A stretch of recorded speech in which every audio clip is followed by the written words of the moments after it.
promotional video promoting the advent of Greatest Attorney to Resolve on the third day of indictment. Let's see what Ryunosuke was accused of this time.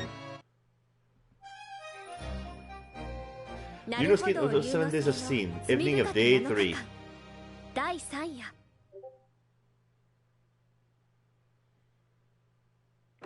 4th of July, 5 p.m., Old Bailey courtroom.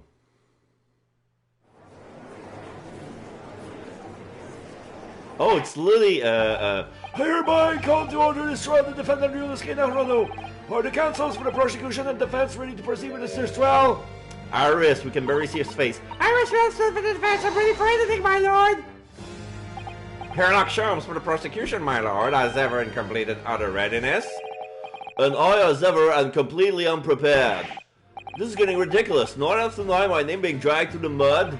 And this night you're still accused of overindulgence, you recall, I presume, the incident in question. Objection! Of course I don't recall it. I've never even heard of overindulgence before. And yet you're perfectly illustrating my point with bellicose objection. Here we go again. Hold it! The defense amendment hurriedly explains what he's talking about. Even perhaps before that, if it's possible, we might be able to bring the defense up to a slightly higher level. An excellent suggestion. Pray, where are the potato crates kept in this courtroom? And they put Iris on the top of the potato crate. Now she can see, everybody can see her. Ah, oh, what a good view I have from up here. Nice. And what a charming young lawyer we have hiding in the courtroom. The accused will, of course, be aware of the name Hiro Shimono. Oh yes, the lovely Japanese voice actor who reads all the Runo's lies. Voice actor? You blaming me for that now? I refer, of course, to the studio recording of your objection line. You remember the occasion? Tell the court how many takes did you demand for the nebulous reason of being dissatisfied? Oh, I don't really remember, but I imagine it was rather a lot. Objection! 16 takes on that one little phrase without sparing any thought to Mr. Shimono's blah blah blah. Good gracious! Good gracious indeed, my lord, but that is not all. The following day, the reason best known only for the accused's satisfaction struck again. The tireless Mr. Shimono to perform a further 12 take of the phrase, despite the fact that not a single objection soundbite to be used in this game. Oh no! Overindulgence. The accused Ryunosuke is charged with objectionable overindulgence of Mr. Shimono's vocal cords, for which the prosecution sees the harshest of penalties. In summary, then, the court must decide the following. Is 28 takes of objection indicative of parakineticness or perfectionism? No doubt the final objection was an expression of Mr. Shimono's true feeling on the matter. You could be onto something, Hurley. Guilty as charged, I think. What are you gonna do? Oh no! Iris, is the defense lawyer supposed to be siding with the defendant? The prosecution has called for street penal action. We shall reconvene in 5 days. The defendant Ryunosuke's fate is now in your hands. Do you find him guilty or innocent? What say you, juror? Until next time, I need to go and cook dinner now. I'll see you all tomorrow. Bye-bye. Help me! To be continued. Oh my god. The guy took 28 takes to say objection.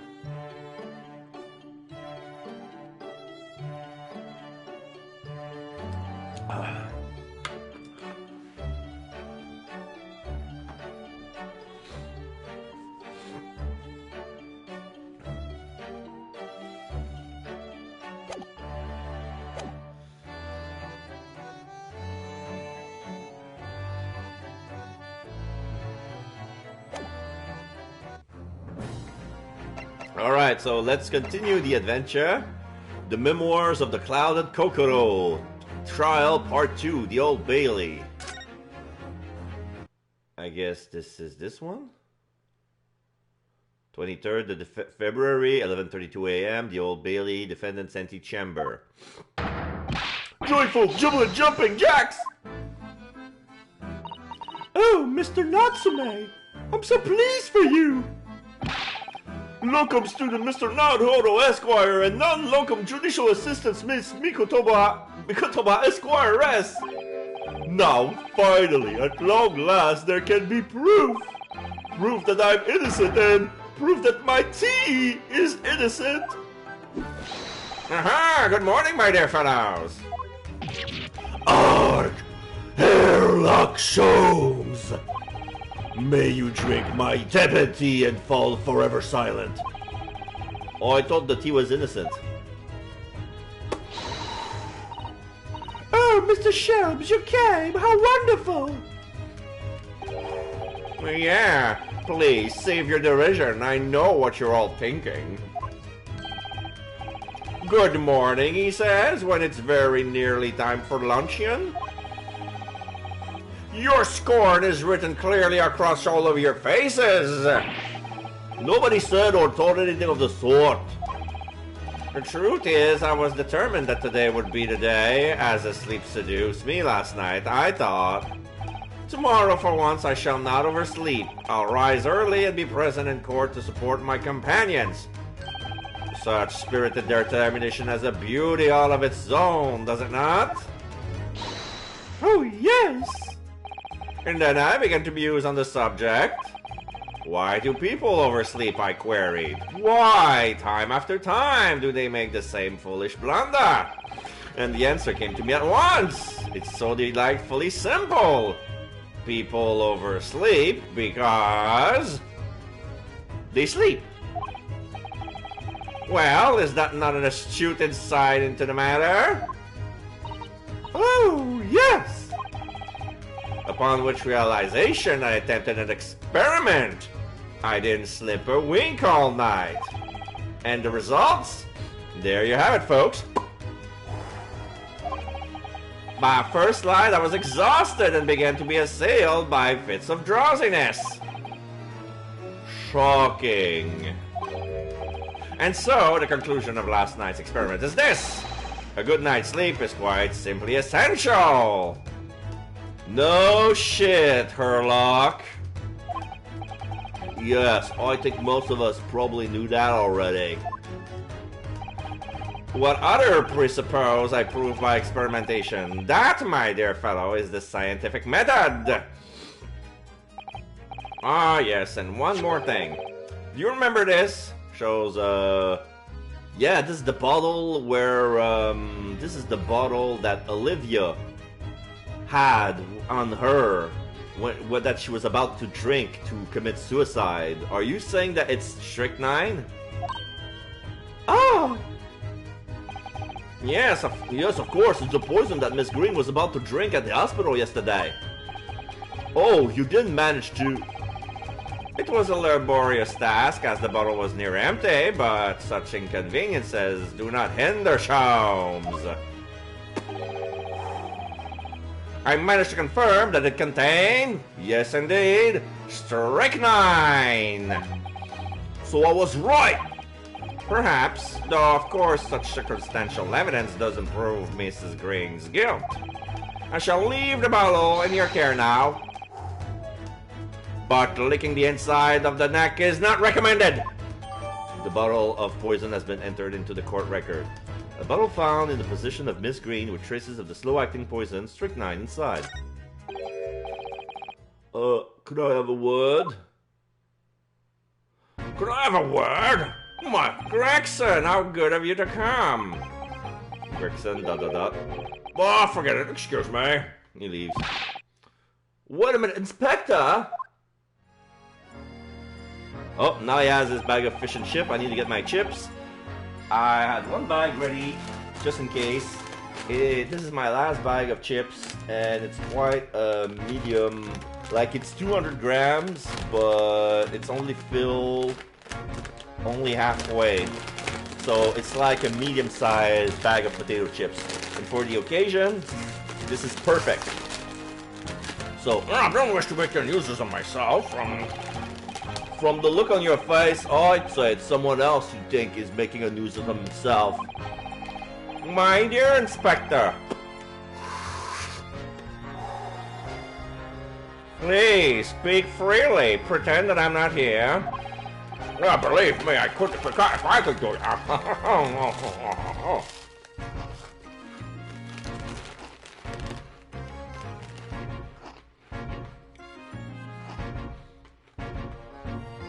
If I could do that, life would be a whole lot simpler for me. Do you have the result, Inspector, of the investigation of Mr. Shamspear's room? Oh, yes, quite. No, not yet. Shouldn't be long now, though. No. I'm here about something else. That convict, actually.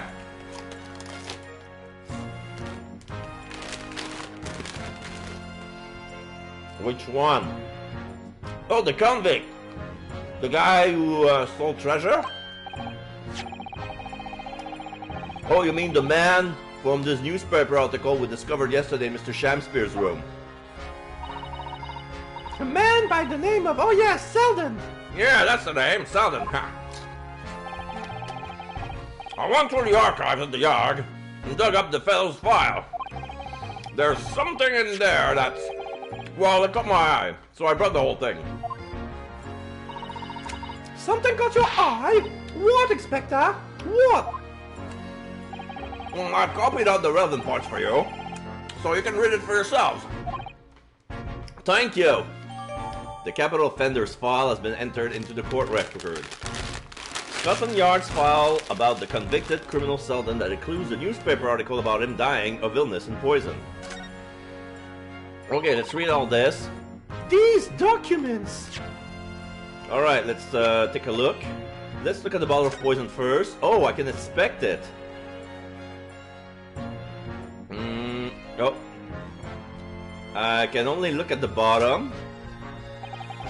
So this is the poison we've been hearing so much about, strychnine. There are a few remnants on the bottom of the bottle here, look. You mustn't be tempted to try it. Of course not, as long as we don't lose this trial. No. Even if we lose the trial. No! We mustn't lose the trial in the first place, Mr. Naruhodo! Make your mind up, Susato-san. Okay, so there's no label. It's indigo in color, and yeah, you can only check the bottom, so there's nothing special about this. But must be the interesting part of the evidence. Let's look at the file. Investigative findings related to Selden. 18 counts of burglary, 6 counts of suspected murder. Died of natural causes while it's poisoned. Whilst in prison, his final moments witnessed only by his cellmate. The estimated 1,000 pounds worth of loot he stole remains unrecovered. Condemned criminal dies of natural causes in prison. Manchester's Strangeways prisons announced the death of convicted murderer and burglar Selden by natural causes in the early hour this morning. He had been suffering with fever since the end of October. Alerted by the shouts of his fellow cellmate, medical staff arrived to find him already dead before his capital punishment could be carried out. You know what? I think they said that he died of natural causes because they couldn't identify back then carbon monoxide poisoning.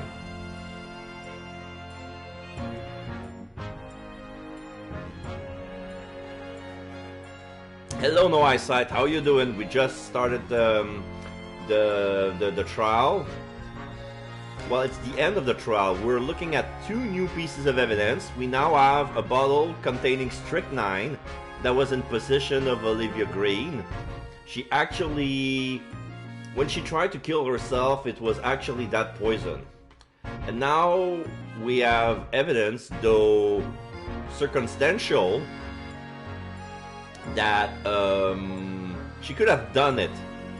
Sorry, I'm late. I'm trying to open a store. I'm doing all the process to get my stuff ready to go. I think I'm going to drop seller, drop shipper. No, that's okay. It's okay. You're opening a store? Really? What? You're gonna sell? What are you gonna sell? Alerted by the shout of his fellow cellmate, medical staff arrived to find him already dead before his capital punishment could be carried out. So here we have a note about Selden. So he was charged with 18 counts of burglary, 6 counts of suspected murder. He died of natural causes while in prison. The only witness was his cellmate, and he had 1,000 pounds worth of loot remained unrecovered. I'm trying to connect the dots here, and yeah, for the moment, because I have no investors and a very low investing amount, I might be shipping electronics and whatever that's ever trending. Oh, okay. Yeah. Like the big part is finding an investor who wants to who believes in your store. You probably have you tried the loan, or don't you have any credit?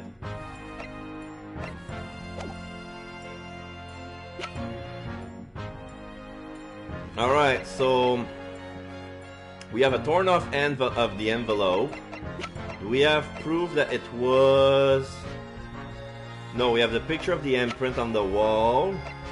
I remember seeing the other half of the envelope on Shamspeare's house. Yeah, a ripped piece of envelope that was found in Mr. Shamspeare's room. The rest of the envelope could not be located. Actually, it was in St. Bartholomew's Hospitals along with Miss Green's belongings. So the question is, why is this piece of envelope found its way in Shamspeare's house? I think, from what I'm gathering, is that Shamspeare's was actually Selden's cellmate. And he talked about the loot. He died of natural causes. So as soon as Shamspeare got out of jail, he wanted to rent Selden's old apartment because he thinks he probably hidden it inside of his own apartment. But there's no way to tell. When he came in, it was already occupied by one Ross, Duncan Ross. So he probably used the the blowing on the pipe trick to kill his stove, so that kill the pilot. To kill the pilot, so that way gas will fill the room and he would die of monoxide poisoning.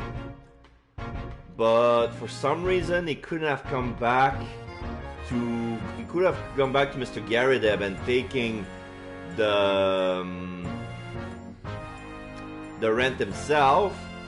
So because Natsume was already there taking the apartment for himself, so he had to kill him again. But we need to talk to Olive Green, because we need to know how she knew, how she suspected Shamspeare being the one who killed her fiancé. But that would be motive for murder. Like, her motive would be revenge. Like the victim in the first case. Like, she would have put strychnine on the end of the pipe, of the gas pipe. So that way, if he ever tries to do the trick again, he would die of poisoning. And he kind of did. He fell unconscious and he got lucky enough to get out. But I believe that, yeah, I believe the investigation would have been harder if Shamspeare really had died, because him being alive helped us tremendously navigating through the investigation. You have a very low credit score. You're doing with vocational rehabilitation. You have a grant of $5,000, and that's when I'm gonna start on my store. But I want to go back real big. I might sponsor you to make a few, because I need somebody to get my store name out there. Yeah. Well, anything. I mean, for a fan. Yeah, I can try to promote your store. No problem. Consideration for me in the future. We have to talk about the after stream. Yeah. I don't mind promoting your store for a while. See how it turns out. So these documents include the details that were in the newspaper cutting we found in Mr. Shakespeare's room. I'll rearrange everything in the court record so we don't have duplicate information. Why are you giving us a copy of this important file, though? Well, you're the ones who turned up the clue in the first place, aren't you? I'm just making sure things get handled in the proper fashion. Oh, Scotland Yard's working are so wonderful.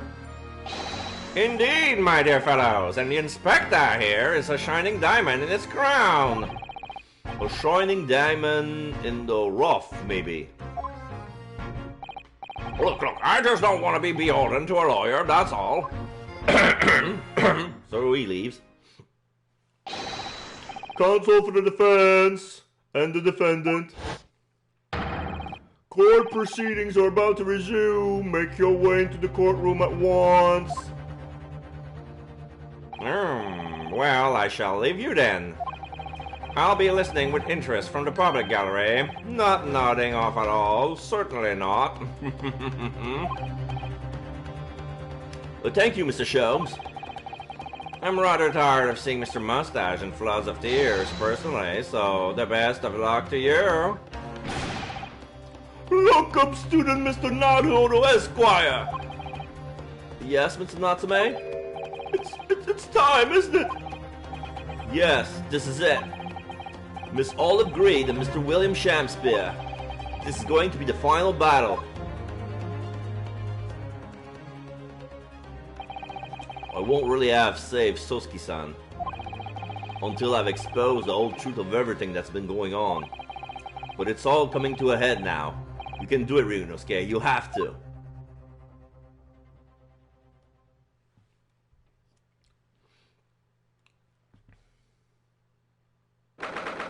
"23rd of February. Hey, that's tomorrow! 12:30 p.m. The Old Bailey courtroom. Rubble. In the name of Her Majesty the Queen, I hereby declare this court to be in session again now. Before the recess, we heard the most startling accusation from the defense. Namely, that the victim of the case we heard here only a few days ago is the true perpetrator of this incident. A reckless, rash, and prejudiced charge of wrongdoing, in my opinion, my lord. However, the prosecution has tried to extend every courtesy to this amateur newcomer from dubious instant shore. Thank you for that backhanded consideration. A rather cold assessment from the Honorable British Prosecution, sir, I must say. So, Lord Van Zieks, is the witness present and ready to take the stand? He bows. Ready and waiting in the witness's antechamber, my lord. Very well. Bailiff, bring the witness in. Oh, we have Olivia Greed and Sham Spears together at the stand. Olivia is painting. Witnesses, state your name and occupation for the court, please. William Shakespeare, my liege. For mine occupation I can say only that I be a tragic victim to be pitied. Currently unemployed, in other words. I'm Olive Green. I'm a fledgling artist. Well, no. Not a fledgling, really. A hopeless failure who's too weak-spirited to admit she had no talent, I suppose. Yet she still continues to paint. She's holding her paintbrush. Quite weird. Yeah. She's holding the paintbrush like a hammer, not like a pencil. So that's why, like, she's smearing the paint left and right. No wonder she thinks she doesn't have any talent. Poor girl, she needs to improve on her technique. Also currently unemployed, in other words. What a coterie! Mr. Shamspere! My lord, I am thy humble servant. I'm afraid that you are no longer merely the victim in this affair. The possibility has been raised that you are in fact the assailant, intent on taking the life of your fellow lodger. The part you have played in this whole business will be thoroughly scrutinized, I assure you. I would for naught else, my lord. And there's a little ARP in the back. Nice! And Miss Green, Yes? you are aware of the reason you have been summoned to this courtroom today, I presume? ... Yes, the officer did explain. she drew a red arrow on the what's the name of the piece of wood when you put all the paint colors? She drew a big red arrow pointing at Shamspere. That's what you're, the flock. That's the arrow being painted. He said I poisoned this ridiculous buffoon. And do you accept the charges, Miss Grain? Grain ... I don't know anything about any poisoning. And I don't know anything about this man. Come, lady, die to live. Verily, I know not thy prickly pigmented personage. Very well. Let us proceed with the matter at hand. That being to ascertain whether or not Miss Green has any involvement in this affair. It's so very strange indeed. Why would you suspect me? I barely ever go to the East End anyway. It just so happens that I passed by that neighborhood 6 days ago, that's all. And on the night that this man was poisoned, I was still in the hospital, fighting for my life. Yes, having been unfortunately caught up in the incident on the street outside the Garrett household. We see a picture of her with the knife on her back on the ground from last game. An incident that rendered you unconscious for some 3 days. I was struck in the middle of my back by a knife, though no fault of my own, and now I'm under suspicion. What other irrelevant things might I be suspected of? It's all very disturbing. Your energies may be better spent worrying about random knife attack, I feel, Miss Green. At this point in time, all that appears to connect you with Mr. Shamspere's lodging is the Briar Road incident of 6 days ago. That's why we would like you to testify formally now how exactly what happened. Oh no! The incident 6 days ago, you mean you want me to relive that awful accident? Unfortunately, yes. Please tell the court what happened that day. And of course, we will be interested to hear from you about your movement that day too, Mr. Shamspere. But what happened 6 days ago has nothing to do with me being poisoned. Let us proceed, and the witness will present their formal testimony to the court. On the subject of the incident that took place on Briar Road the evening of the 17th of February. Witness testimony. The evening of 17th of February. It was 6 days ago, about 5 p.m. I was walking along in the snow when I was suddenly stabbed in the back. Coincidentally, it happened to be just outside the house where the men in this case have their lodgings. And she's pressing her cheeks with the red paintbrush. Like, instead of putting her hand, leaning her face on her hand to think, she does it with the paintbrush. And it looks like she's smearing paint on her face, but it doesn't appear so at first. I was at the tavern on the eve of which thou speakest, for I have bespoke my supper. It was the first time I'd been in the area. I had a little matter to attend to, that's all. Anyway, I was admitted straight to hospital, so I knew nothing about all of this business. And she keeps painting. She's avoiding the subject. She avoids looking at us. And she has a tear of sweat on her left temple.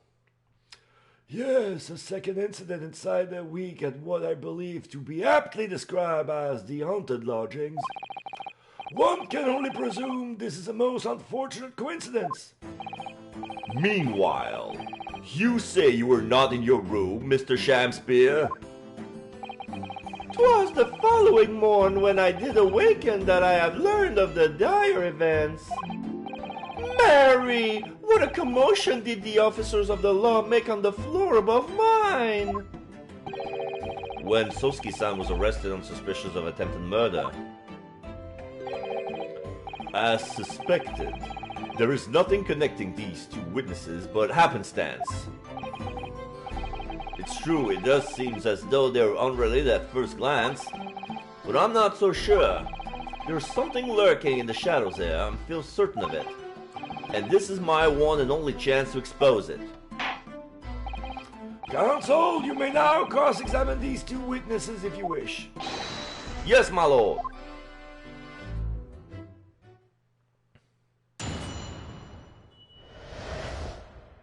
The evening of 17th February, cross-examination. It was 6 days ago at about 5 p.m. I was walking along in the snow when I was suddenly stabbed in the back. I'm well acquainted with the case. I'm sorry you had to go through that. Oh, it was awful. I still can't believe I was unconscious for so long. And I woke up to find that the case has been solved and the culprit arrested. Yes, the incident has been resolved already. Perhaps it would help you to consider it a bad dream that ended up with your awakening.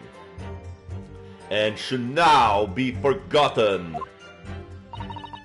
Yes, I suppose so. Thank you. But before you put it completely behind you, Miss Grain, I need you to remember the details one last time. You must tell the court exactly what happened that day for us to arrive at the truth about this new case. The trouble is there's nothing to tell, really. I was just walking along the pavement.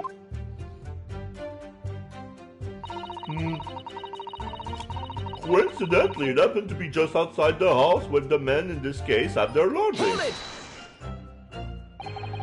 What were you doing there anyway, that day though? What do you mean?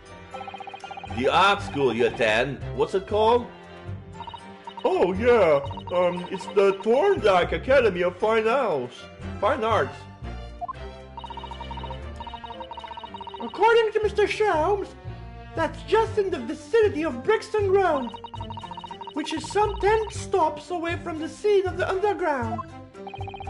Or I believe you mentioned therefore that you also lived on Brixton Road. Is that right? So why then would you have been walking along Briar Road in the middle of the East End? Well,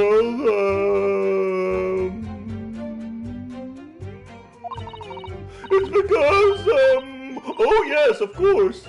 I thought it might make a nice picture. She takes another paintbrush, a pink one, and she does the thumb thing. And she closes her eyes to look at the subject and then repaints again. The witness is a student of art. City-dwelling artists can't all paint grand urban vistas. Oh, that's right. I happen to like the crumbling look of that part of town. Smear, smear, smear. Splish, splash, splish. And she continues smoothly. Perhaps quaint would have been a less grating term. The point is, she's definitely hiding something. Yes, it seems she's not going to be forthcoming with the truth. If she's trying to hide why she was there that evening, it must mean there's a reason for her to not wanting us to know. That's the key to this. And you, Mr. Shamspear, on the evening of the incident 6 days ago, would you tell the court what exactly you were doing? It would be my pleasure, sire. I was at the tavern on the eve on which thou speakest, for I had bespoke my supper. Hold it! Tavern, you say? Which one? 'Twas the Slug and Salad where I did tarry. 'Tis a jewel in the East End. And a little unexpected, I feel. What do you mean, Lord Van Zakes? The Slug and Salad offers unusually fine dining for the locality, at least. Not an establishment you expect to be patronized by a man with not even a crumb of bread in his room. Oh. So in other words, the Slug and Salad is probably too expensive for his budget, since he doesn't have anything. Since he's broke, bitch! It's true, the menu lists premium crusted bread and glasses of water in different level of cloudiness. I would have expected Grub's Grubbery in the local vicinity to be more appropriate for your means. Watery soup and mushy peas, or rather, soupy water and pea-like mush. All equally appetizing, yum. I just wanted to try some water in a different pot for once. What's wrong with that? How different can water really be? Or perhaps there's a more plausible explanation. A specific reason why he had to go to that particular establishment. Agreed. The fact that on that day of all days he dined at a place he wouldn't normally does stand out. So Mr. Shamspear's own action on the day of the incident 6 years ago were slightly suspicious. I wonder if we have some evidence that can explain those actions. Present evidence, not at the moment. Do we? What was he doing on the 17th?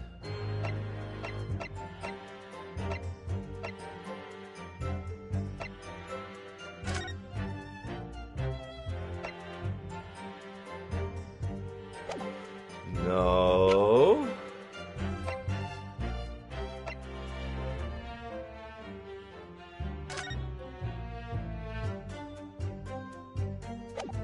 This photograph won't tell me anything.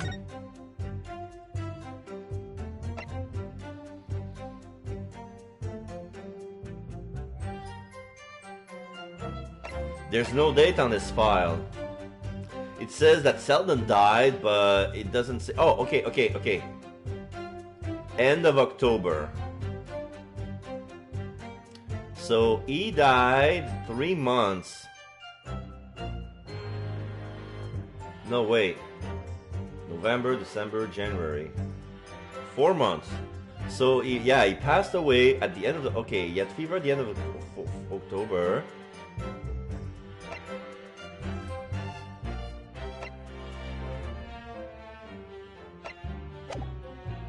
Okay. So it was already dead. No, I don't have any evidence. Not at the moment. I wish we did, but sadly I can't think of anything at the moment. If we found a clue that could explain why Mr. Shamspear went there, we must present it to the court. Yes, absolutely.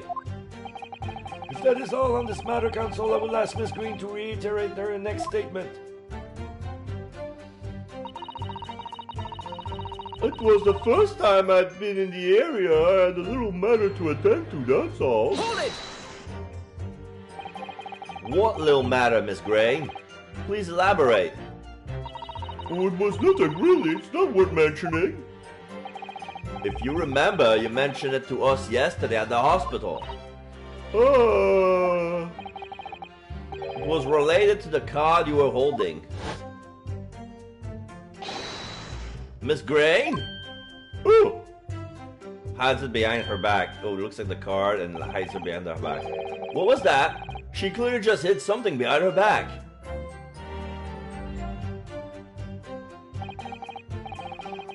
from memory. Sorry. From memory, I believe the card contained a note that read, "Oh, I have information regarding the death of Duncan Ross." What does that matter? This has nothing to do with Duncan. Oh, Shamspears reacted. Excuse me. Mr. Shamspear, do you have something to share with the court? Dot dot dot. To be or not to be? That is the question.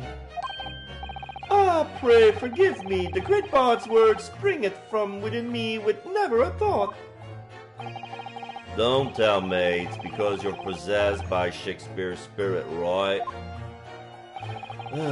Hearing Miss Green's word a moment ago seems to make you think of something. Something of relevance, perhaps? Well, nay, sire, 'twas nothing at all. Presumably, you know the name, though, Mr. Duncan Ross, I mean. After all, you were both lodgers in the same house. I would it were so, but sadly, nay. Lodging be a lonely occupation, sire. My lodging fellows be rarely known to me. So you haven't heard of him, even though he passed away in the room just one floor above yours? Exclamation mark. Miss Green? Me, my lord? Have I done something wrong? The card that was mentioned before contained the note. Do you have it upon your person? I do, yes, but I don't need it anymore. In fact, I should throw it away, really. Before you dispose of it, the court will take it as evidence, please. Miss Green's card has been entered into the courtroom record. Alright, of course, that's what links Mr. Shamspear to Miss Green. Alright, now we have the second half of the envelope. A note in an envelope that seems to have been ripped open rather roughly. It contains instruction to meet with someone who claims to have information about Duncan Ross. Okay, let's see the envelope. The envelope has been ripped open rather carelessly, hasn't it? Miss Green strikes me as the type to open correspondence more neatly than that. Dot dot dot. Ah. What is it? The way the envelope is torn, I'm almost sure I've seen the exact same shape somewhere else. Dot dot dot. Oh, you don't mean. Were you thinking of this piece of evidence, Mr. Naruto? Exactly, that's it. Try to match them up. Yeah, they fit perfectly. They go together perfectly. This torn off end of the envelope clearly belongs with this card. The details of Miss Green's card has been updated in the court record. The details of the torn off end of the envelope has been updated in the court record.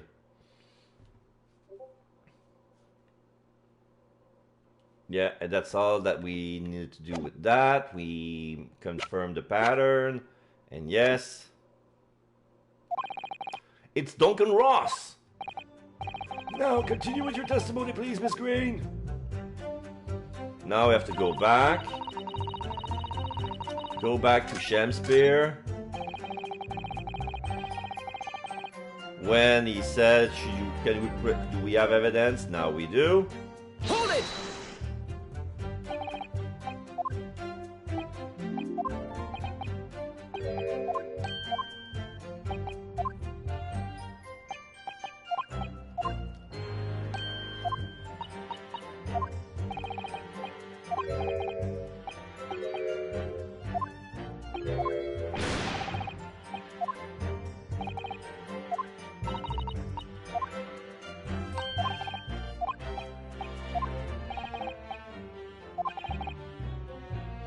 Present evidence. Mr. Shamspeare. Yes, sire? On the day in question, is it not the case that you visited the Slug and Salad, a place you don't normally patronize, for a very particular reason? Oh, I don't know what you're talking about. Pray, if thou hast some purpose, speak it. Very well, I will present the court with evidence. Evidence explain why you had to be at the Slug and Salad that day, namely...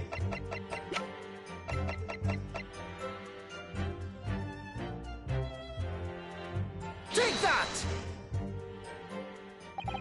I believe this card reveals the answer. Good Lord! Miss Green's card, you mean? That's right, my lord. It reads... I have information regarding the death of Duncan Ross. Come to the Slug and Salad on Briar Road at 5 p.m. on the 17th. Don't tell anybody else about this letter or the meeting. It is a matter of utmost importance. Mr. Shamspeare, your action on the afternoon of Miss Green's stabbing are exactly as described in this note. Personally, I found it hard to believe that's a coincidence.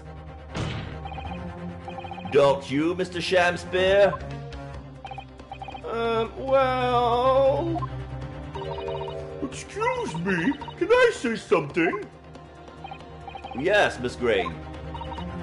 That card was delivered to me! Arrow? It doesn't have anything to do with this odd man, does it? Well, you'd think so, yes, but it's hard to believe it's merely... My lord, may I? May you what, Miss Green? I would like to make something very clear about that card. Very well then, you may amend your testimony to include details about the peculiar note. This note was delivered to me at my address. It has nothing to do with the odd man next to me here. Okay, I'm gonna press. Hold it! Oh, I think you said that you received it the day before the incident, didn't you? Yes, that's right. There appears to be no indication of the sender's name or address on the envelope. It was in my letterbox and that's all I know, I'm afraid. I have no idea who sent it. I have information regarding the death of Duncan Ross. Who is this Duncan Ross, please? A friend of mine. He attended the same art school as I do. He passed away in a tragic accident a month ago now, though. I wasn't sure what to make of that note, to be honest, but in the end I decided to go. So you found out what the information was? Oh, of course I didn't. We're not thinking straight. Whilst on her way there, she was stabbed in the back, as my learned friend hopefully remembers. Oh yeah, of course. She never made it to the meeting. Oh, Mr. Naruto, you pursued Mr. Shamspeare wonderfully there. It's worked out well, hasn't it? We may have a new clue at least, at last. Alright, now I need to pull off a really insightful objection somewhere. Well, as you've managed to expose this promising new angle, I wonder if you should perhaps try to develop that. Oh, yes, of course. And yelling out objection isn't necessarily the best way to do that, I suppose. 6 days ago, 5 p.m., walking around the snow, stabbed in the back. Coincidentally, happened just outside the house when a man came to the lodgings. There's a tavern. I spoke my supper. I was the first time I'd been in the area. I had a little matter to attend to. This note was delivered to me at my address. It has nothing to do with the odd man next to me there. I'm gonna present the other half, because it was at his apartment. A ripped piece of envelope that was found in Mr. Shamspeare's room. Objection! The day before the incident, exactly 1 week ago now, this note was delivered to your address. And upon carrying out the instruction in the note, you found yourself in the hospital. Yes, I did. It's terrible, everything that's happened to me. Yes, it is terrible. If it's all true, that is. What do you mean? Miss Gray, have a look at this, please. It's the torn off end of an envelope. Oh, is it? And it so happens that it fits together perfectly with the envelope of the note you received. Where did you find that? Oddly enough, in Mr. Shakespeare's room. In my room? Mr. Shakespeare, do you perhaps remember this note from somewhere? Well... Your action that afternoon follows the instruction in the note to the letter. Come to the Slug and Salad on Briar Road at 5 p.m. on 17. And so that's exactly where you went. Exclamation mark. Let me ask you again, Mr. Shakespeare. You already know about this note, didn't you? And you, Miss Grain. What did I do? As this torn off end of the envelope proves, the note was originally in Mr. Shakespeare's room. So how is it that it came to be in your possession? I don't have the first idea. I'm just a fledgling artist after all. There is only one explanation. You broke into Mr. Shakespeare's room and stole it!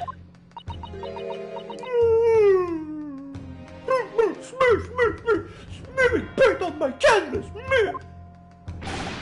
You did what? Sorry, thou hast what? You broke, thou were in my room? What on earth do you want with me? Now Shamsping is bringing character. Green ... It would seem that both witnesses need to testify again. Urgh.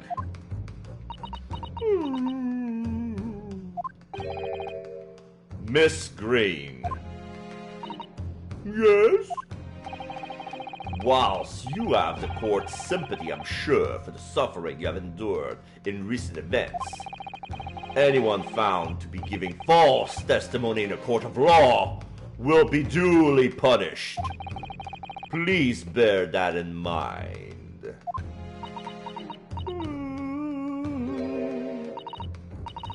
Yes, I know. She stops painting, and she shows her back. She's ashamed of herself. Very well then, witnesses. You will give formal testimony again now. On the subject of this curious anomaly regarding the note Miss Green claims to have received.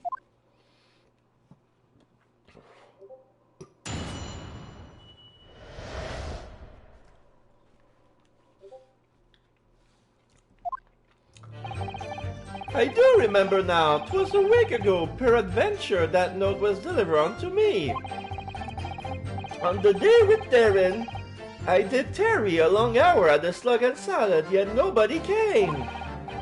Thereafter, on the evening I shared the company of the Japanese fellow, I did see the note and vanished. I don't know what you mean. You think I snuck into this man's room, do you? Why would I? Arrow. I can point out the villain here, and as for that torn off piece of the envelope, I don't know anything about it.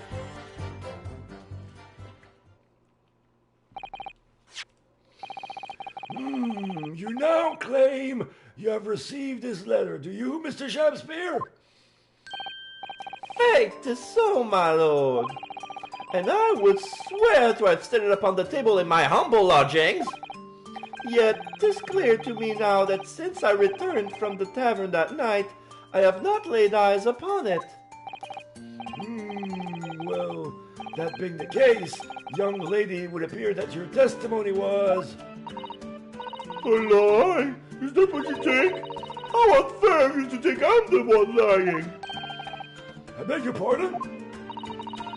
I'm just a fledgling artist, as I said, and fledgling artists don't lie.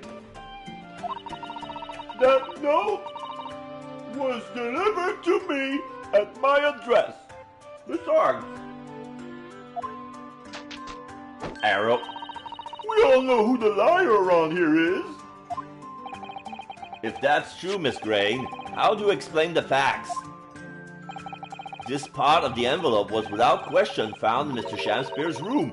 I don't see why I should explain. Sorry? I'm a fledgling artist. My job here is just to say what happened, and that's all. It's your job to give the explanations and the proof. You, the fledgling lawyer. Fledgling will do his best. Evidently, my learned friend's cross-examination is our only hope of learning the truth. Well, counsel, I'm ready, my lord. very well then. The defense will now proceed with the cross-examination of the witnesses.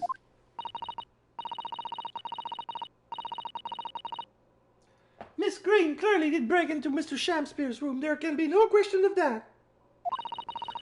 And that's how she acquired the note. Yes, two facts are now starting to lead me to a possible explanation for all of this. And it's not a pretty one.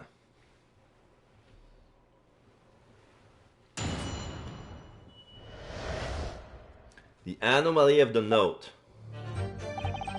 I do remember now, 'twas a week ago, peradventure, that note was delivered unto me. Hold it! And can you shed any light on the contents of the note at all?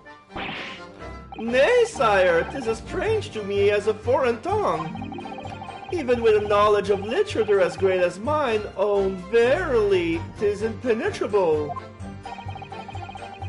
But Mr. Duncan Ross had lodging in the same household as you. In effect, he was your neighbor, so surely you knew him, didn't you? ... Alack, if the choice betwixt I knew him and I knew him not, then 'tis with foreboding that I be forced to declare we were by some small measure acquainted.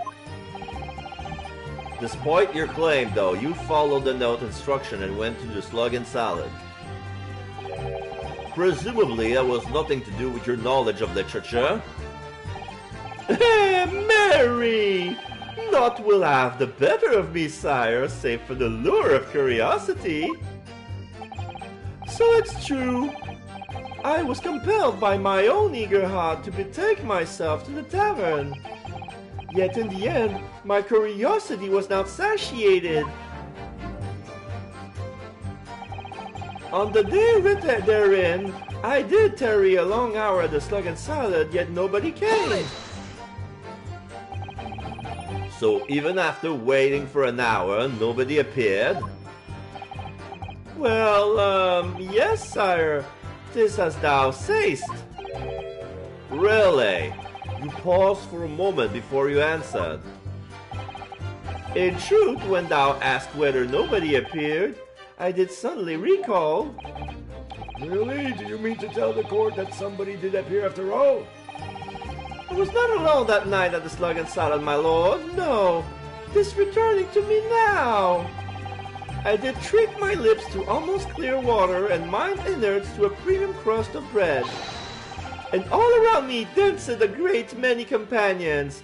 Galoo, galay! Hippity, hippity, yay! What do you mean? Flies, sire! Flies! Good Lord! In the name of Beelzebub, what were they?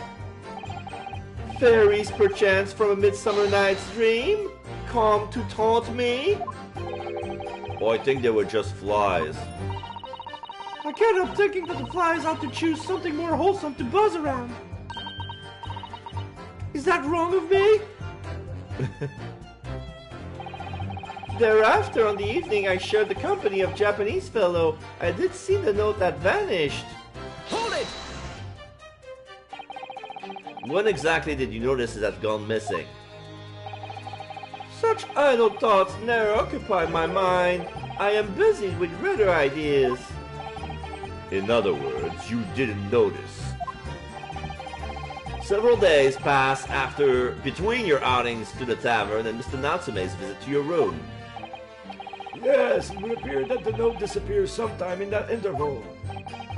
Such idle thoughts never occupy my mind. I am busied with greater ideas. And yet, during that time, Miss Green was comatose in hospital, was she not? Clearly, then, she could not have been stealing things from Mr. Shamspeare's room. Yes, of course. It's all some sort of misunderstanding, isn't it, Mr. Prosecutor, sir? ...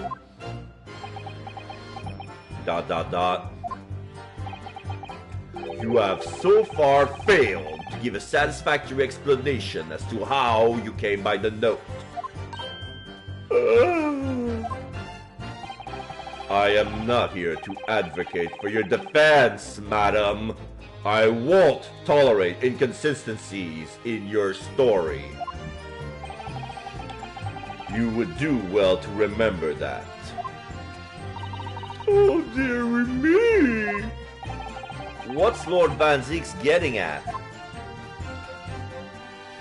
I don't know what you mean. You think I snuck into the man's room, do you? Why would I? It seems that this note was actually delivered to Mr. Shamspeare about 1 week ago. Oh, does it? But for some reason, it ended up in your possession. I can't think of any way that could have happened except for you breaking into Mr. Shamspeare's lodging. Objection! But for what reason would the witness have done that? I won't deny that Mrs. Green's possession of the note would appear to defy logic.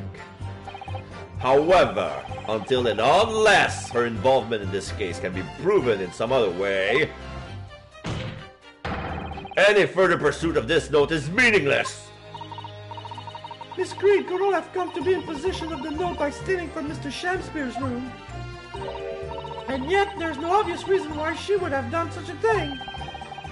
What if there was some other reason she broke into his lodgings, though? Yes, we should pursue that idea, Mr. Naruto. We're close now. I can feel it. We're so close to a breakthrough. Miss Green, ... I can't point out the villain here, and as for that torn-off piece of the envelope, I don't know anything about it. Hold it! So you don't want to tell the court the truth about the letter, is that it? I'm a fledgling artist, remember? Artists are nearly always introverted characters.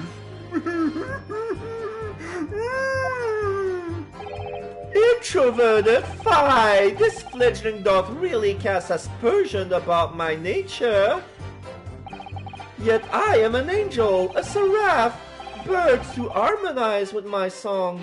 The wind doth frolic on my wing. Oh pity, wherefore dost thou accuse me so pure of art, ample woman?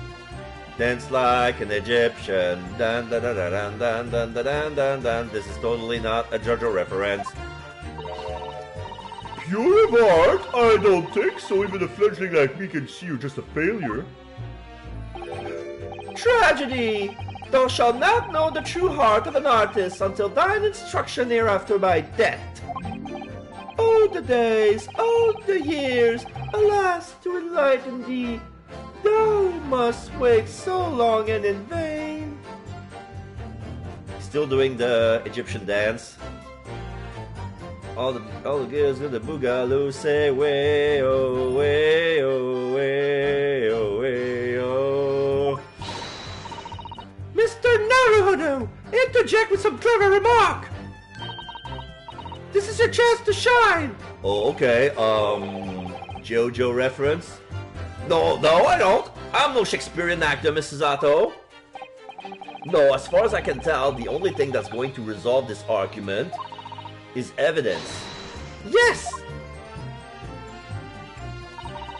It's clear that Miss Green did in fact break into Mr. Shamspeare's room, isn't it? And that's where she found this letter. Yes, two more or less foregone conclusions that lead me to one terrifying conclusion. Terrifying? Yes, I'm afraid to say that the outcome of this cross-examination may well change how we look at this case completely.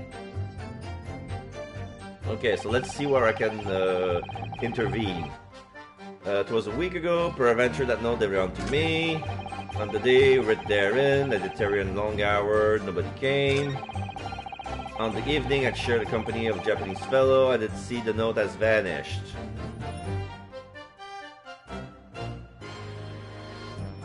So I tried to remember. He was poisoned on the 21st. She woke up the day before, the 20th. So from the 17th to the 20th, she was in a coma. So she took the note before she was stabbed. After he was gone. Right after he left.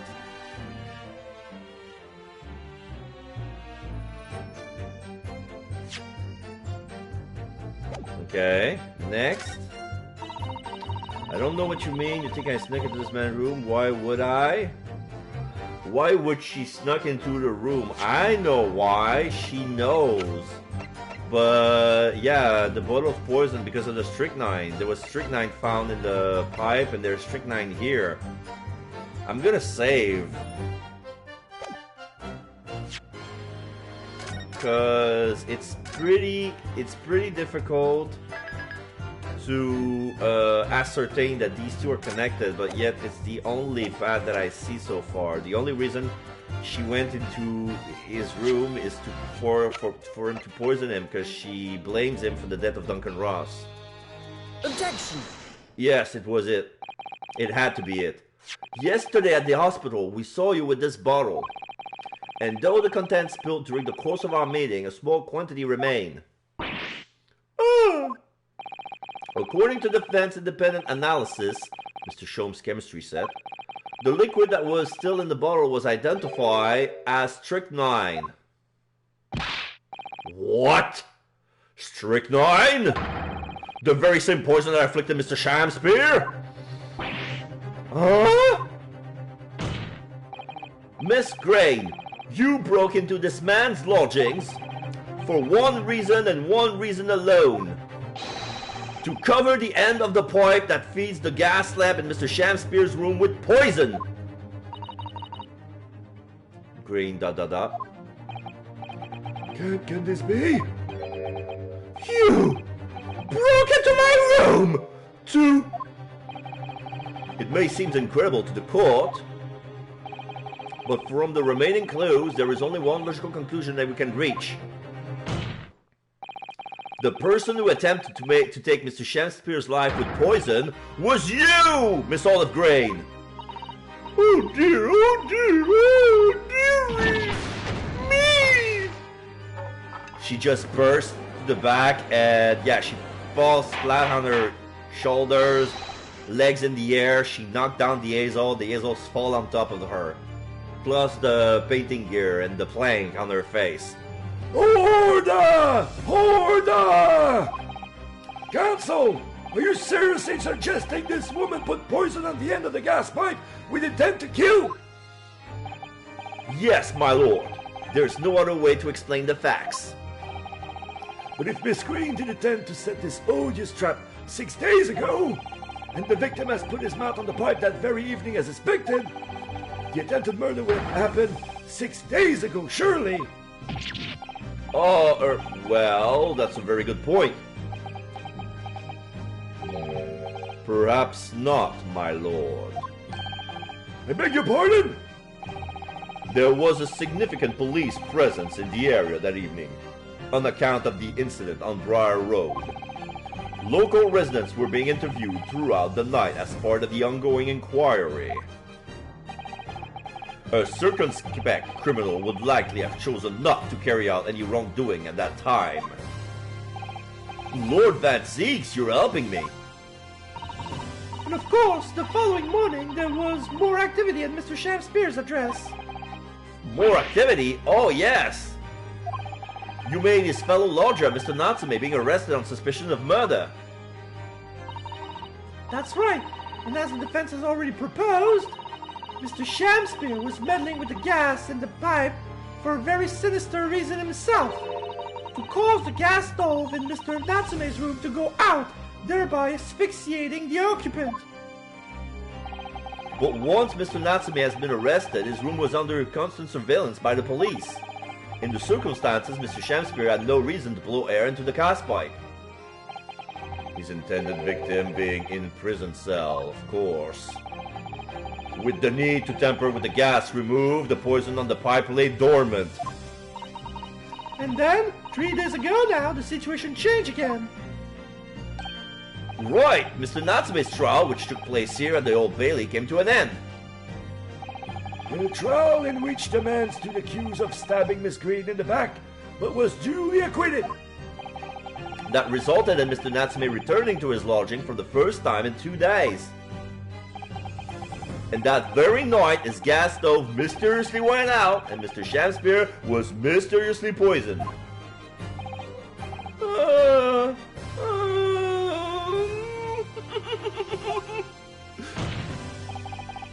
In conclusion, the poison that was present in the mouth of the gas pipe had been put there in the victim's room some 4 days earlier. Shakespeare da-da-da. Mary! Having a heart attack. With that new understanding, it becomes clear that this letter was all part of the plan. What plan? The court will recall that the note gave instructions to visit the Slug and Salad at 5 o'clock, and that the recipient should tell nobody else. The reason for those instructions are now clear. To ensure that the lodger would not be at home at the stated time. To make sure I wasn't home? Exactly. While you were out, Miss Green could safely slip into your room, knowing that she wouldn't be disturbed. You mean to say that letter was written by Miss Green? Yes. And in order to cover her tracks, she took it away with her when she left. Just after she smeared poison over the mouth of the gas pipe in your room. Okay, okay. Miss Green is standing on the box, on the wooden box. That's why she fell from the stand. Like, the stand is so big, she's so small, she's as small as Iris. So she need a potato crate just like Iris. She stands it on it and she paints. So when she was knocked back off the wooden box, and that's why the easel fell on her. Like she toppled over. Order! Order! What do you have to say for yourself, witness? Miss Green, her back turned, ...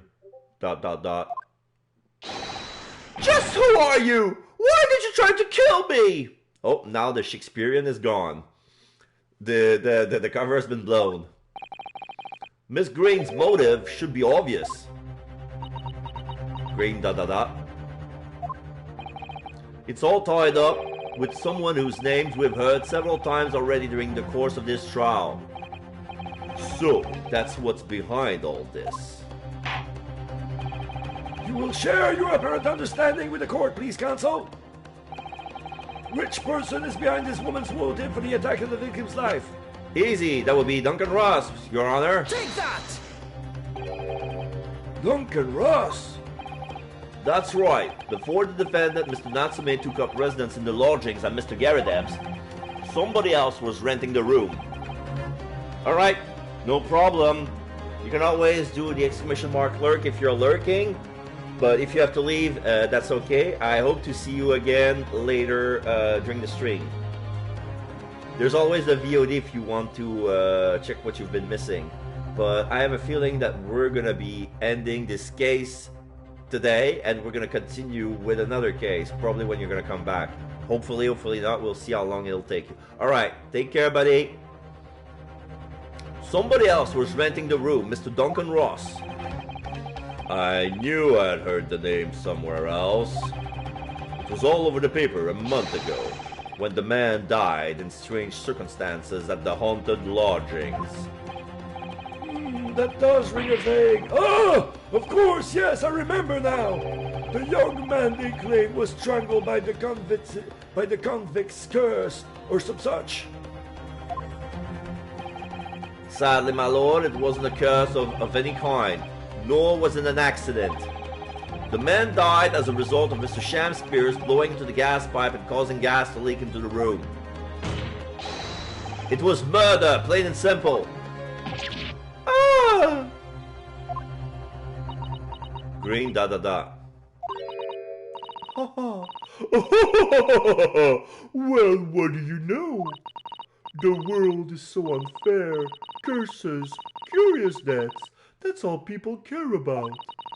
It's if it's an interesting story, they want to know. It doesn't cross their mind that real people are involved. And once they're bored, just 1 month later, once the story lost his appeal, everyone's forgotten him. You mean Duncan was... Mr. Ross was Mrs. Green's fiancé. Fiancé? You may not have known until now who Miss Green really is, Mr. Shamspear. But she's known exactly who you are all along. Because you're her sworn enemy, the murderer who took the life of the man she was to marry. Marry! Miss Green, is it not the case that in order to exact revenge on Mr. Shamspear, you smeared poison over the end of the gas pipe? Green da-da-da. Robbo. Okay, now we can see from that angle, yeah, she's very sad. This is all quite extraordinary. Am I correct in my understanding that you now accuse both parties, Cancel? Each on different counts of murder?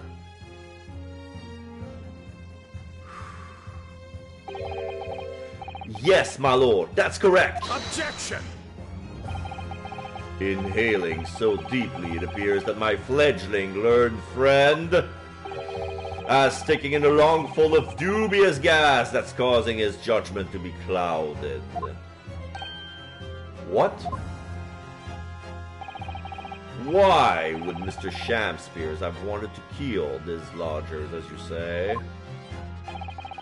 You have completely failed to provide a motive to substantiate your accusation against the man. Yes, that's right, Mr. Reaper, my liege. I have been slimed. 'Tis lies, all lies, I deny every utterance. La, fortnight dance, le, carou, calais. And you'll have to forgive me, Mr. Narunodo, sir. But I don't intend to admit to anything either. Miss Green!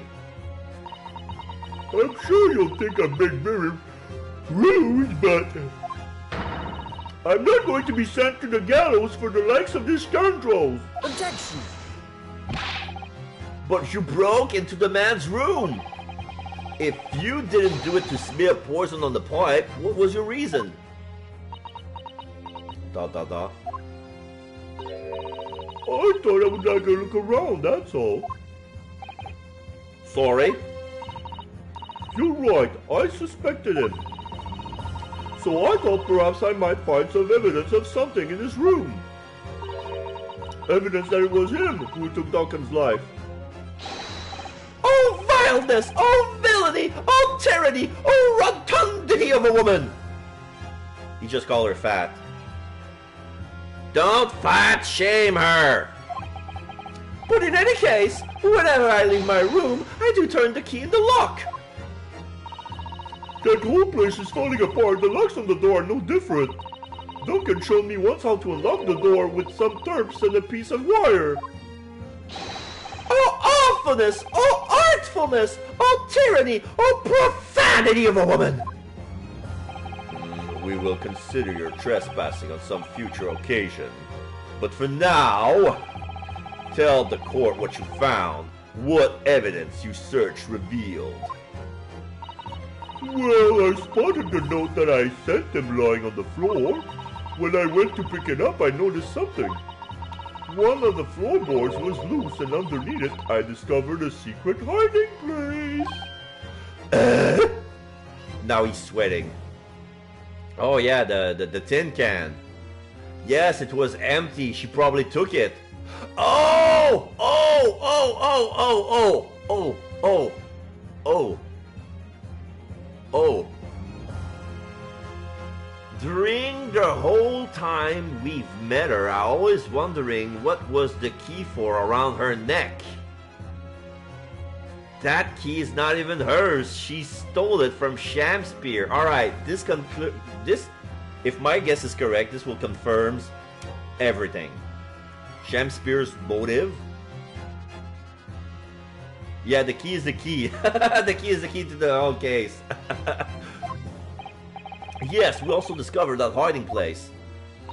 Yeah, inside we found a newspaper cutting, a photograph, and an empty tin box. Oh, yes. Well, the thing is, when I found it, the box wasn't empty. What? There was something in it? Yes. Oh, she's showing her key. This rather nice key.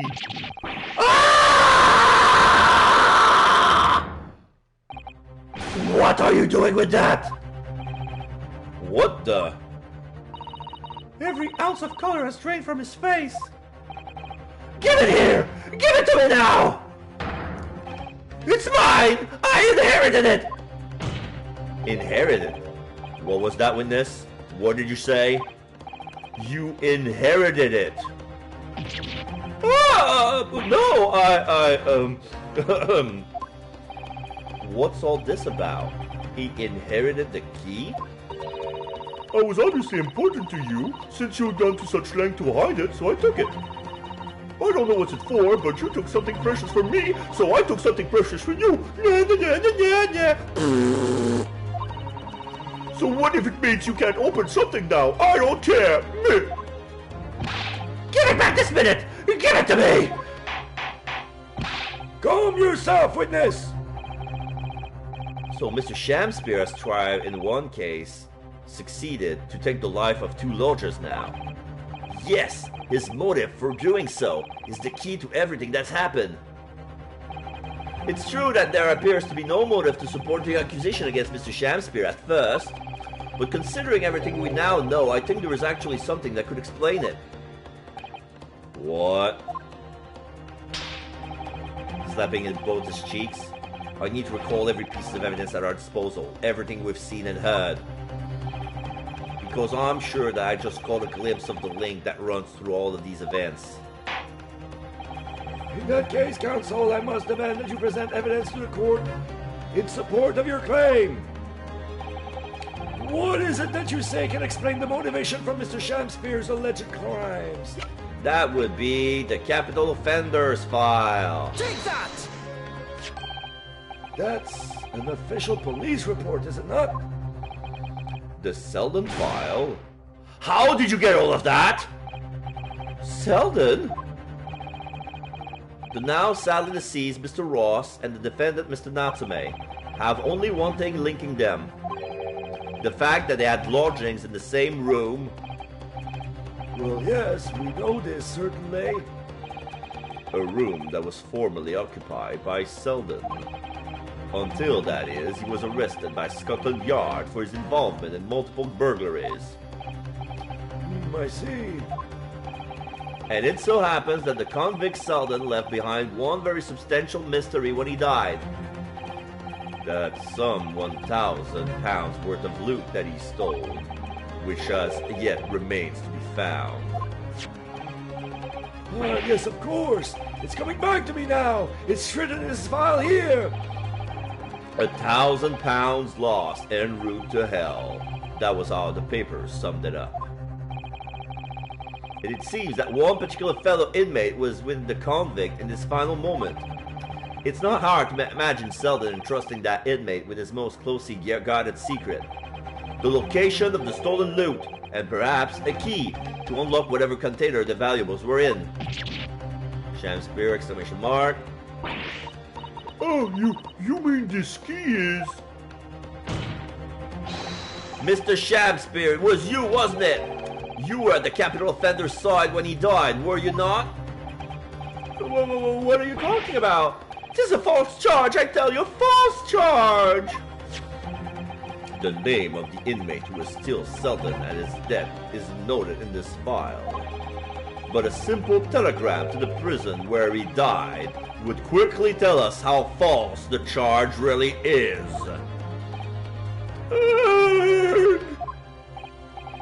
But even if it's true, why would the man be so intent on killing every subsequent occupant of the convict's lodgings? There's only one explanation for that, my lord.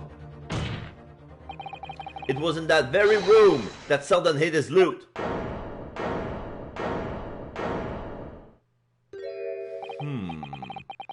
So it all comes out.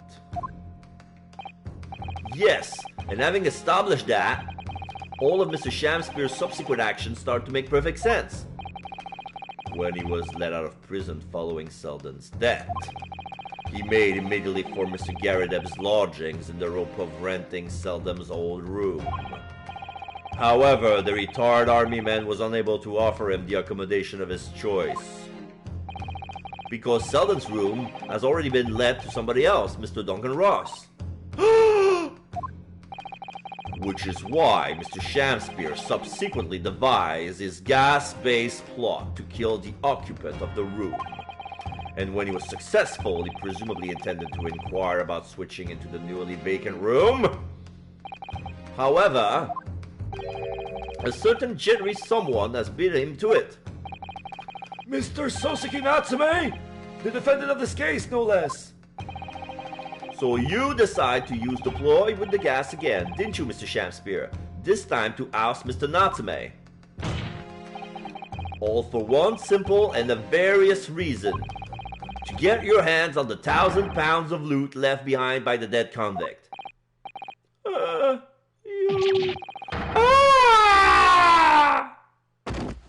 Falling face on the stand. He's been beaten. He still only has scepter, but looks like I'm gonna snuff it before they get to stretch me. Oh, looks like I'm gonna stuff it before they get to stretch me neck. Listen, I want you to have me loot anything to stop the coppers getting their mittens on it. It's hidden in the room where I was lodging when they got me. This is the key to it. Take it. Always stay one step ahead, mate. See you in hell, I guess.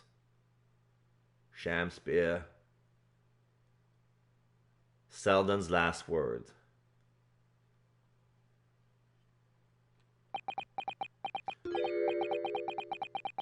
It's mine. What did you just say? It's mine. That loot is mine! He's pissed angry. He looks like a derailed man. Mr. Shamspear? Are you okay, sir? It's all lies! I don't accept any of it! Why should I? After all, you don't have a shred of evidence. You can't prove I killed that fellow. Forsooth, I'm the victim here, remember? Isn't that right, ladies and gentlemen? Everybody's looking in terror. If I don't admit to it, there's nothing you can do. You can't arrest me, for the time being anyway. Verily, you can't arrest the victim, can you? Isn't that right, ladies and gentlemen? 3 and 6. I'm so close. I just need a few more hours. I swore to myself that I'd get my hands on it, and I can almost taste it now. Do you really think I'd just give up? There's no question in my mind now. That man is guilty through and through. But he seems so utterly intoxicated by the idea of that loot. I'm afraid that however hard you press him, he'll never admit to what is done, Mr. Naruto. There is a way. Pardon? There's one way I can finish him. No. He's already committed the most heinous crime to get his hands on that loot. Which means all we need to do is find it first. A fine plan. Were it not for the fact that the police thoroughly searched the room following the death of Mr. Ross. If it's there at all, it must be very well hidden indeed. Without conclusive evidence, I certainly cannot rule. If only there was some way we could find the convict's loot quickly. This is the final piece of this complex puzzle. But I think we might have it in our possession already. Or rather, I think we may as well have something that can help us find where that loot is hidden. Raises his hand. My lord! Yes, Consul? The defense would like to make a proposal. How about to find the late convict's hidden loot? I believe we're already in possession of something that could give us a clue as to its whereabouts. Exclamation mark. Shamspear, It's our last chance, so it has to be worth a gamble. Okay, I'm gonna save. I have no idea. I'm gonna relook at all the evidence one more time to see what can help us find the loot. It's probably gonna be a picture. One piece of evidence that haven't been used yet in court. And the only one I can think of is the one of Mr. Garadeb and Duncan Ross. Besides, we've used the same technique once already. It definitely paid off then. The same technique. Very well then, Consul, let the court hear your idea. What do you propose we can use in order to locate the hiding place of the deceased convict's hole? Second-hand boot receipt.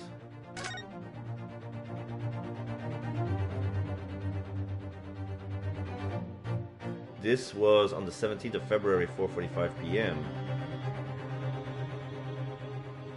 In one of the books? No, it was rented.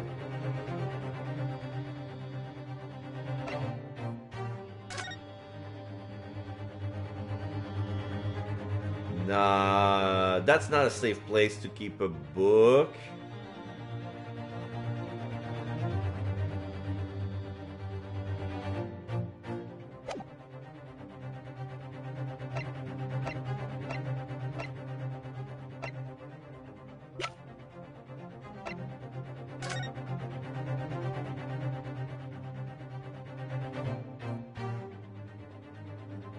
There are some nails. No, that's the stage. I was about to say there's some nail in that pillar.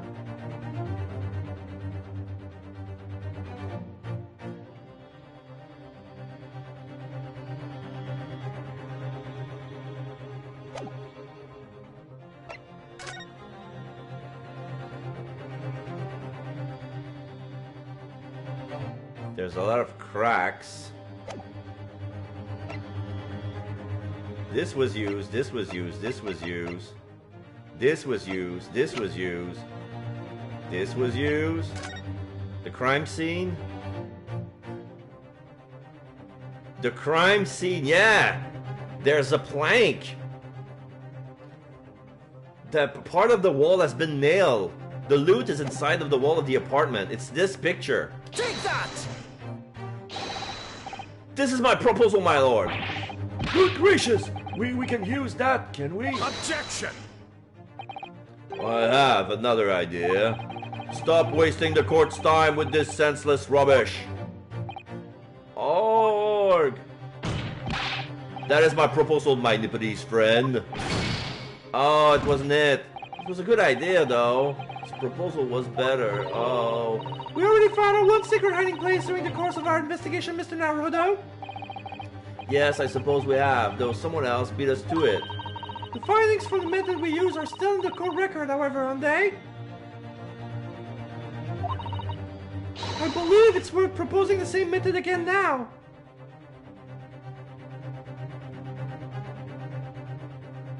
Okay, I think I start when they're trying to see. Okay.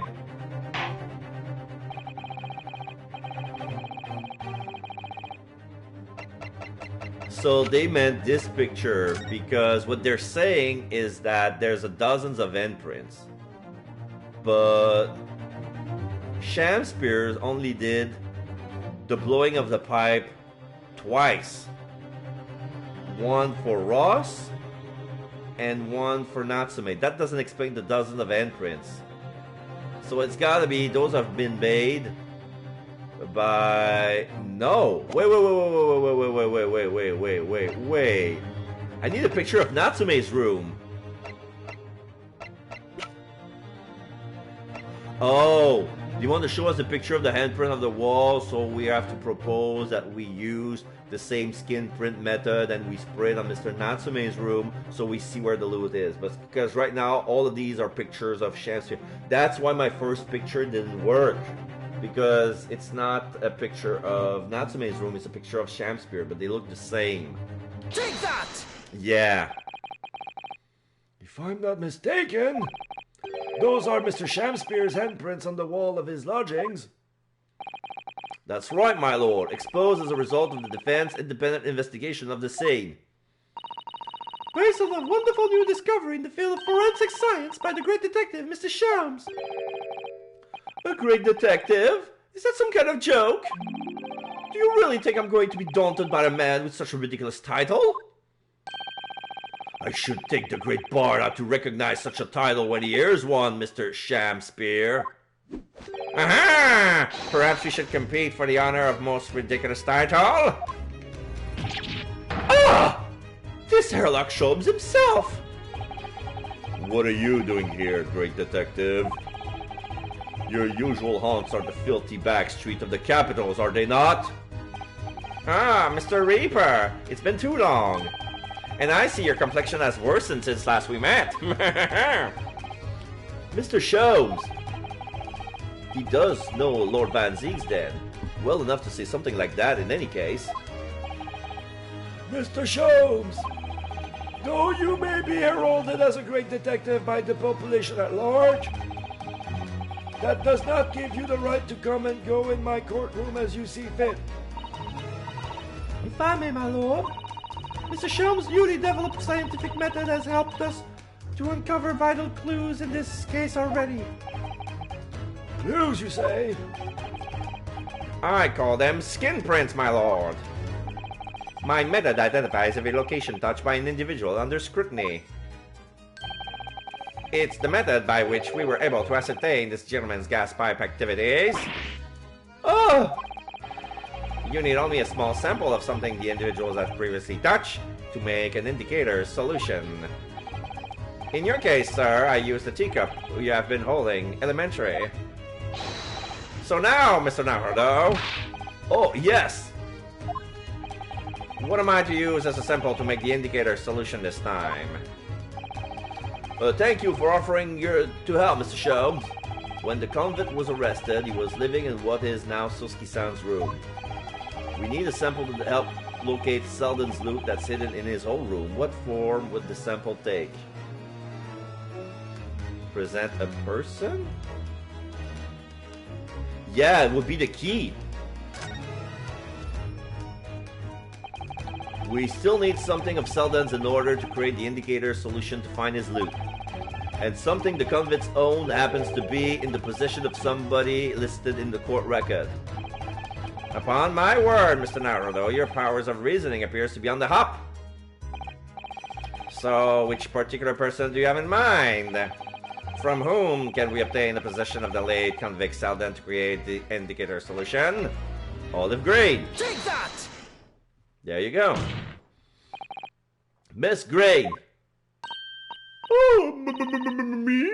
What do you want with me? I already soiled this key with my handprints. You're gonna find a false positive. The key around your neck, if you please.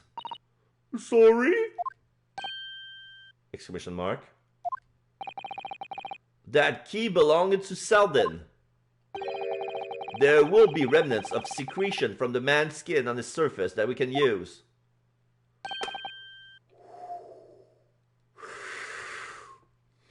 Very true. This is the sample we need. Using it, Using it, we can recreate the indicator solution required for Mr. Sholm's skin print seeker and find out exactly what Selden touched in the room that he used to rent. Ah! Mr. Shamspeare has one grade to another, I assure you. If the late convict's hall is hidden somewhere in his former lodgings, I shall uncover it no more than in 30 minutes! So, Mr. Shamspeare, the truth is well within our grasp now, and as such, you will never get your hand on Selden's stolen wealth.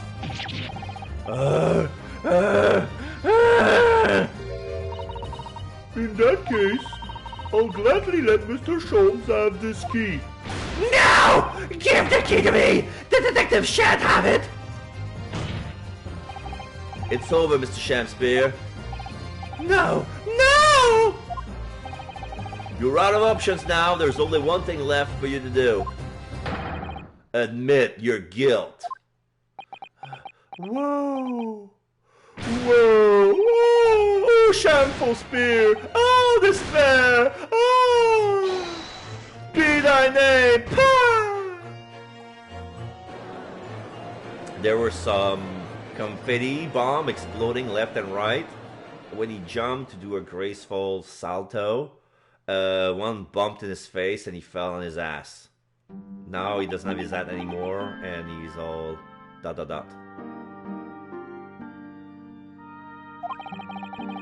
never intended to kill the man. I just wanted to drive him out of the room, that's all. So you would have time to find the convict's haul of stolen goods? Yet after you killed the young man, you still didn't move into the room. I asked the landlord, of course. I pleaded with him, but he refused. Why? I was 3 months behind with the rent, for one thing. Mr. Garrett really had a lot to put up with. And he had the gas repair work done immediately afterward, putting the room out of action for a while. And then this Japanese man swooped in at just the right moment to sign the new lease. Poor Miss Natsume, what unfortunate timing.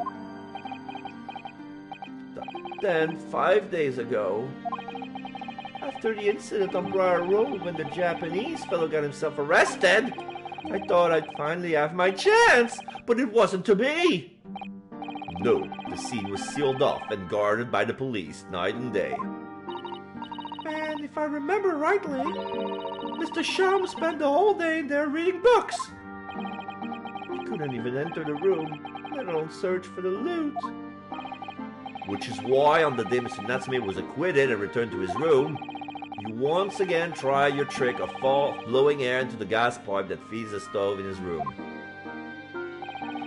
Unbeknownst to you, however, that action would lead you to a deadly trap.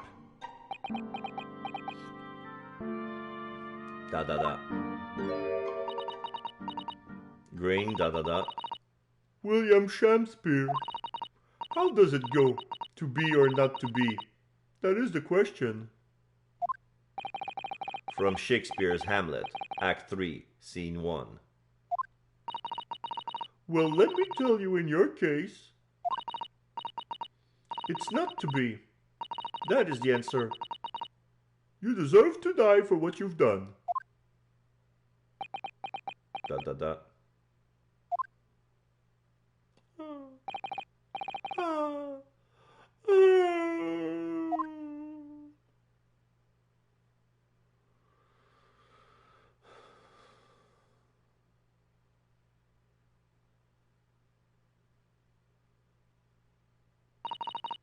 At first, I really did think it was just a terrible accident.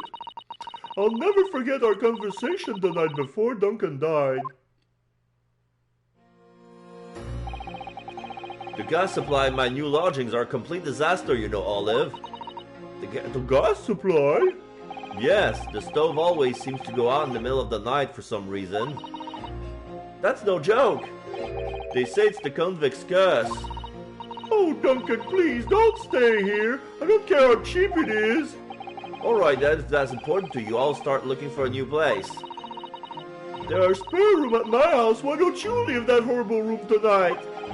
No, I better not. We said we'd wait until we've graduated before we told our parents, remember? But that was the last time we ever spoke. That very night, he fell victim to the gas. If only I'd known that was going to happen, I would have insisted he left that horrible room that instant.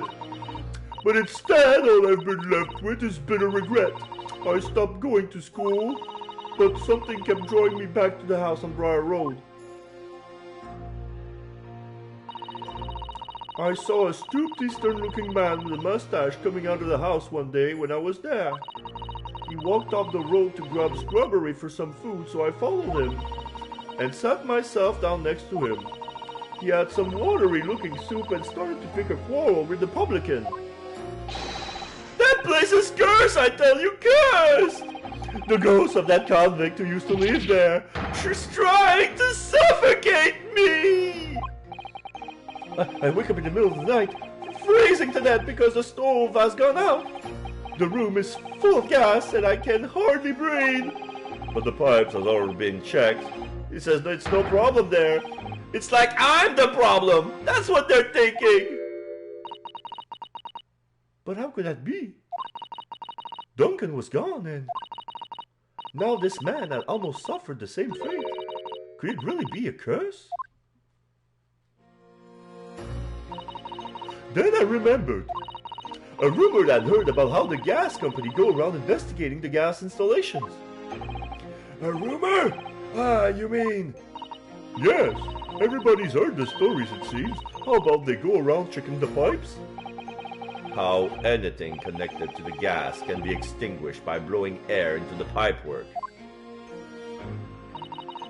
That's when it started. A little flicker of doubt in the back of my mind. That just wouldn't go away. Was it really an accident though? Once I had the idea, it wouldn't leave me alone. It plagued me day and night. So I bought this at one of the black markets in the East End.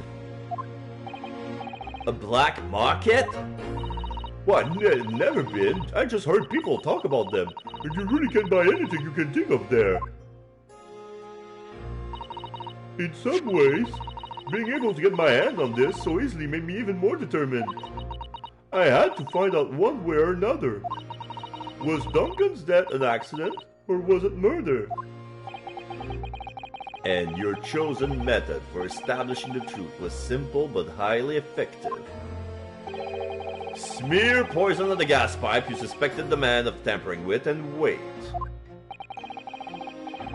If Mr. Shamspeare was innocent, nothing would have come of what you've done. But if he was guilty, he would pay for his crime dearly. I found out the name of the man I suspected, William Shamspeare. And then I wrote him in this little note. I have information regarding the death of Duncan Ross. Come to the Slug and Salad on Briar Road at 5 p.m. on the 17th. Don't tell anybody else about this letter or on the meeting. It is a matter of utmost importance. And then we see a picture of Duncan Ross. If he's done it, I knew I would worry him enough so he'd be sure to go. So I waited to see if it worked. And of course, Mr. Shamspeare followed the instruction to the letter.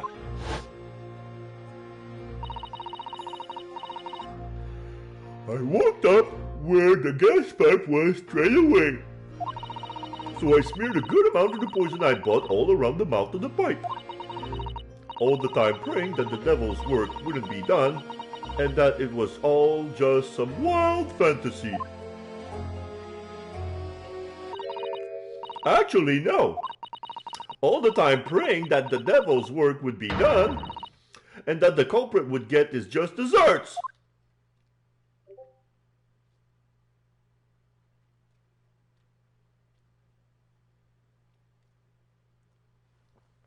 So now she's going to be arrested for attempted murder.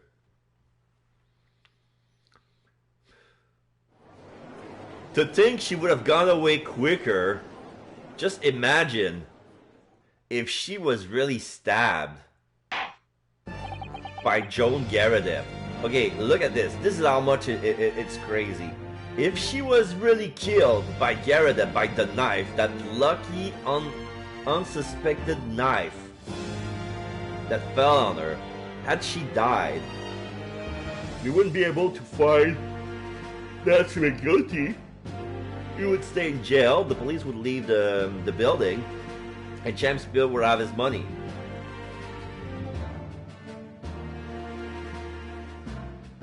But she lived. And she made Natsume innocent, so that triggered another crime where she found who actually killed her fiance, and now she's gonna go to jail for it. 3 days ago, when you were first stood in the dock before me, this whole affair seems relatively straightforward. Yes, my lord, Sosuke. I certainly never imagined the depth of depravity that we should subsequently find lurking behind the scenes. It has been a long road, my Nipponese friend. Oh, yes! And once I certainly didn't envisage walking with you.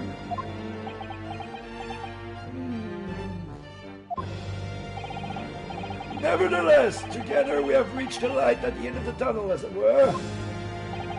Miss Green, Yes, my lord? you will be henceforth be stripped of your freedom as punishment for the attempted murder of Mr. William Shakespeare. Yes, I know. And you, Mr. Shakespeare, you will be tried for the murder of Mr. Duncan Ross in cold blood. And the subsequent attempted murder of Mr. Sosuke Natsume are present.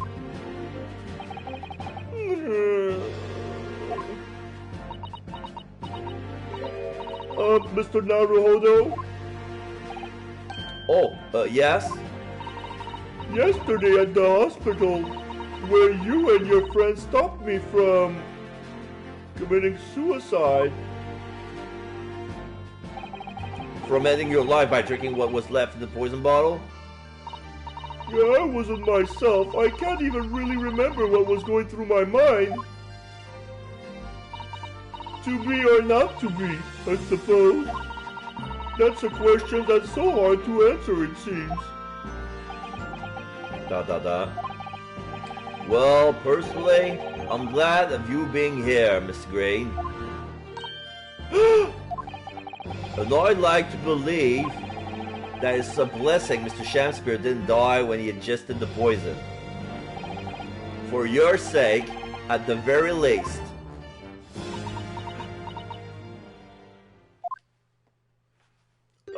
Now she smiles.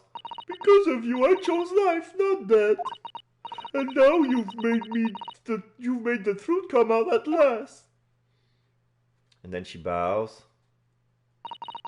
Really, I can't thank you enough. Oh, Miss Green! The Susato eyes are flickering, like she's about to cry, but she won't. She's moved. Mr. Sosuke Natsume, Yes, my lord. the court declares that you are exonerated from all blame in this matter. Accordingly, I would call upon the ladies and gentlemen of the jury to present a verdict of not guilty. We are in full agreement, my lord. In that case, I hereby declare the defendant not guilty! Fireworks and confettis for everyone! 1, 2, 3, 4, 5, 6. Pow, pow, pow, pow, pow, pow.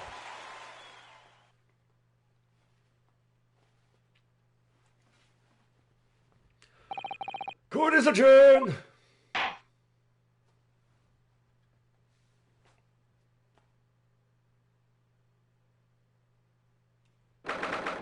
_23rd of February, 3:24 p.m. The Old Bailey, defendant's antechamber.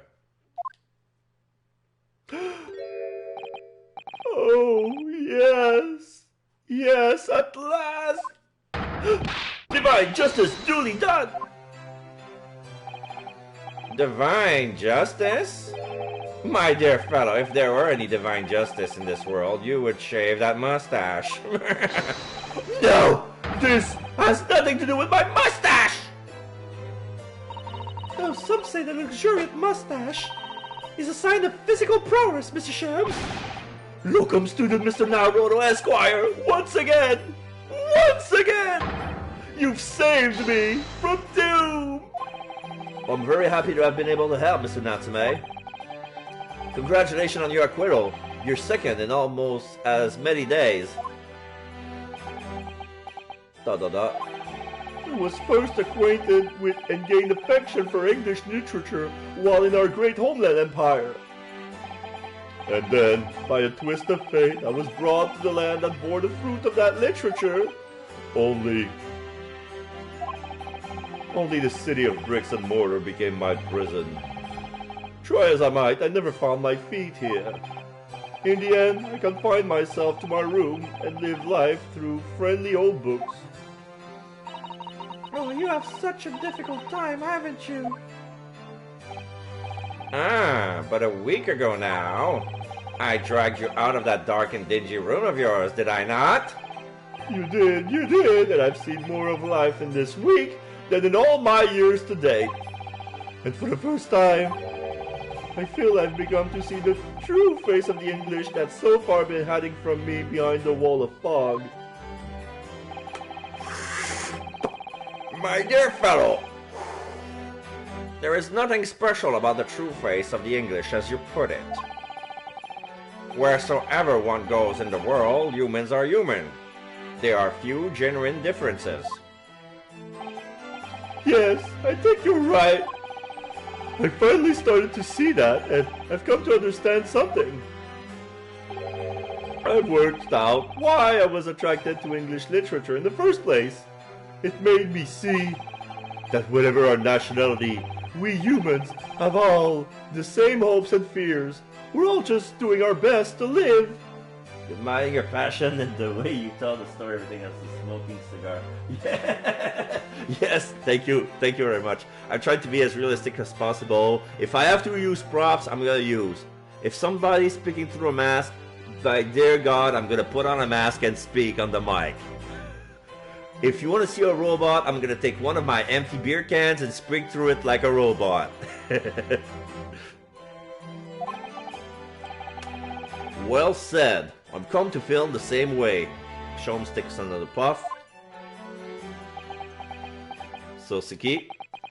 I've made a decision too. I'm going to cut short my study tour here and return to Japan. What? Just when we become friends here in England. What a terrible shame! Oh, I know, that does tug at my heartstrings, it really does. But I've decided I'd like to take everything I've learned here in Britain and write something of my own. A novel of sorts, I suppose. Oh my! So you'll be creating your own literature, Mr. Natsume, how wonderful! Oh, well, no, I mean... I wouldn't presume to call it literature! Why not? When that is precisely the definition, Mr. Mustache. I suppose you're right, yes. It will in a way be literature. But as of now, all I know is that I would like to try my hand at writing. I have no delusions of grandeur. Oh, he has no idea how famous he's gonna be. I, for one, would love to read your work. Well, aren't all things considered, it may be for the best. After all, you have once again emerged victorious from a battle with the Reaper. Oh, that's very true. And there is no salvation for a person in the dock when the Reaper is the prosecutor. The desire to return post-haste to the perceived safety of your homeland is one I quite understand. My goodness, yes! Faced with such a terrifying prospect. Nobody would consider that cowardly, I'm quite sure. Soseki, But that's not why I'm leaving. I mean it. Objection! Suski yells objection. And that was the case that we found ourselves embroiled in 6 months ago now. Sosuke-san did indeed return to Japan and submitted a report about both cases to the government. It was on reading that report that Professor Mikotoba was prompted to visit the scholar. And barely any time later, Susato-san was given the news that she must return to Japan as well, on the back of a telegram stating falsely that her father has fallen gravely ill.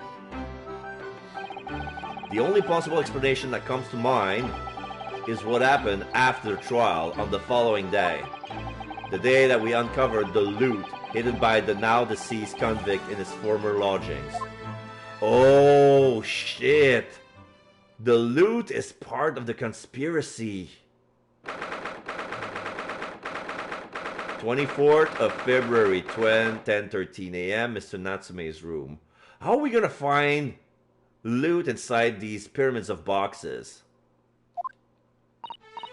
Oh, well done, Mr. Shelms. How simply marvelous of you to uncover the secret hiding place in just one day. Wasn't it supposed to take 30 minutes? As I believe I told you, my dear fellow, skin prints are extremely useful in such situations. Now he's wearing his fox mask with the goggles. The special goggles. Wouldn't you agree, Gregson? Oh! Chips! Yeah, he's so aghast, he's munching on his fish and chip like no one. I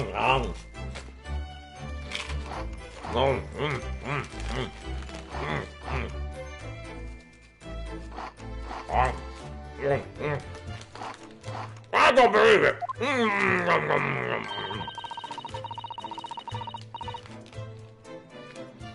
Gregsy's been happily munching in agreement this whole time, you know, Hurley. Yum, yum, yum, yum, yum, yum.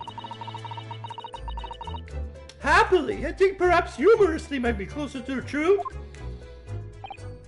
So, it transpires the man fashioned a hiding place in the ceiling. And what's in it? What exactly is the loot? Let us look then, if you're ready. Let's examine the late burglar's hall. What is that? Oh, fuck! It looks like a collar of some sort, with blood inside of the collar. It looks like a dog's collar. It's studded with many rings. There's a letter. It's a neckband. Yeah. It's a leather neckband encrusted with golden, like jewels, red jewels studded in gold. There's a letter on it. I cannot tell what it is. It looks like some sort of neckband or collar. A collar? It's huge though.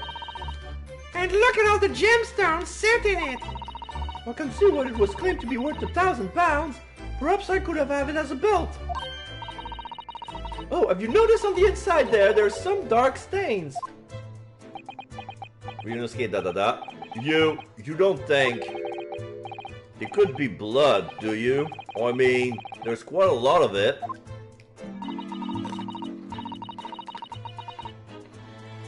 On second thought, that perhaps I won't have it as a belt. Then, of course, there's this emblem here. A large letter B and a small crown. B with a crown. Yeah, it looked like a B, but it looked like a lowercase b for some reason. That's why I couldn't recognize. Like, usually when they put a letter, it's a capital one, but it's like it has some sort of fioritures from being of old.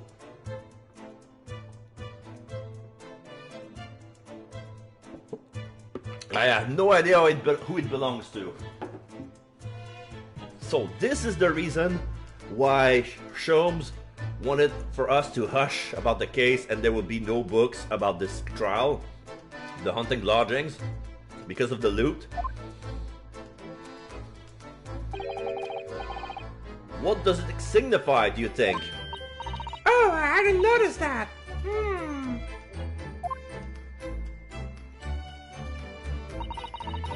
I feel as though I've seen that emblem somewhere before, you know? Where could it have been? That's enough of that, I think. What? What's the matter with Mr. Sholmes? All the color has drained from his face. Well, Inspector, I believe you ought to be taking this, oughtn't you? It could be valuable evidence after all. It must be kept safely under lock and key. Yes. Get your grubby hands off of that, you lot, and hand it over now.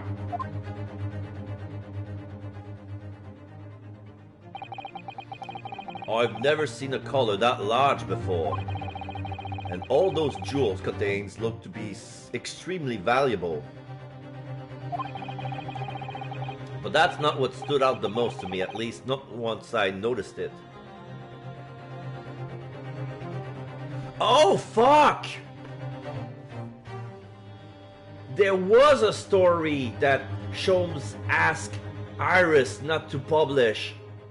He put it at the pawnbrokery, the Hounds of Baskerville. That's a collar, that's a dog collar. But the dog is fucking big. But there's blood inside. The Hounds of Baskerville. Oh shit. Oh shit. Those dark marks on the inside of the collar, those stains, could they really have been blood?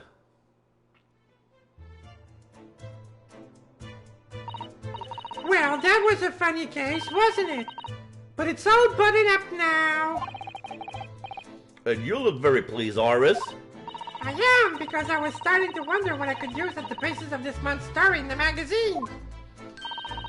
But this case will be perfect. It's been so fascinating. You're talking about the latest installment of The Adventures of Sherlock Sholmes, I presume? The mystery of the knife in the mist, and the mustache man in the convict's curses, perhaps. I could make it a two-part story.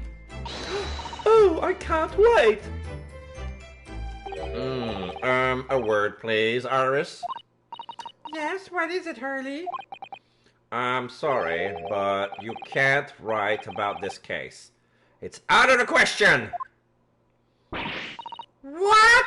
Why not? It's a great case. Then I shall have to insist that you limit yourself to the first of your two titles.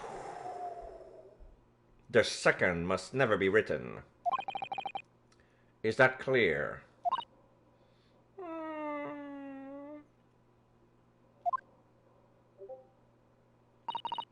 Yes. Okay, I'll do it. So sad that she's been forbidden so to write. So it was that the second of Soseki-san's cases became buried in obscurity. Now, looking back, I feel I understand. I can see why Mr. Sholmes forbade Iris from publishing the story. It would take a little longer before I saw the link between everything that had happened and would happen. For it wasn't until 2 months after the arrival of Susato-san's letter that events began to unfurl again. 2 months after the end of the game? With an incident that took place at the very heart of the eagerly awaited Great Exhibition of London. Oh, there's something's gonna happen at the Great Exhibition. Oh, I'm here for that. I'm here for that.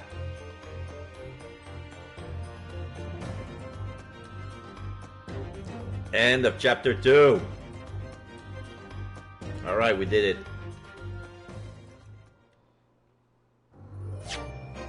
Save your progress.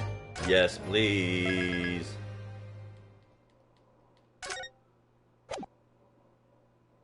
Episode 3, the return of the great departed soul.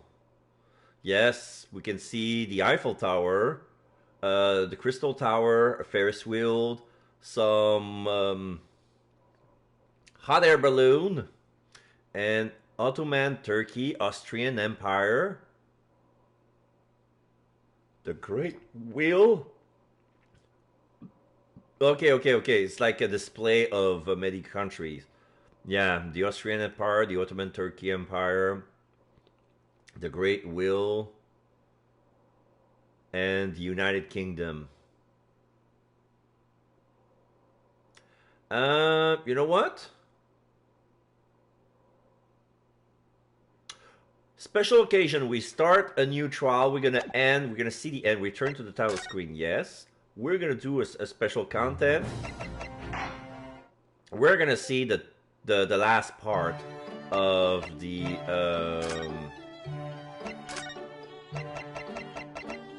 because I don't think that we're gonna be finishing in 14 streams. So there's gonna be some streams, like at every beginning of stream I'm gonna be one, but at every beginning of chapters I'm gonna be making one too. So we're gonna check Ryunosuke 7 days. 5th of July, 5 p.m., the Old Bailey courtroom.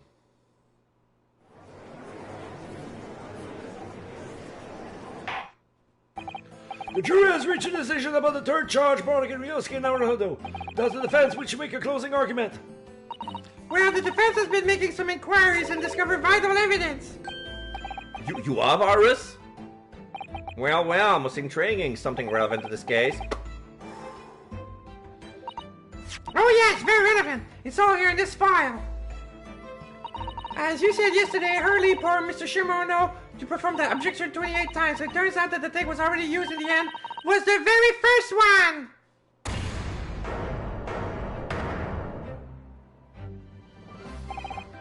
What a cruel taskmaster! Objection! Your Royal Iris, that was new information. Raises his hand. But did you really need to share it with the court? It may interest you to know that the objection we just heard was number 23. Forgive me! Fell on the floor. So pray tell the court, ladies and gentlemen of the jury, how do you find the accused? Guilty! Guilty! Guilty! Guilty! Guilty! Guilty! So now he's gonna be guilty. Oh shit, he's guilty of overindulgence because... It would appear that the jurors are unanimous in their decision. 7-day sinner Ryunosuke Naruhodo. On this occasion, the court finds you... guilty! And an unsurprising result, the world, ladies and gentlemen of the jury, are great allies of mine.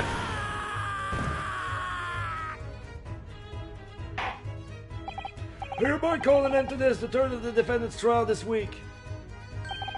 I trust you shall attend the next trial. I think you got your just desserts there, Runo, don't you? There is all courts adjourned until the fourth trial tomorrow evening. To be continued. So not guilty, not guilty, guilty. So is he gonna be is he gonna be guilty 3 times and not guilty 3 times on the 7th day is gonna be the decider? Okay, so now we're gonna continue with the Return of the Great Departed Soul, Investigation Part 1.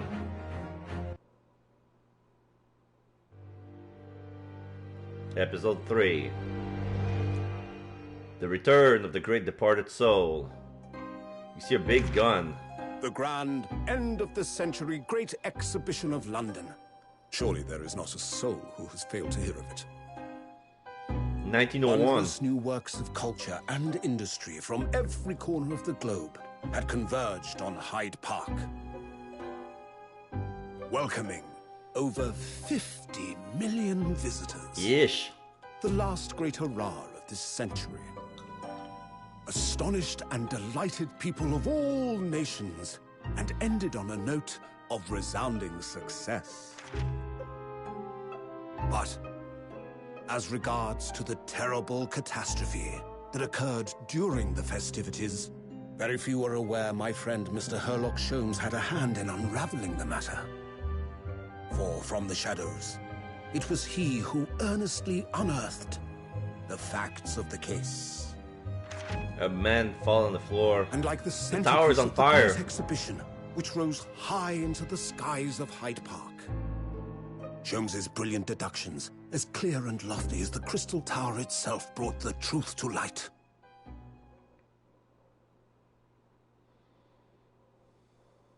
Okay, so the Crystal Tower looks like the Eiffel Tower, but with a big ball at the end. The showground of the Great Exhibition, which is absolutely packed with people.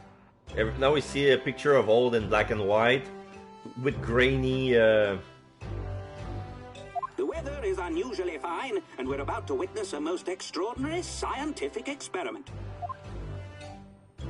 Oh, all right. Ladies and gentlemen, the 20th century will see steam engines and electrical power dominate the world. All right, now we see two people. We see a gentleman who looks like one of those villains in Western books, like those Eastern rich people. He has a very large top hat. He's all dressed in pink. He has a little bit of a long hair. He's having a mustache with big sideburns. Well, gelled.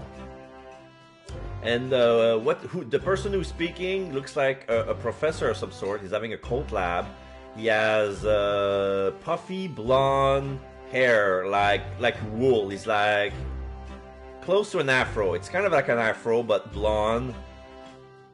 He has woolly hair, but I say blonde. It's more likely light orange. And he's wearing glasses too, and he looks ecstatic. We see crates that says William and Turner, W&T. The Ferris wheel is spinning. Yeah, we see the tower. We see the Turkish and the Austrians expo in the back. Horse-drawn carts will give way to the motor car. Ships will sprout wings and take to the skies. And today, we showcase even more advanced technology. A glimpse into the future. A world first. A demonstration of my super high voltage instantaneous kinesis machine. Kinesis machine? Yeah, there's a big contraption. It looks like a ray gun. Literally be disassembled by a pulse of high voltage electricity and beamed to another location. That's supposed to be a teleport gun? Apparently that he created a teleporter. A steampunk teleporter. Whereupon his body will be reassembled by a series of complex calculations exactly as it was before. That spells doom. An electric current that will disassemble the atom and then take into an electric current and then reassemble in the same order by precise calculation, but I don't see a computer anywhere. Who's gonna reassemble the particles? This is doomed to fail. This man's gonna enter the thing. Yeah, the gentleman is entering the room. He's strapping himself in. Put the seat belt. Is this a catapult? What's he gonna do? But a few moments from now, this gentleman will, in the blink of an eye, complete an incredible journey through the air. To arrive an instant later on the Crystal Tower behind you!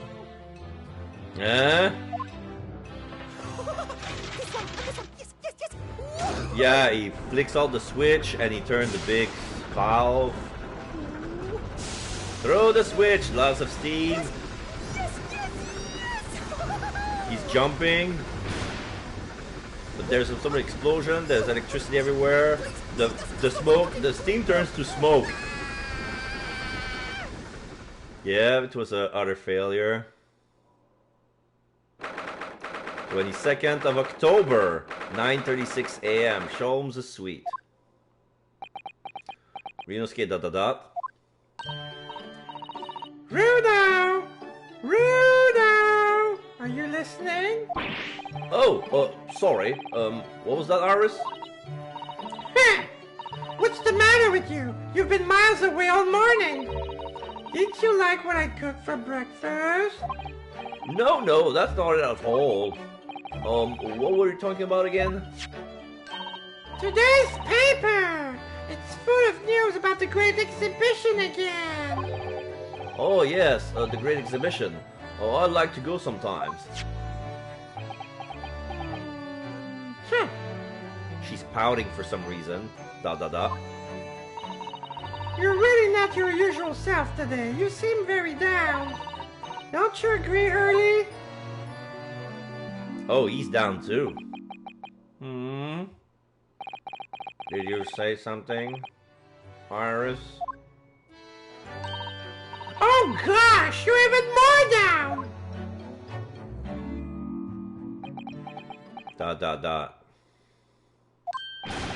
Wow! When did you arrive, Mr. Naruto? He's in fighting mode. Pugilistic stance. Oh, I've been in for about half an hour already. We had breakfast together, Mr. Sholmes. Oh, what? Why did you mention it before? Oh, I thought you might have known I was here, you know, because breakfast? Iris is quite right. You're clearly lacking in vim. So much so that I didn't notice your presence. Thanks. Of course, I could deduce the reason perfectly well with some simple observations. What? Let's see. Yes, for example, your tousled hair this morning with all these unruly sparks. That's more regular haircut. Clearly, it's been deduced, therefore, that... let me stop you there, Mr. Sholmes, because I think I can see where this is going. My hair always looked like this. It always has. Ever since we first met, in fact. Oh, really? How interesting. It just doesn't look like her haircut as such, I suppose. Thanks again. Here's a skate ... It crossed my mind recently that it's been 6 months now. 6 months? Yeah, it's been 6 months since Susato left. October? Yeah, like she left in April?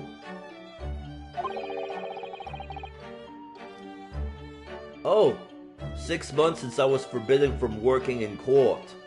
Oh, he's forbidden. Oh, yeah, he got barred.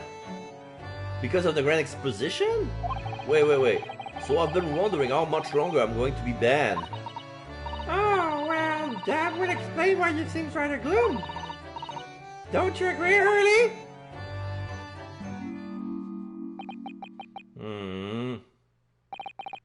Did you say something, Iris?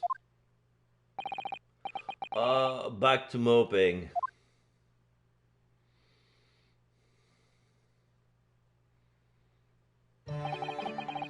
What's the matter with Mr. Sholmes today? He seems even more down in the dumps than me. I know! And the Great Exhibition has opened. You think he would be excited? Oh, why don't we all go and see it together? I want to, of course I do, but I can't! Not for the time being. Why not? Why not? Why not? Because I'm a great detective after all. So you're embroiled in some tricky case that you can't be distracted from, is that it? I don't remember hearing that you're working on a case, Hurley. ...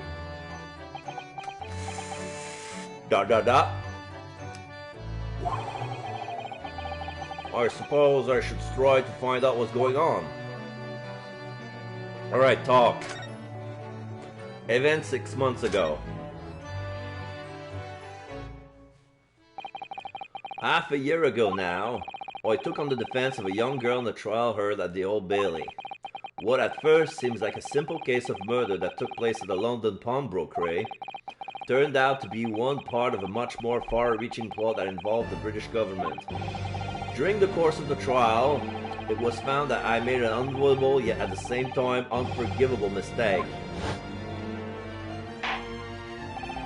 Words fail me! This situation is utterly deplorable! Mr. Naruto! Yes, my lord! I will decide upon your fate following the conclusion of this trial. Oh, okay. They didn't mention it, but there were to be dire consequences to us trying to go against the British court of law and try to... So we sacrificed our badge, our armband, to get into the truth just so that Gina Lestrade will be found not guilty. But she still had to go to jail because of all of her misdemeanors and lying to the court. We'll decide upon your fate during this trial. Of course, my lord. In the end, I had my right to represent people in court revoked. I was told I had to spend my time in research and study, so that's what I've been doing. He's been studying for 6 months? You have, haven't you, Runo? Reading all those big fat tomes about British law up in your room, and the notes about your Sholmes' old cases? Brewing Iris's precious blend of tea, fetching my daily bread for me. You've become something of a manservant around here. Start of the silverware next. Start of the silverware next, Master Naruto. Well, I'm thinking of going to ask the powers that be to reconsider. Specifically, Lord Strongheart at the British Supreme Court of Whitehall. Lord Strongheart?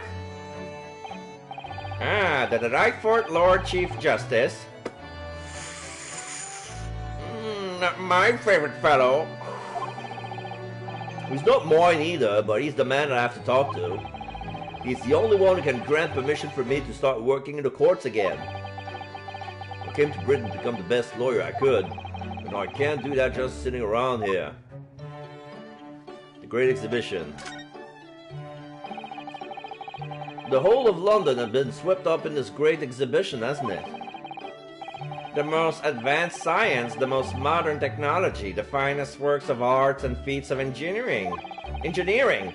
For the next 6 months, our capital will be showcasing these things and the world will be watching. Oh, do you know what I would like to do? I would like to look down on London from one of those lovely balloons. Look down on? Do you mean those things? Fly? Those balloons can fly? Yes, of course, they fly high in the sky and don't even need wings to do it. All you need is hot hair. But how? How does hot hair have anything to do with flying? It makes no sense. I can't understand it at all. That's true for a lot of new scientific discoveries. Most people can't understand them at first. But in 100 years' time, all these things will just be common knowledge. Or I suppose they might be. Mind you, some of the science being demonstrated seems very questionable. Something went wrong on the open experimentation stage yesterday, apparently. There was a huge explosion. Still, I wish I'd seen it now. I would love to see how bad some of these scams experiments really are. Says the innocent 10-year-old girl. See here, every page of this paper carries some article or other about the Great Exhibition. But the brighter things shine, the darker the shadows that are cast behind them. Personally, I find myself drawn to the darkness, to the impenetrable. That is my proper atmosphere. The Great Exhibition newspaper has been entered into the court record. A newspaper containing various articles about the world-leading science and technology on show at the Great Exhibition being held in London. Shadow cast behind? Is that a metaphorical way of referring to the back page of the paper? Uh-oh, let's check the paper. Can we turn it? Yes, we can turn it. The Reaper attacked? Lord Van Zieks and compatriot cornered? Oh, a lost cat. St. Bartholomew Hospitals, Public Health Services, Public Reform. Ruffians aim to intimidate a man of justice. What the heck is that? So many glowing reports about the Great Exhibition and everything that's going on there. Other than this rather gloomy looking one, that is. Wait, what? What's the matter, Runo? The Reaper attacked? That's Lord Van Zieks. Yeah, I see it. There's a guy wearing a mask and a cowl. Is he working with him? This must be what Mr. Sholmes was talking about. Does he know any more, I wonder?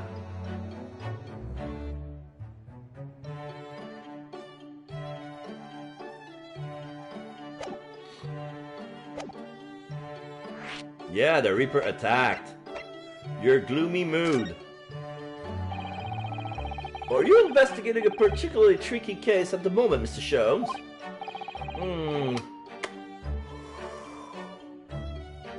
You could say that, I suppose. Nothing more to add. It's not like you. What sort of case is it? Shh! Quiet, Mr. Naruto. We must not discuss it here. You never know who might be listening. You're acting very strangely, Hurley. What do you mean, Iris? Well, usually, the more mysterious and complicated the case is, the better Hurley's mood. Ah! Is it really a case that's bothering you? Here, Iris, please, you mustn't exercise your astute powers of observation and deduction on me without invitation. Remember what I always say, put yourself in the shoes of the individuals about whom you're making deduction. You say that, do you? You, Mr. Sholmes, out of all the people. Never mind, once I had a cup of tea, I must make my way at once to the crime scene.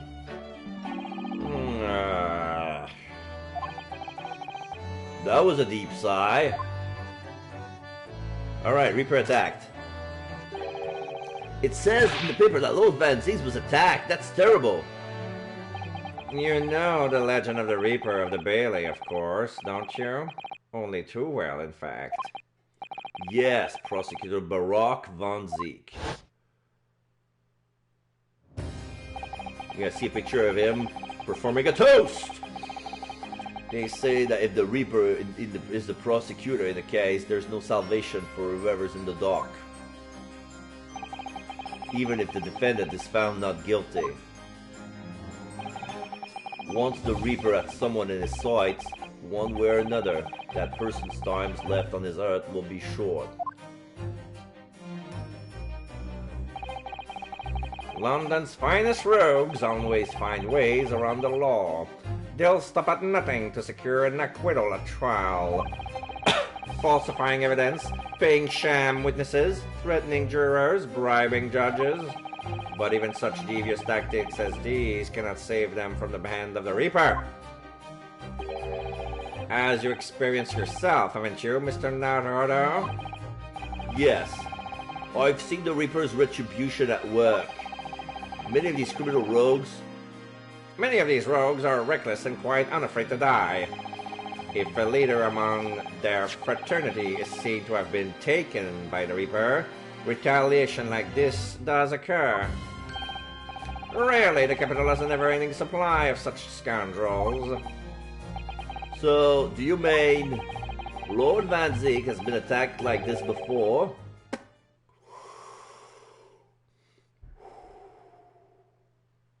This isn't the first time. He's been quite an accomplished combatant, you know. He doesn't take his attacks lying down. Although, it seems that his assailant were armed with guns this time. Oh my goodness! Is he alright then? Is Lord Van Zieks hurt? My dear fellow, how on earth would I know? Well, in the article here it says, as to what of Lord Van Zieks in this condition, all will be revealed in tomorrow's morning edition. Oh, I see. Well, we shall have to be patient then. No, I can't wait until tomorrow. In that case, you shall have to inquire with somebody in the know. But who? Lord Strongheart, perhaps?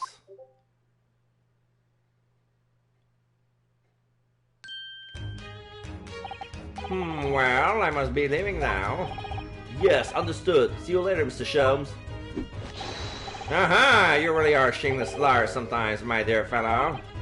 What? You seek to put me off my guard and follow me, don't you? Well, you would be wasting your time. The thought hadn't crossed my mind, but now I'm wondering where you're going. Well then, see you later indeed. Listen to him. He's still laughing on his way out of the door. Alright then, Rudo, let's get going! She put on some hat. It's a flat cap that molds the design of her haircut. So it looks like she's wearing bunny ears. And she has her goggles on. She's wearing all black. It looks like she's ready for some experiments or some roguish trick of some sort. I don't know. Oh, Iris? What are you wearing? Oh, I've got changed. I've got changed to go to the great exhibition. We're going to take me. What? But I was just about to go to the Supreme Court. Oh, well that sounds fun too. You're going to take me there then. She aims her gun at me like she's holding me at gunpoint. You shall take me with you. I'm taking you hostage.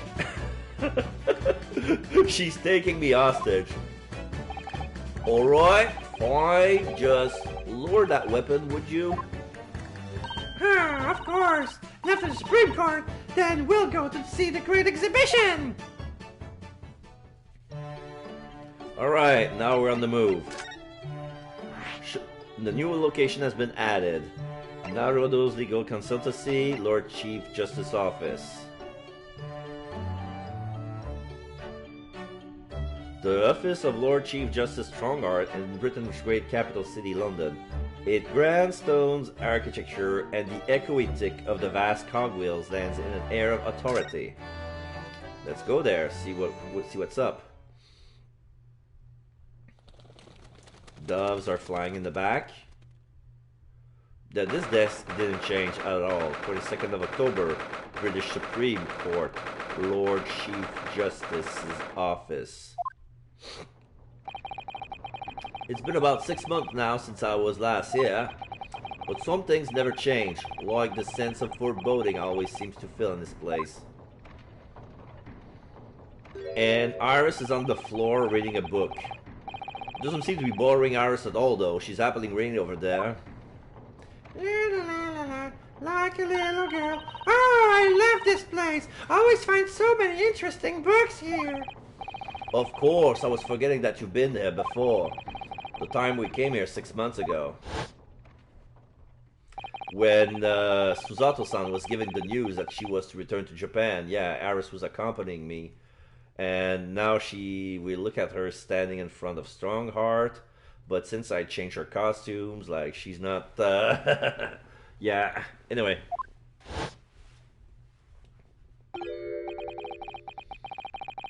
Ah, I understand you wish to speak with me. Oh, Lord Strongheart. I trust you've been keeping well? Looking at his watch. Let's see, since you arrive and request an audience, it's been 4 hours, 32 minutes, and 26 seconds. I've kept you waiting a while, huh? My apologies. Oh no, not at all. I feel like more than standing around staring into space. Good to know. Good to know that it doesn't appear to bother him at all. Male Strongheart, Lord Chief Justice of London. He's the man who's allowed me to start practicing as a defense lawyer when I arrived in Britain as a student. You need only sever the air for a moment in his grand office to understand his preeminent status. As you will be aware, the Great Exhibition of London is now underway at last. We're extremely busy as a result, policing the grounds, guarding the new technologies, dealing with petty crime. And furthermore, as of next month, we shall open the International Forensic Science Symposium. Oh, I've not heard about that. Investigating authorities from 40 countries around the globe will be taking part, including from your own land. Forensic science is the future. The world must embrace it. As we're the hosting nation, I have much to do. And it is my highest priority. If others must wait for my attention as a result, so be it! Well, it's nice to know where I stand. So, you wish to consult with me?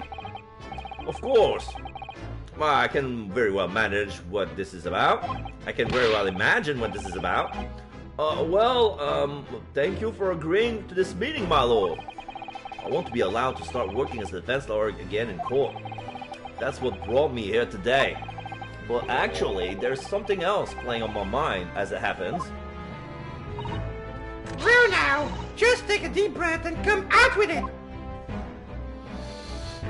Alright. Converse, permission to work, Forensic Science Symposium. I actually came here today to ask for a permission. Go on. 6 months ago, my right to work in court as a lawyer was revoked and I was told to spend my time studying. Obviously, I'm very sorry for what happened, but the thing is, get Justice Watch. It made me understand what it really means to defend somebody under the rules of foreign justice system. You know, I desperately want to have another go. Please, permit me to enter the courtroom again.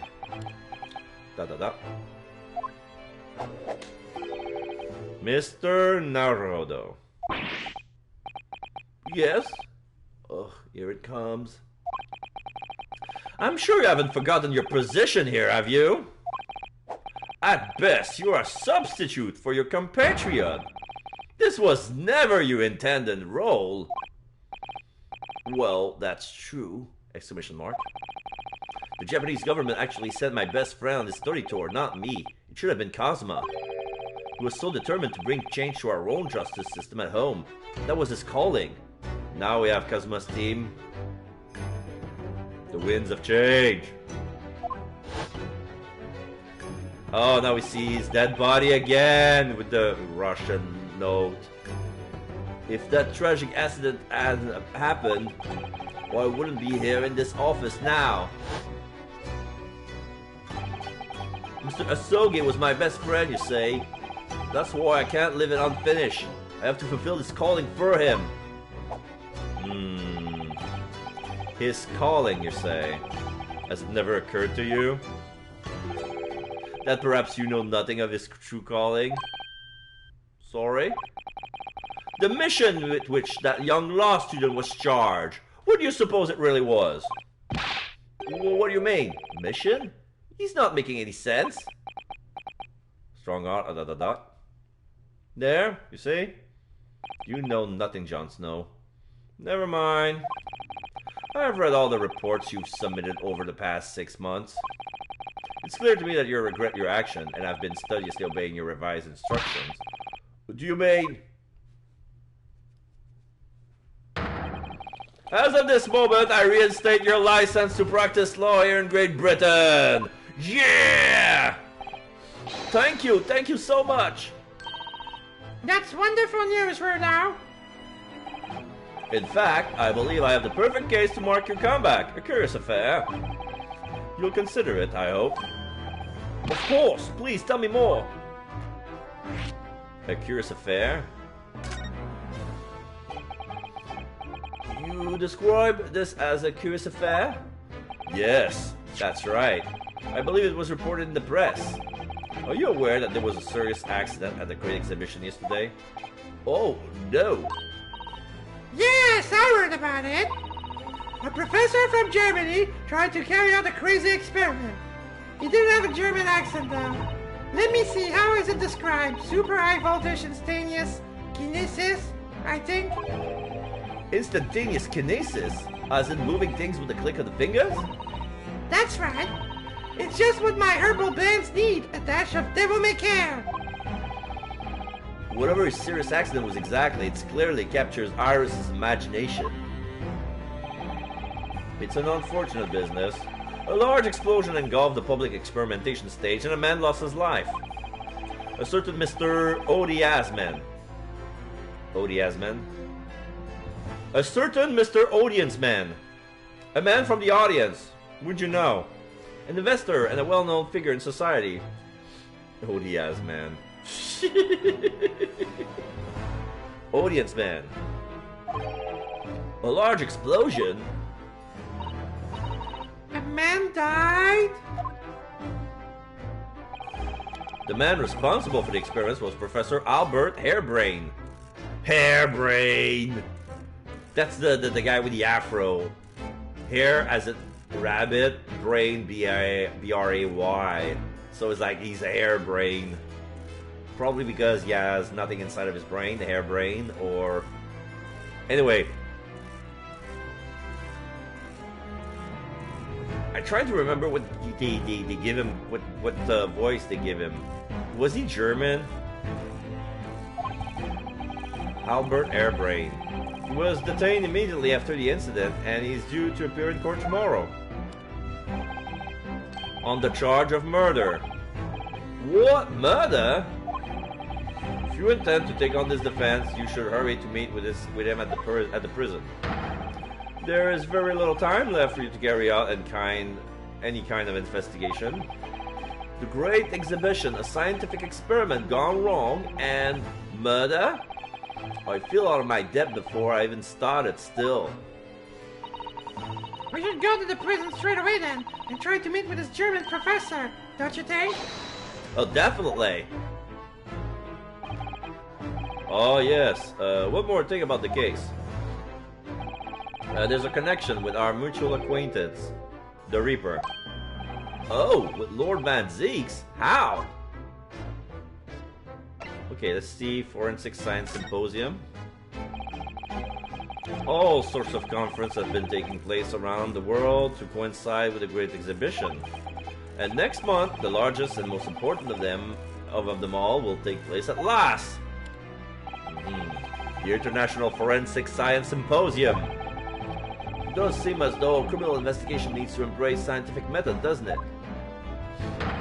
Exactly! Pigeons! Ah!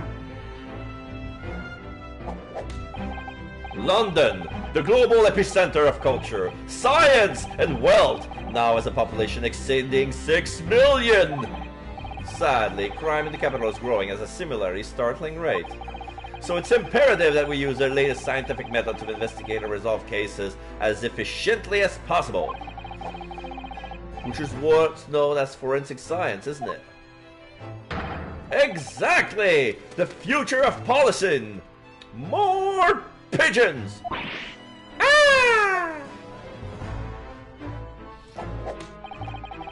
Regrettably, however, Britain is currently dragging its feet when it comes to the abduction of forensics method.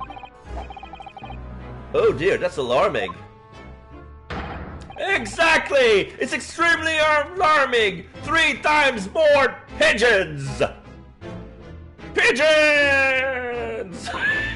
Ah!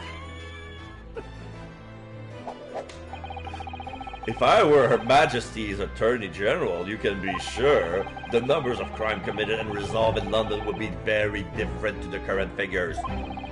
And I can cite 12 solid arguments and 223 individual reasons to support my claim. Sorry? By way of apology for keeping you waiting earlier, I shall detail everyone now! What? Oh, how fascinating! It all began 15 years ago. I was... Easy, everybody turns into a blur. Fades to white. I cannot... Nothing came in, nothing stuck inside this brain. Fade to black, and then he wakes up.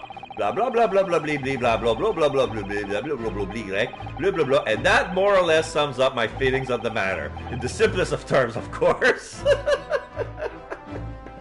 One eternity later. All right, piece of candy. Sorry, I didn't notice that. All right, piece of candy.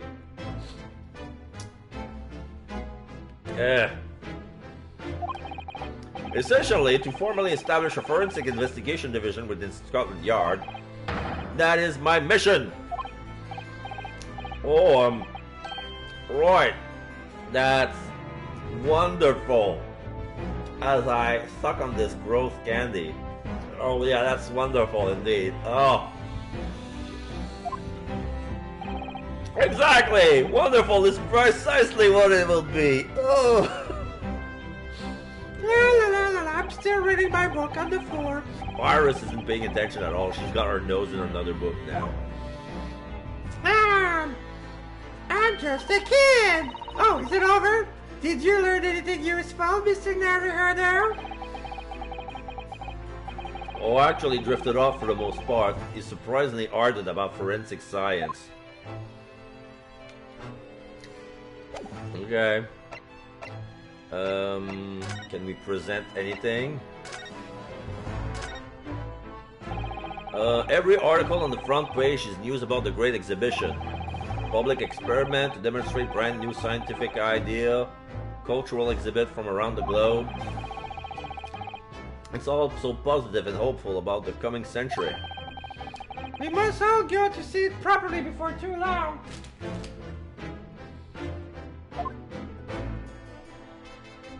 Oh, we see Airbrain, first test of the matter of transport device. We see Professor Airbrain on the cover.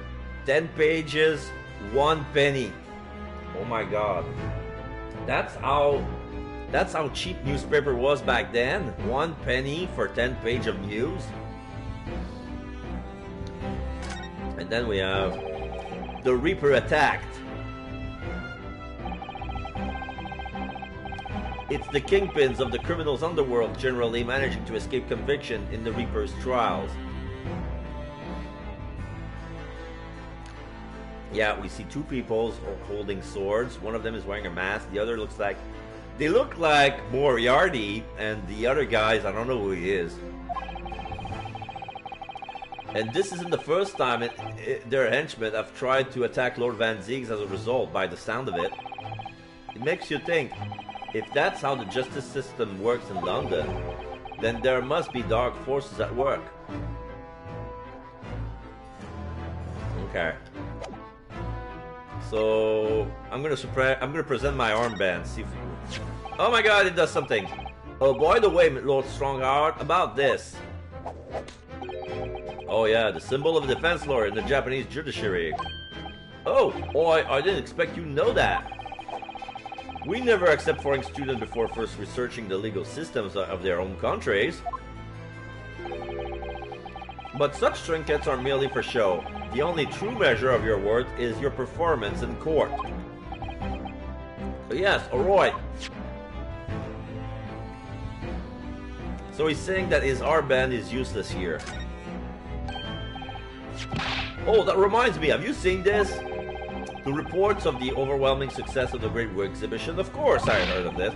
No, not that. The story of the back page. What story? Oh, the Reaper attacked. Oh, that. Oh, yeah. You've enjoyed some victories in court against my #1 prosecutor, have you not? Poor Mr. Reaper. What happened to him? He wasn't killed, was he? Oh no, there's no need for concern. Lord Van Zieg would not be so easily dispatched, I assure you. Can you tell us what happened? I would really love to know. Very well. If it interests you. It does! Strangely, more than just that forensics bullcrap. Alright, Van Zieg's condition. Fortunately, Lord Van Zieks emerged from the attack unscathed. Street ruffians are no match for that man. He's a very capable fighter. But that's incredible. They were armed with guns. Why was he attacked though? Do we know? ... It's related to events that occurred a month ago. A leader of one of the capital's criminal organizations was indicted and prosecuted by Van Zieks. But the man was acquitted. I have no doubt large sums of money were involved behind the scenes. Large sums of money? Yeah, a deplorable situation. Members of the jury were bribed, it seems. However, despite swinging his freedom, the man in question met a dramatic end yesterday. But you're not suggesting that was the work of the Reaper, surely? The victim's henchman certainly seems to think so. He was a man by the name of Asman, Mr. Odie Asman. Did you see Asman? That's the man who died in the big explosion at the Great Exhibition. They say that this is the fault of. They say that it's the fault of the Reaper. This is a weird angle.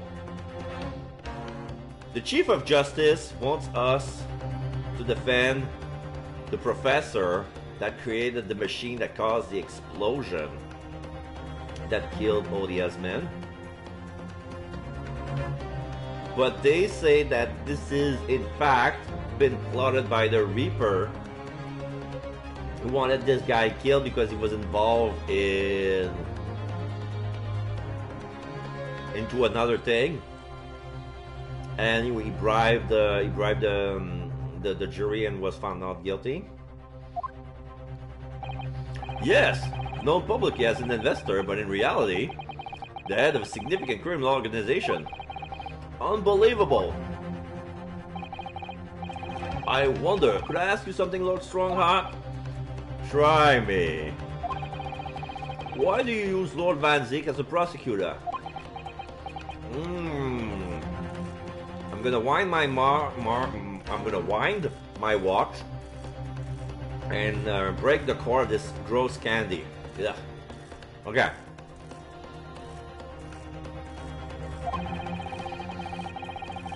All the criminals who managed to get him off court then meet with mysterious hands outside the courtroom. And fearful of that fate, they seek to strike at Lord Van Ziek's first. I know there's no evidence that actually he is the Reaper in that sense, but still, something's clearly going on here. I have Van Ziek's word for the prosecution service for two reasons. Firstly, the man is the best prosecutor in the capital, bar none. And secondly, any deaths of criminals that occur outside the courtroom following his trial are nothing to do with him.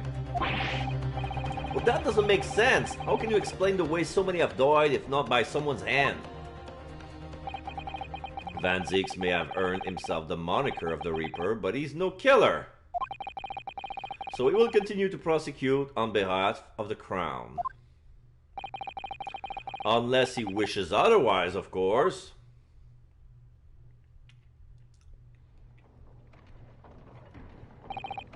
Well, I must be leaving for my next engagement. I'm already 11 hours and 60 minutes late. My colleagues may be starting to fidget. 11 hours late? That's quite something. That meeting already started when I arrived back here for this engagement with you. So lateness was inevitable. Time stops for no man. Well, I'm sure it stopped for me during those 12 solid arguments and 223 reasons. Oh, fuck, really? Are you for real? He's been standing here having an audience with Strongheart for 11 hours? Oh yes, where would I find Lord Van Zieks now? Oh, I would assume he's at his office. Roy, I'll go and ask him about the attack in person. I want to get it straight from the horse's mouth. Away with you now. I'm leaving Professor Airbrain's defense entirely in your hands. Of course, yes. Thank you very much, sir.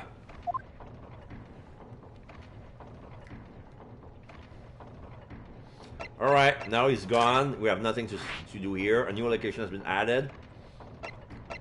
The prosecutor's office is a new thing. We're gonna go to prison. We're gonna talk with the defendant. Now we're gonna go to the prosecutor's office. Oh.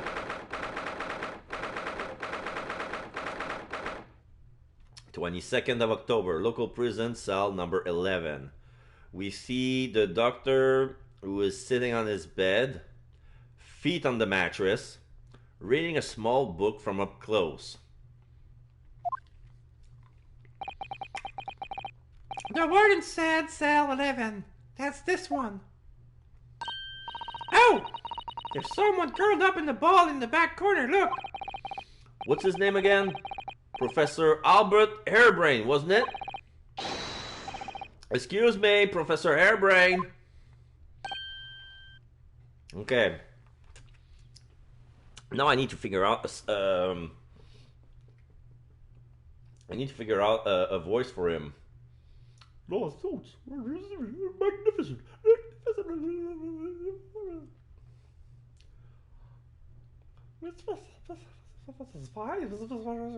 Okay.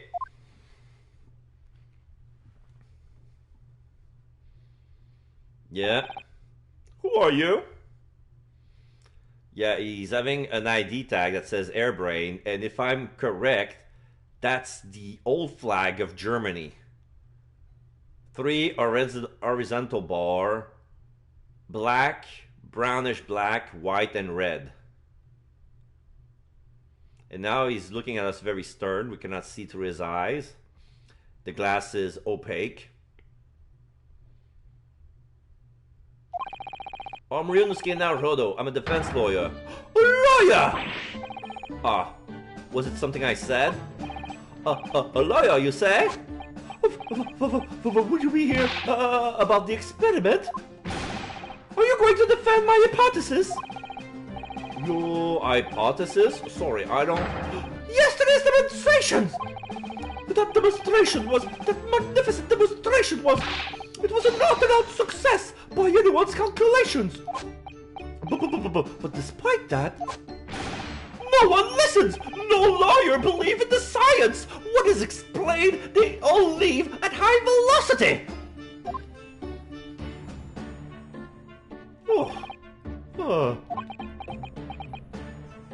Ryunosuke da. Now's probably not a good time to mention that your zeal has made my concentration leave for a while too. Okay, now we can see his eyes better. We're gonna converse with him. Yesterday's demonstration.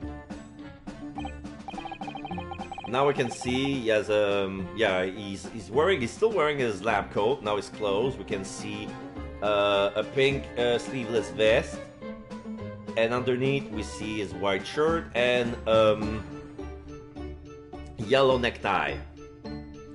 The collar is well made. You mentioned the demonstration yesterday.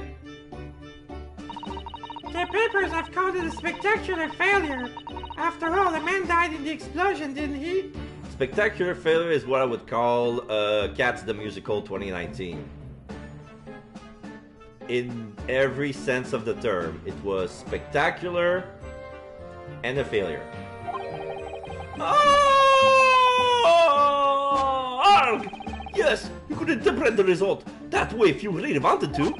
Well, I suppose in the strictest sense, the experiment was a failure, but at the same time, it was a great success. You've lost me.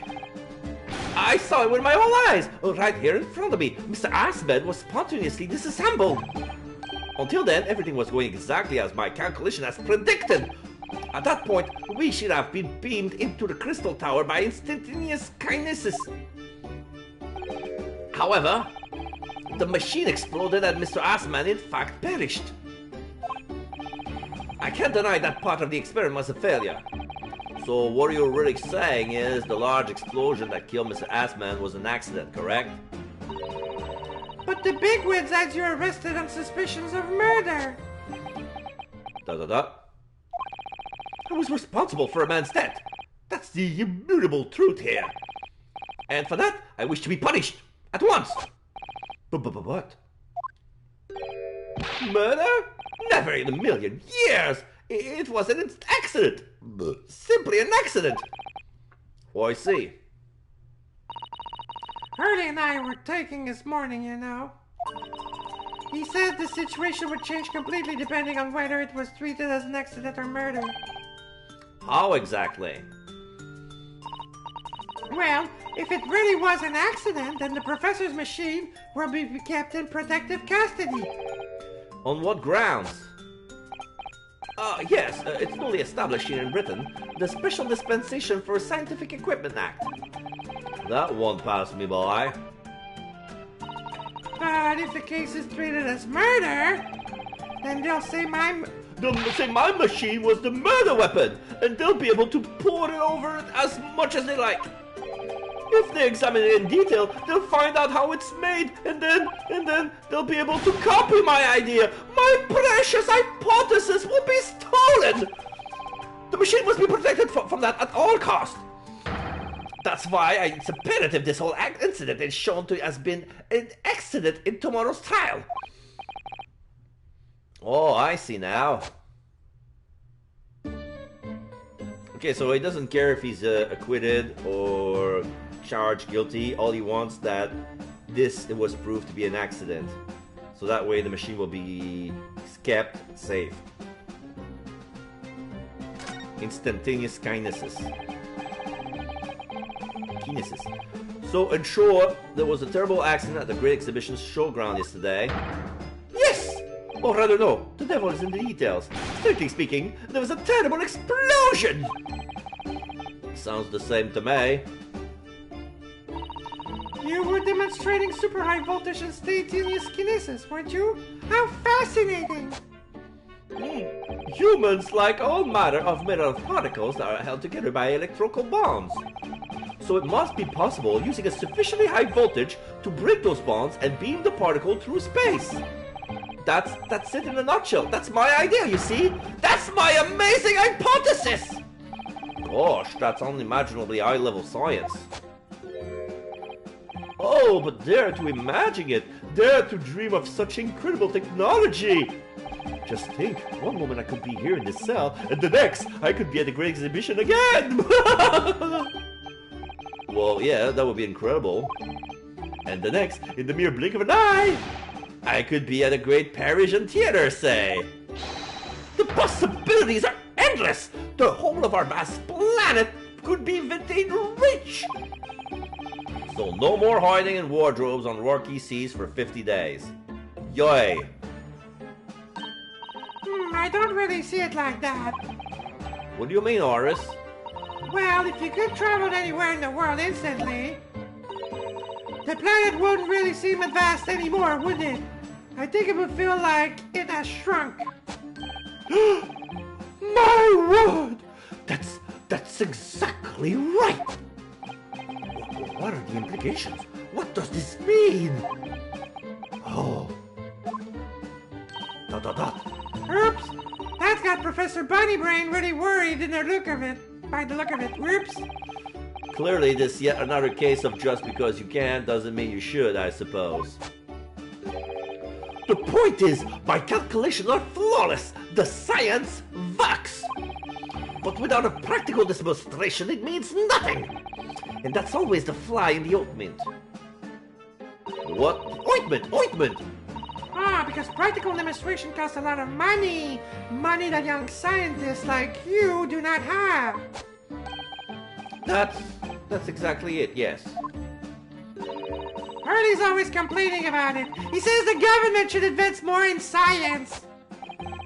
Well, anyway, I bumped into him at the right time.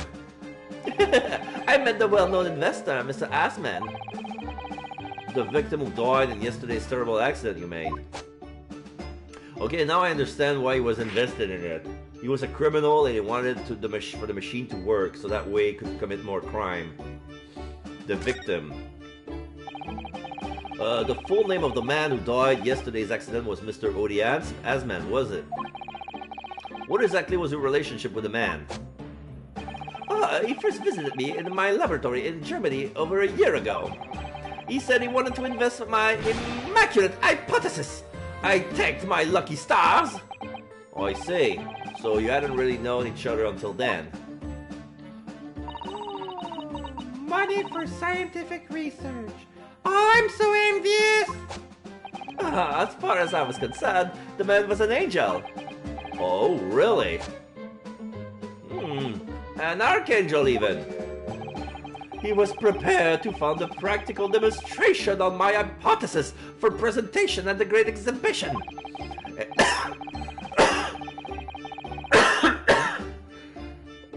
Oh, yeah, well, I have no idea what happened.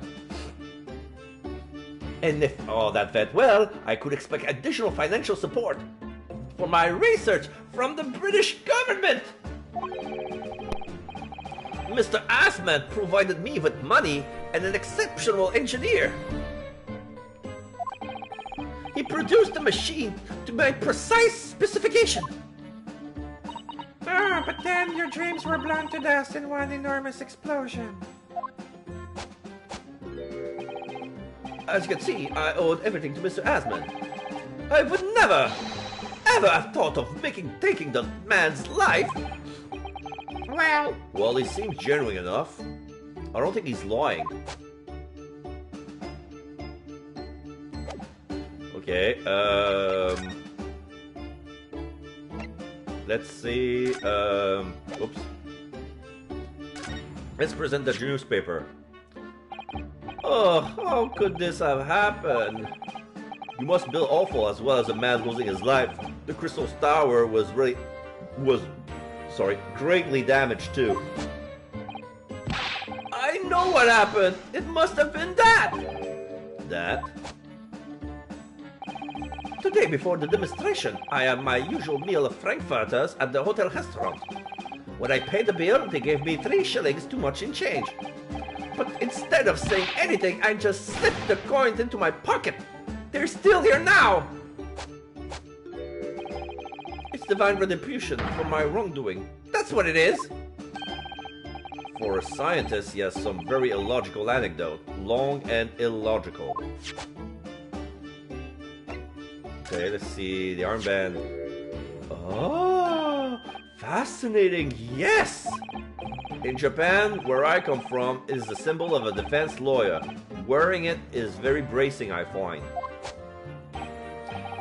Your words make some sense to me, but they are entirely illogical. What do you mean?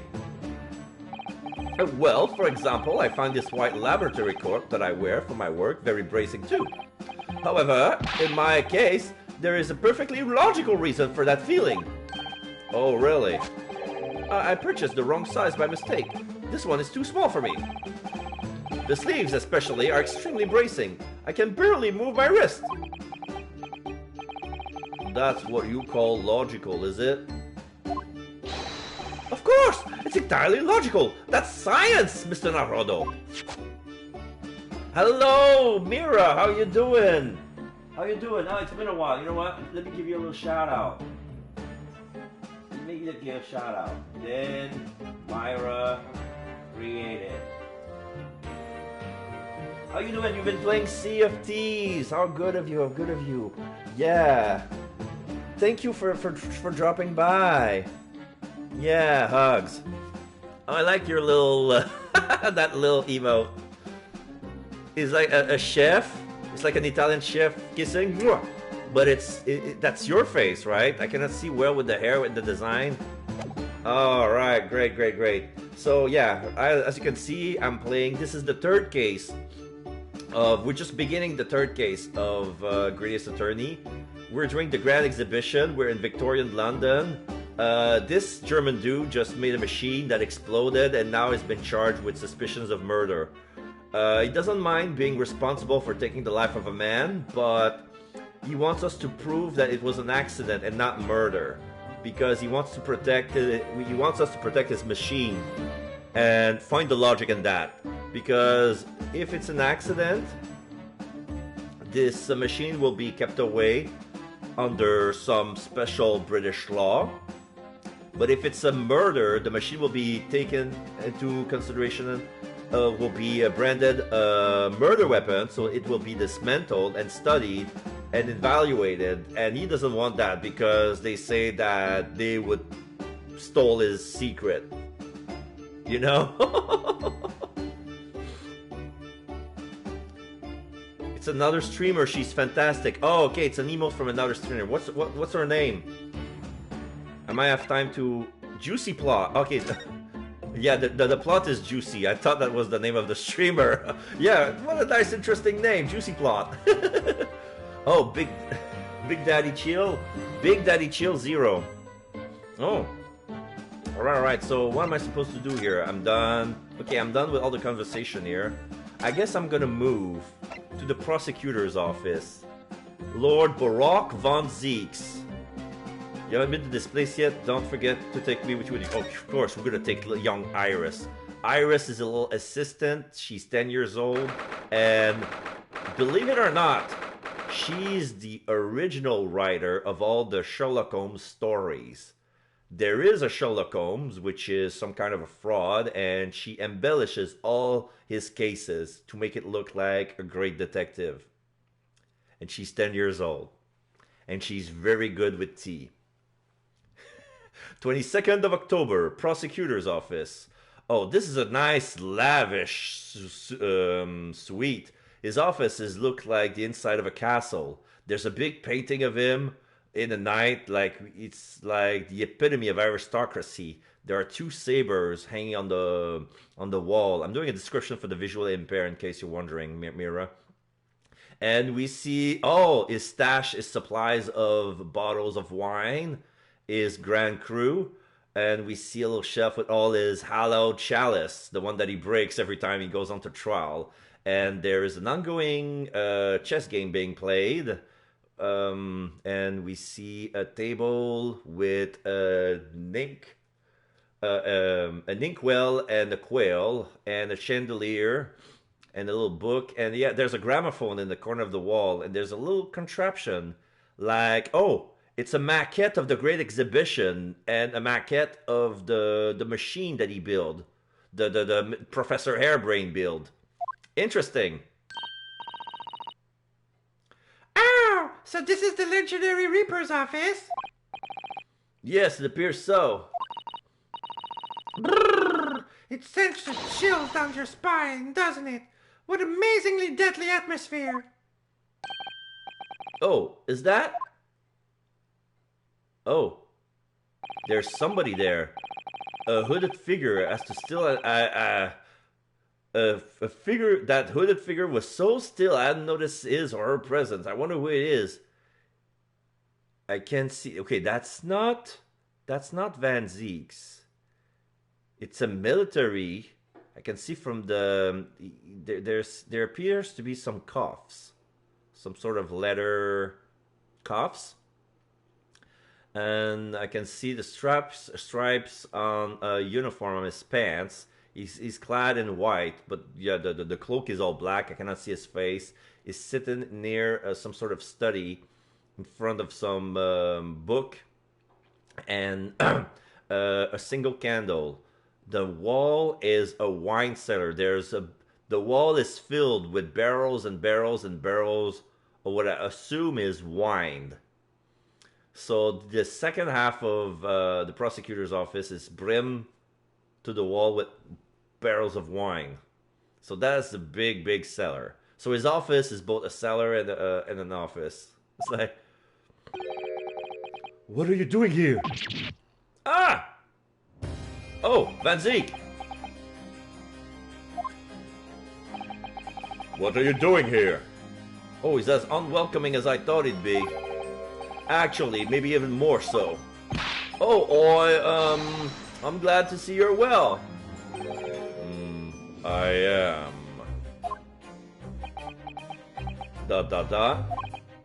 So, who's the person over by the wall being punished for something or another?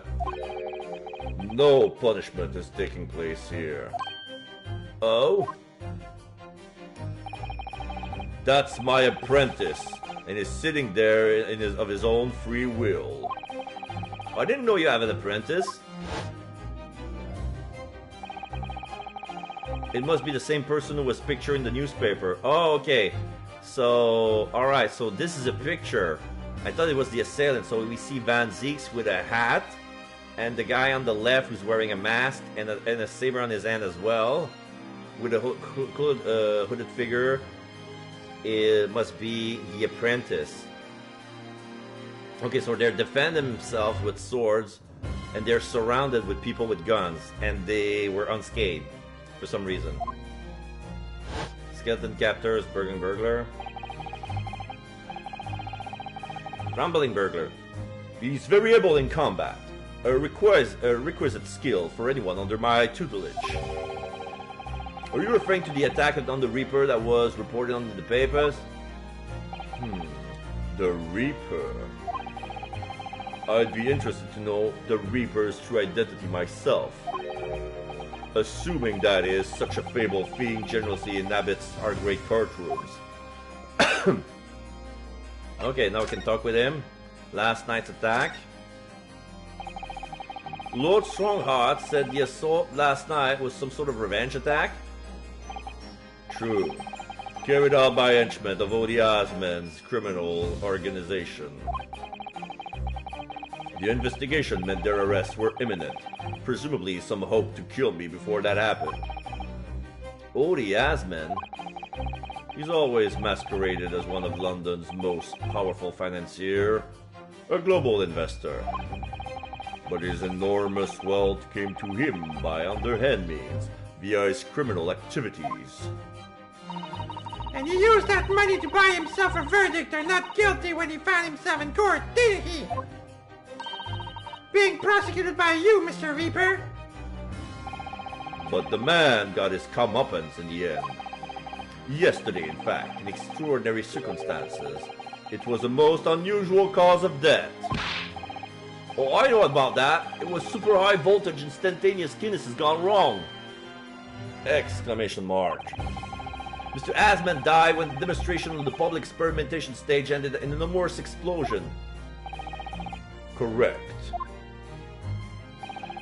And you think I have some kind of divine ability to cause an accident like that to happen, do you?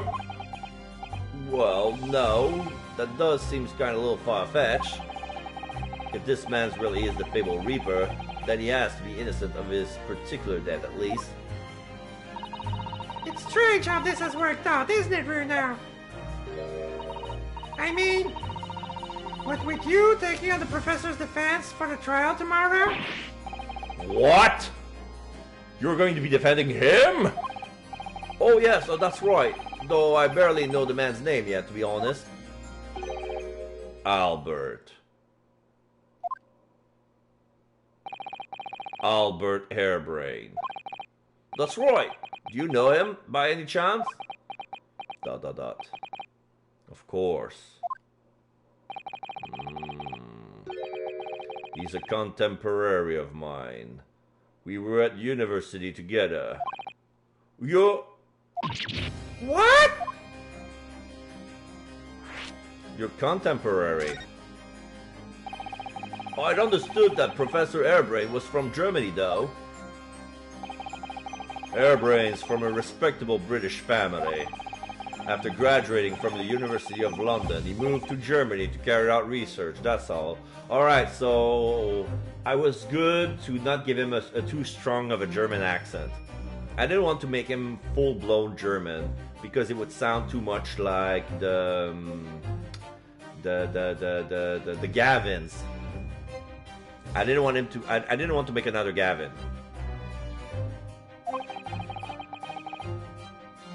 So you were students together. I was in the faculty of law, of course, and he in science. So our paths rarely crossed.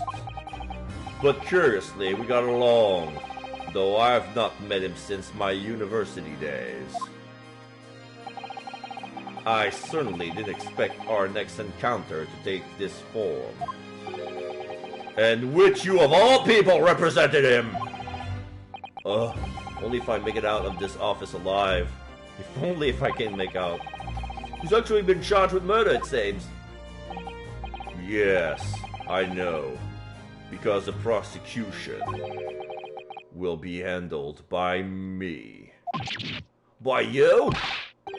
But you made it sound as if you and the professor had been friends. We are friends, it's true. Then why would you do this? If the Reaper is a prosecutor, there's nothing anyone can do to save him. He's doomed! ... Van Zieks, Ryunosuke, ... What's Lord Van Zieks thinking?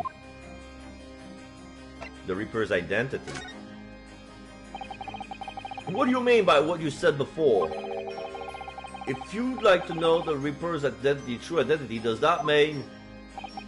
I'm a crown prosecutor and a mortal like any other. I'm no demigod. But they've all died, way. The people you prosecuted, I mean. Whether or not the trial ended in a conviction or an acquittal. Those I prosecute are the vilest wretches of our society. People without question deserve to be found guilty. The world is a better place without them. But that's not true of Mr. Natsume, for example. He wasn't a vile wretch at all.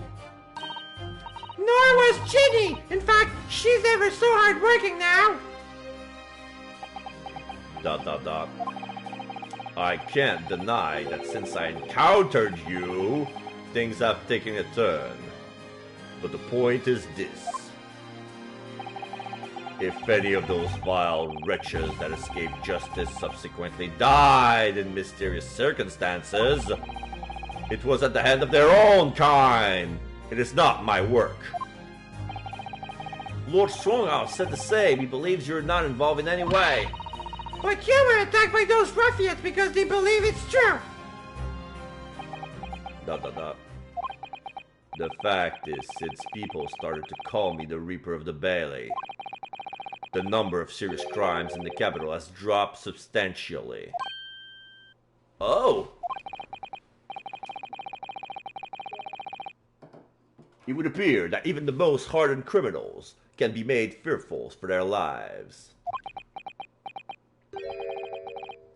Do you mean to say? I mean to say that if my pseudonym serves a useful purpose, I adopt it gladly and with honor. But it's putting you in danger. You could be killed. If that is my fate, let God decide. Lord Van Zieks. Okay, now we're gonna examine the room. This is the first time we've been here. Let's explore everything. Here's the bottle. Look at that fine collection of hallowed chalices and bottles neatly lined up there. My hallowed bottles are filled with the essence of the finest grapes from the finest vineyards I visit. And I personally oversee these chalices being made by the finest crystal craftsmen in the world. And yet you throw them around in court like they were worthless. Yes, because this imbecile is so unimaginably and repeatedly wide of the mark sometimes. Oh, before you open your mouth next time, you should consider the poor artisans whose work you defile. So, it's my fault? Silly me, how could I ever thought otherwise, huh?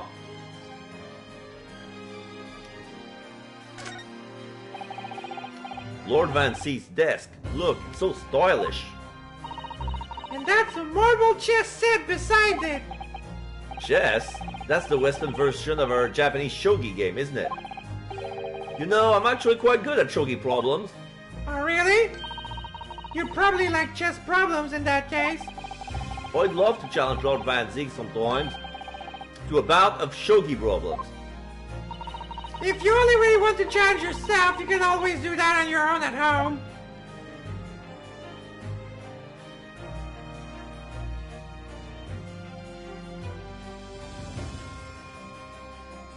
Okay, nothing here, nothing here, nothing here. Let's go right. Alright, so this is a maquette of the Grand Exposition. This is a maquette of the balloons. We're gonna look at the great painting in the back. Well, that portrait really dominates the room, doesn't it? It takes almost the whole... Yes, it's a young Van Zieks. It's a very majestic outfit and pose, but sadly, whoever painted it didn't do a very good job at capturing Lord Van Zieks' facial features. That was before he has his scars. Yeah, you're right. I mean, it's not far off, but the artist has exaggerated the subject's handsomeness, I think. Ah! Oh, that reminds me. I heard Emperor Napoleon of France ordered artists to make him look more attractive than they painted him. How vain! That's really not an attractive quality in a person, is it? That portrait does not depict me. Surely that's immediately obvious. Oh, then who is it?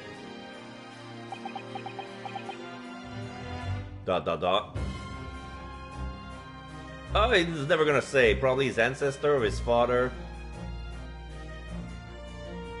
Alright, so let's see. Oh, look! It's a scale model of the Great Exhibition Showground. That's amazing. I wonder why it's here. Perhaps he made it to take his mind off the sadness of being too busy to attend in person. Or perhaps he's too embarrassed to queue up for a ticket. Surely it's obvious I'm using it as an investigative aid. Ah! You nippities have no business painting others as overly reserved. Ugh, I really didn't think he'd overhear that.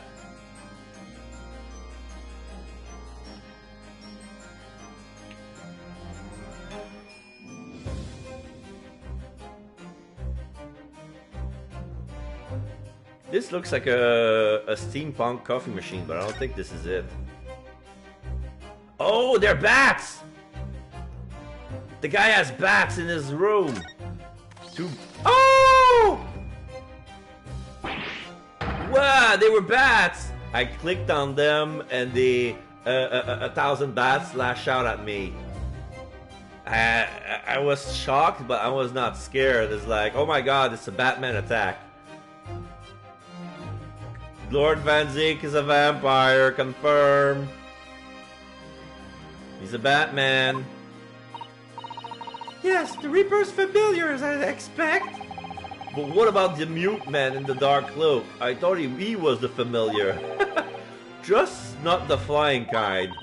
He must be a dear friend of Mr. Reaper then. ... Oh, I think the familiar idea is more likely. Scary though, either way. Alright, now let's see the barrels of wine. Look at all those Asian casks lining in the wall there. Cask in the Reaper's chamber. Or are they caskets? You don't think all those people who escaped conviction in court are lying inside them dead, do you? It's a wine cellar, you idiot. Coffin that shapes like a barrel. What ridiculous notion are you going through your head, man? This is my collection of fine vintage. Oh, yes, of course. Thank you for cleaning that up. Bruno and I were just musing to ourselves. Don't mind us, Mr. Reaper.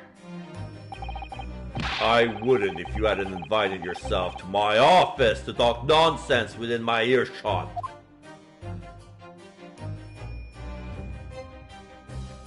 Alright, let's talk to the man. It really looks like a punishment to me. I've never seen someone sitting like that before. He hasn't moved a muscle since we arrived. Do you think perhaps he's dead? If he was dead, Bruno, he wouldn't be sitting up, would he? Well, anyway, dead or alive, he's not overly approachable, is he? I don't think he's going to talk to us. He's not dead!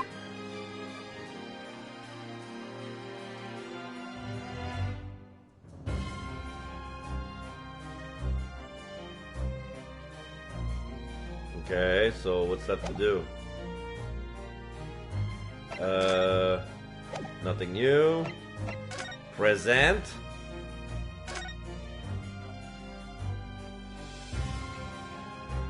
Kazuma Asogi. There used to be a student number in it, but now it's gone.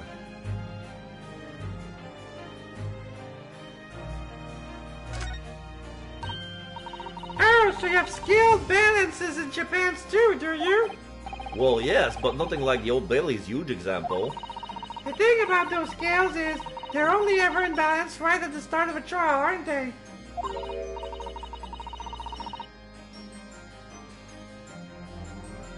Otherwise, they always seem to be hanging on one way or another. I noticed that exact same thing.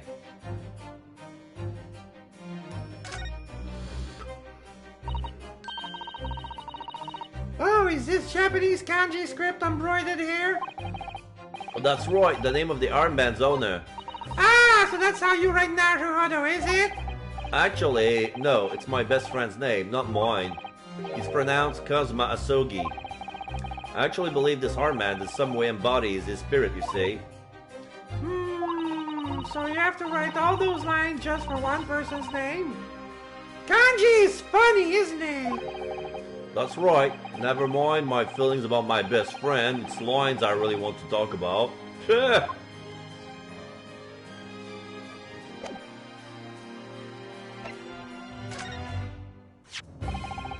Lord Van Zeeks, about the article in this paper. Yes. It seems there was a reporter nearby when that little skirmish took place. I had no idea I'd been photographed. It was careless of me. It looks as though it was taken after the people who attacked you had run away, though. Rest assured, the police have already apprehended every last one of them. But there's someone else fighting alongside you, it seems. Is this your apprentice? And I think it's the same man who's sitting over there as we speak, isn't it? Van Zeeks, As I mentioned already, he's my apprentice.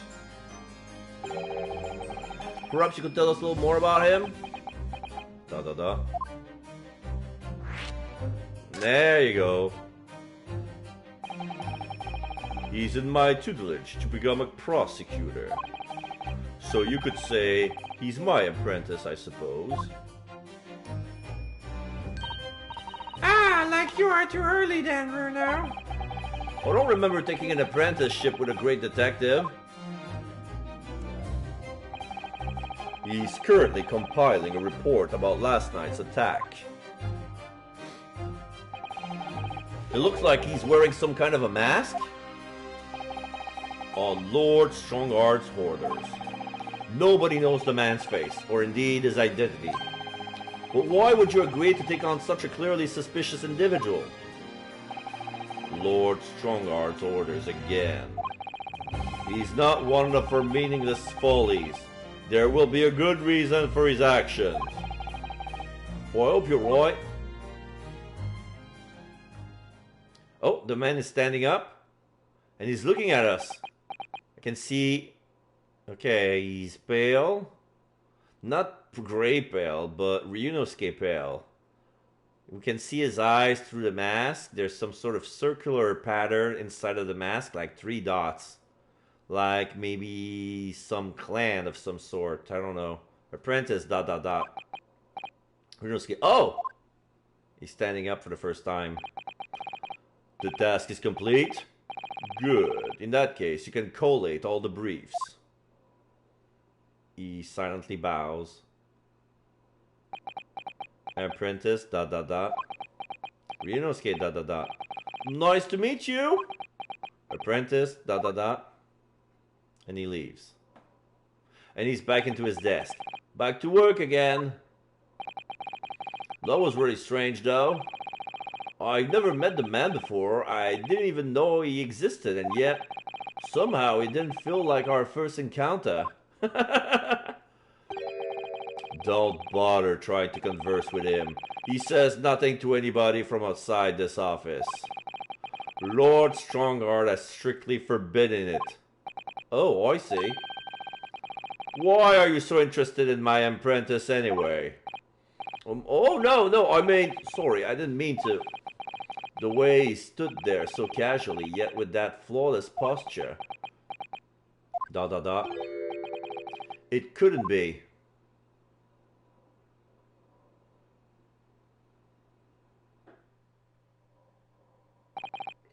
Ah, yes. There's something I've been meaning to ask you. Oh, what's that? That Nipponese man. Is he faring well? Sorry? The one arrested twice in succession 6 months ago. With the stoop. And the mustache. And the jitters. Oh, Mr. Natsume, you mean? I'm not sure I'd be very pleased to find out you identified him from that list, Reno. Oh, he's fine, thank you. In fact, I received a letter from him by international post, but only the other day. I see. ...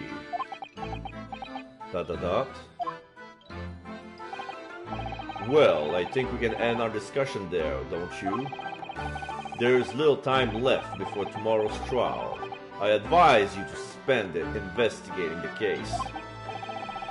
Yes, thank you for the advice and for the conversation. I can't believe he's asking after Sosuke-san. After a Nipponese. I'm not sure whether to feel happy about that or worried. I never imagined that Mr. Reaper would be friends with a mad scientist, did you? That's a turn up for the books. A mad scientist? Ah, you mean Professor Airbrain. Yeah, it might be worth quizzing the professor about his relationship with Lord Van Ziegs, I think. Okay, so now we're gonna leave. We're gonna go back to prison and talk to Airbrain about his relationship with... Yeah. The Reaper's varsity years. Oh, I understand Lord Van Ziegs is a friend of yours from your university days. Yes, that's right. He was studying law while I was studying science. What was he like back then? Oh, good question. Unassuming, gentlemanly, an all-round nice fellow, really. Sorry, I think you misheard me. I'm talking about the cold-hearted, merciless prosecutor Baron Von Zieck. What was he like when he was at university? Talk about a leading question for now. Oh, as I said, an unassuming and extremely pleasant gentleman. Adjusting his glasses. After all, he's still a little darling of the Van Zieks family, and with all his great aristocratic origins. I didn't realize he had quite such noble blood. Little darling? He was a bit of a shock when I came back to Britain and learned what he'd become. The Reaper of the Bailey, no less! Yes, that's right. I did hear, though, that there was a very big event in his life that completely changed him after graduation. Really? What sort of event? Can I remember? I'm sorry. I don't know anymore. I wasn't in the country at the time. I was in Germany already. Oh, yes. Of course. Oh, if he's heard all about the Reaper, then I really don't have the heart to tell him that Lord Van Zieks will be a prosecutor in court tomorrow. What's that? So, Professor, let me just make absolutely sure I've understood you properly. The huge explosion that occurred yesterday, that was an accident, you're saying? You had no intent to harm the victim, who was in fact the sole investor in your work. Is that correct? As correct as 2 square is 4. I swear it. Yes, it's true that the man perished in the machine of my invention, so I know I'm far from blameless in all this, but still, I would never use my discoveries, my invention, to take a person's life, not in a centillion years. I'm a man of science. It's all I know. You have to believe me, please. Oh, do you believe me? Do you believe in my hypothesis? Science is the pursuit of truth, you know. I've always believed that all my life. Ryunosuke, I'm afraid I don't know much about science or your theories, but I do believe you, and I will fight to prove your innocence with all my might. I'm a man of the law. It's all I know. You have to believe me. Please. ...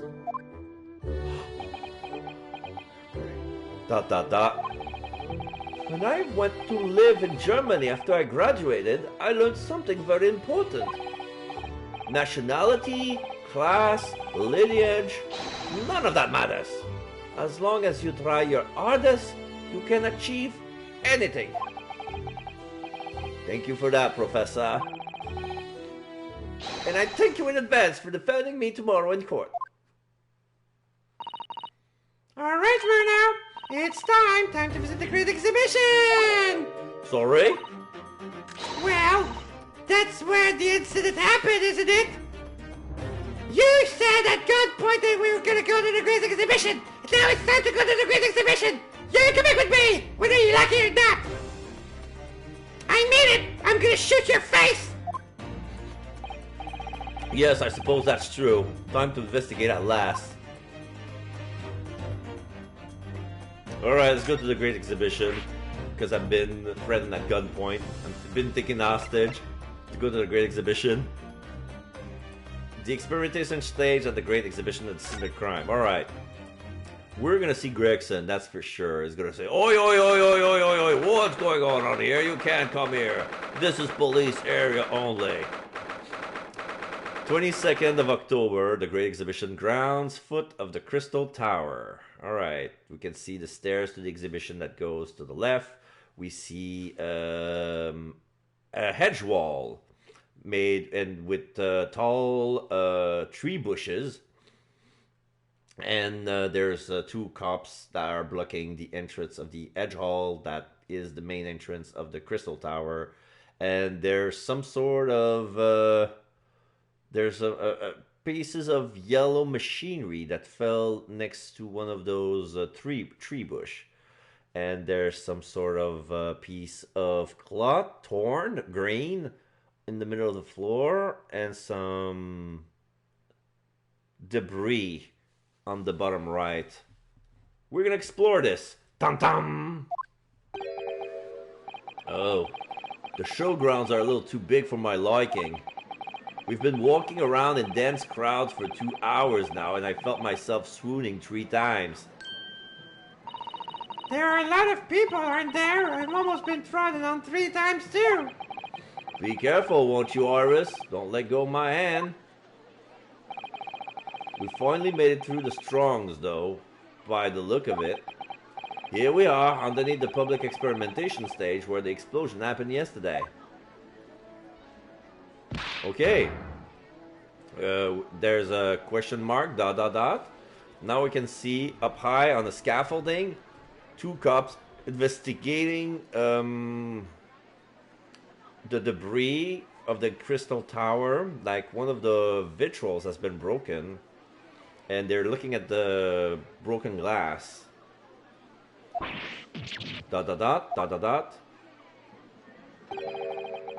What's that? Okay, now we see the hot air balloon in the back, and we see a flag of Great Britain standing on the big globe next to the Crystal Tower. I can hear voices from up on the stage. It sounds like an argument.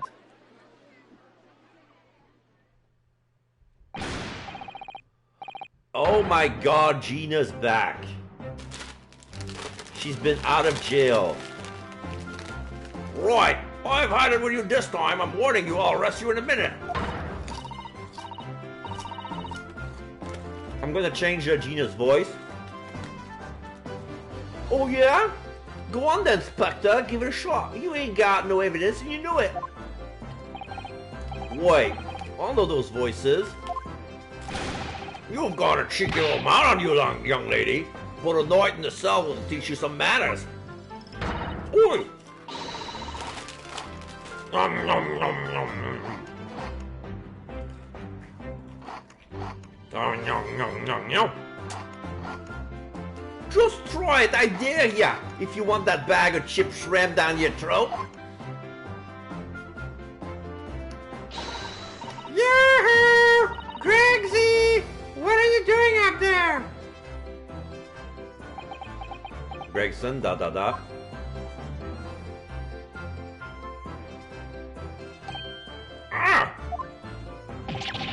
Ah! It's you here, you here. Here you are, you here. Your ladyship. How are you, your ladyship? I hope you do well, your ladyship. He's a shrimp. He's a little toady for Iris. because whenever she writes about him, it's always in a good manner. She makes him look good, and he likes that a lot. And also, every time she comes to see him, she brings him tea, and he likes her tea. Does that make her 3 times a lady? Ah ha ha ha ha ha. Once, twice, 3 times a lady. I'm not well at all. I'm far too busy everywhere. I wanted to ride in a balloon, but there was a 3-hour queue. Unbelievable! I'll go have a word for you at once, your ladyship. You'll be flying as high as a kite in no time once I pull some string for you. Tobias Gregson, an inspector at Scotland Yard. Until recently, was suspended from duty, but it would appear he's back in action now. He's actually quite well known, appearing as he does in the adventures of Sherlock Holmes. And for that reason, he can't say a word wrong to the story's author, Iris. But there are limits, surely. Or there should be! Yeah, at some point, if he takes it too far, it's gonna sound suspicious. Why is this clearly old man is into 10-year-old girls? You shouldn't do that, Tobias. You shouldn't do that.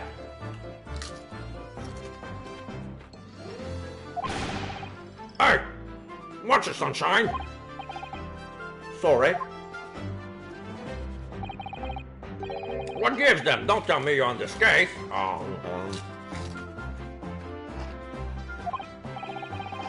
Yes, I'm acting for the defense. Yum, yum, yum. So we're here to investigate. Dear me, that's the situation, is it? Is it really that troubling? A measly 5 bob? Is that all you got? You're a lawyer, ain't ya? You could stand to carry a bit more copper around in your pocket, Mr. Naruhodo. What? Hey! That's my last bit of spending money, that is. You picked my pockets, Gino. Give it back to me. Oh, You can't have it back, but I have you charge you for all the butter. 3 bob. This is Gino Lestrade, the pickpocket, or diver, born and bred in the East End of London. And I'm really not good with the Cockney accent, that's why I change her voice every time. In the case that led to my own suspicion 6 months ago, this is the young girl that was defending in court.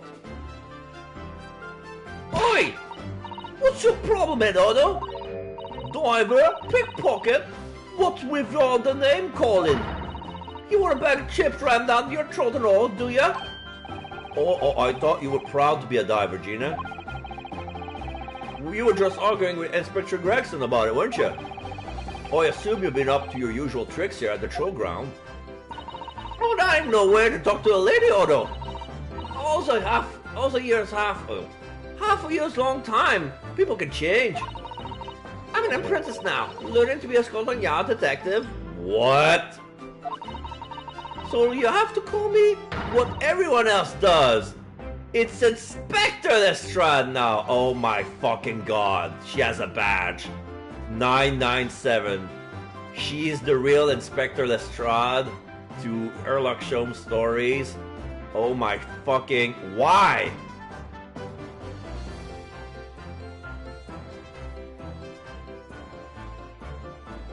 Facepalm. Facepalm, ladies and gentlemen. I'm good for her. I'm glad that she's coming around. Inspector Lestrade. She's Tobias' apprentice. Oh shit.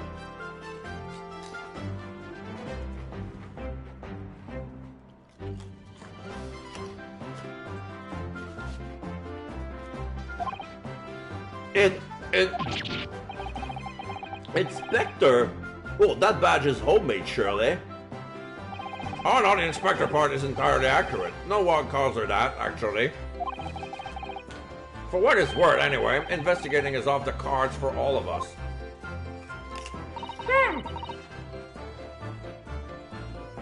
What's that supposed to mean? Oh. Right, well, I'll be back up top. You hold the fort down there, all right? Right, sir. This raised a lot of questions. Oh, I love her team.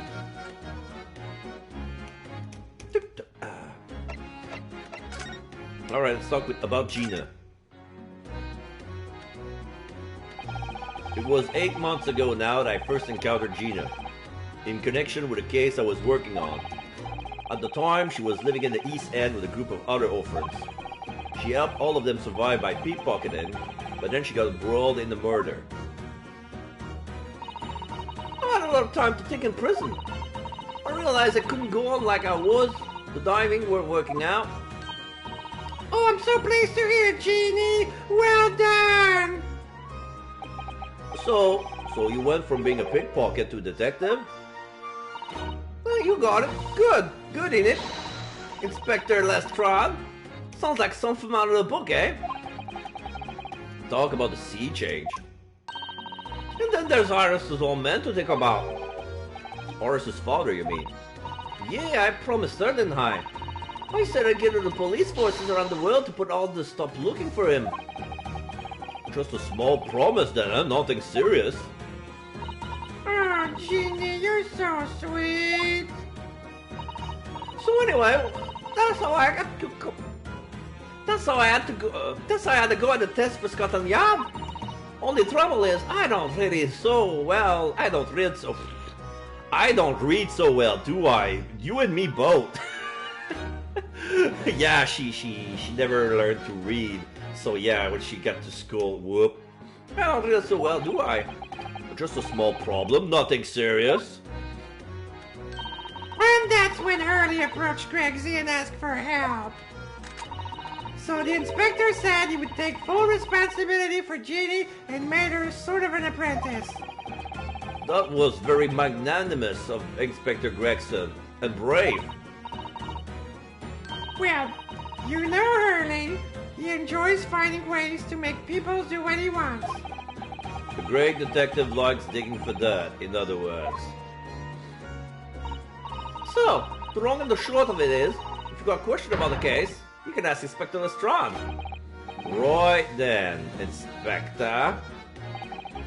Actually, there's still a big mystery surrounding Gina, is there? Oh, what, Bruno? What? Well, 6 months ago, Gina was a defendant in a trial prosecuted by the Reaper. A trial in which she was found not guilty, and yet, there she is still. Oh, come on! You're not still on about that, are you? The Legend of the Reaper, or whatever it's called? Cool, you're not half worried, though. If I didn't half worry, there probably wouldn't be a whole lot of you left. It's like I told you before, isn't it? The Reaper's kinda like an arm upstairs, so he know what I'm like on the inside, and I ain't really done nothing wrong. Nothing wrong might be stretching a point. What about Mr. Natsumi in Japan? He's perfectly fine, isn't he? Well, that's true. Perhaps the Reaper is more discerning than I thought. Exactly, so I ain't worried. I'm totally fine. Yesterday's incident. Oh, God, it was out of this world, it was.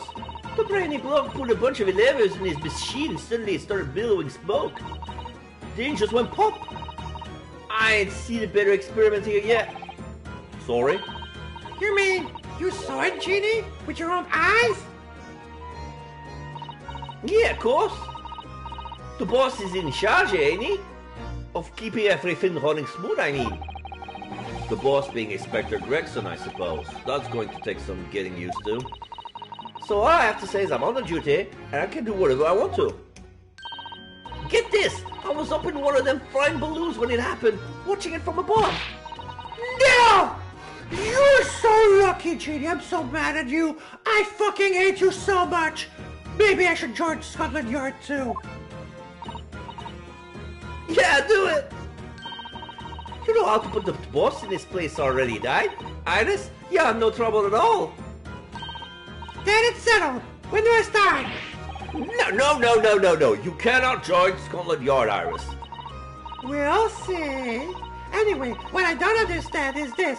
If the machine exploded so spectacularly, how can Professor Bunnybrain still be claiming that its experiment was a success? Oh, right. Well, it was a success in a way. What? How can it have been? Successful experiment, question mark. Surely after the whole machine blew up, no one could have called the experiment a success. Well, it's like I said, it did sort of work. I mean, yeah, there was a load of smoke and that was whopping great bang. But where do you think they found the victim's body, eh? In the crystal tower over there. What? In the tower? You can see for yourself, can't you? Up there above the scaffold. Oh, where all the big glasses is broken, you mean? Yeah, the cage where the victim got inside of it. Ready to get beamed through the air and whoever that led it all the way over there.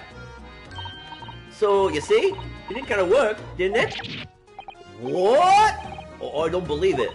I mean, I don't get the ins and outs of it, but anything's possible, right? Bit of science. Oh, I tell you what, we could have this. It's a plan of the experiments they drew up in the yard. Are you sure? Yeah, go on. I had 3 bombs off you before, so fair is fair. Yeah, I didn't actually give that to you. Did I? The sketch of the experiment has been entered into the court record. A diagram showing the relative position of the crystal tower and Professor Airbrain's machine that exploded. Okay, I want to see that. Okay, I'm not done with you. I'm just looking at the experiment. Okay. So there was balloon in the back, 2 of them. The gun was pointing in that direction. Yeah, this is the real mystery. Like, the body, the guy did not survive the experiment. The body did teleported.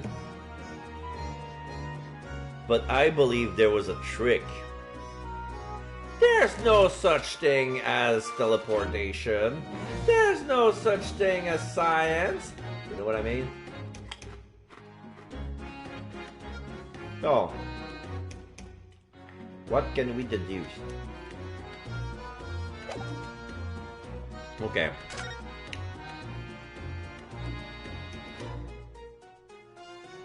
We cannot do much with the drawing.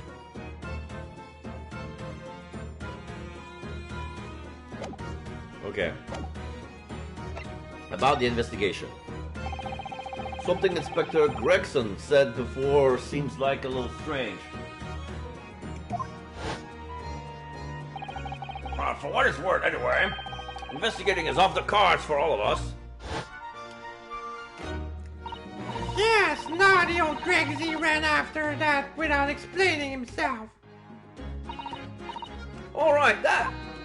The book said no one's allowed to investigate that weird machine what blew up already, yesterday. Well, that's not fair. We're representing the defendant. In that case, could you at least tell us what you learned from your investigations? Nah, you're not gonna get... We ain't allowed to investigate neither. Why? What did the boss call him again? The forensic investigation team, I think? Anyway, apart from them lot, no one's allowed to lay a finger on the scene. Bit funny, isn't it? So, even Scotland Yard's own detectives can't investigate? Yes, I never heard something like that before. I thought I'd go down gander on the quiet though, but the boss caught me at it. You probably got him giving me an earful about it before from down here, didn't you? He's not playing fair! Oh, I think you were giving him as much as an earful back as I remember it. Yeah, well, sometimes I think it's all them chips what make him so stubborn. Just say something to him, Odo. Go on, see if you can get through him. He's up to the platform above us, is he? Where's the machine that exploded his? We can try, can't we? We're now Gregsy will listen to us. Alright, so we have to move? Oh, wait. Maybe you have to examine. Oh, we can go up. There's a scaffolding.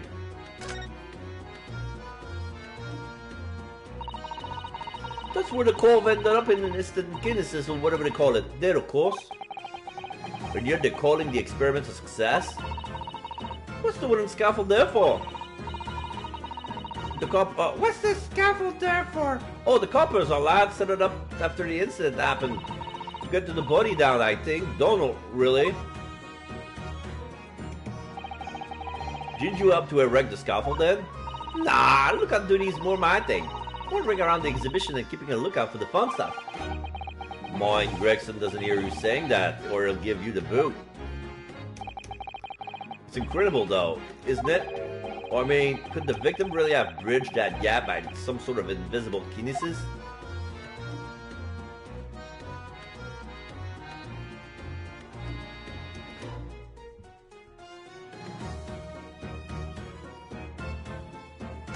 Balloons! I've been meaning to ask you for a while now, but what are those funny round globes floating in the sky? Oh, they're the flying balloons I've been talking about. I want to go up in one so much. I've read about situations like this in the magazine about strange phenomena. Creatures from outer space coming around flying objects to attack Earth. What? Or I suppose inhabitants of other planets are bound to be interested in the great exhibition. This is it, Iris, it's happening! It's not, don't worry, I'll explain to all you later over a nice cup of tea, Bruno. It's aliens! Aliens are coming to invade us! In round saucers! The Crystal Tower, it certainly has an apt name, was built to be the focal point of the exhibition, and it definitely is. Being so tall and with all that glass, I can't imagine a building like this ever being erected in Japan. Nah. Wait 100 years. Wait 100 years. You'll get it. You'll get it. There are lots of exhibits inside the tower as well, apparently. Of course, there's an observation deck, but there's also an art gallery, a zoo, and a museum. But I heard you have to queue for 3 hours just to get through the doors. Well, at the moment, the shattered glass from the failed experiment may well be the biggest draw. And thanks to that accident, the whole tower is shut. Certainly it's not the Crystal Towers anymore, but not more the Crystal Glass Shower. Apparently everyone's stalking to the skies now to look down on the disaster area from above instead. But there's a 3-hour queue to go up in the balloon now! Londoners must be very patient people.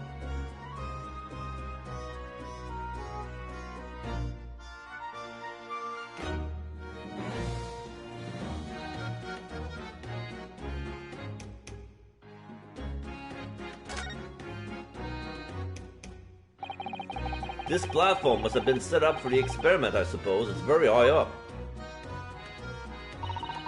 About 30 feet above the ground, apparently. That's what a policeman that just spoke to said. I don't really understand feet very well. We don't use them in Japan. Yeah, you guys use shoku, which is pretty much the same thing. It's 33 centimeters. I remember because that was a question in Yakuza Like a Dragon when I did the Odo's exam. Oh yeah, sorry, it's about 9 meters. Wait. 9 meters?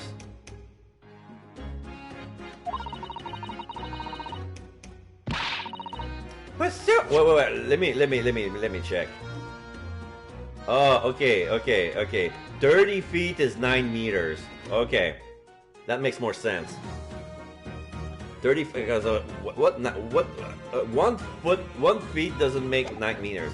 9 meters. But soon you'll have been in London a year, Bruno. It's time you got used to our measurement. Yes, well, this thing is so tall, the spectators at the front would just have seen a wall and nothing else. They probably thought they secured the best spot to watch from, only to be disappointed. There's a saying in Japan, the darkest spot is right under the lighthouse. I feel like it probably applies here.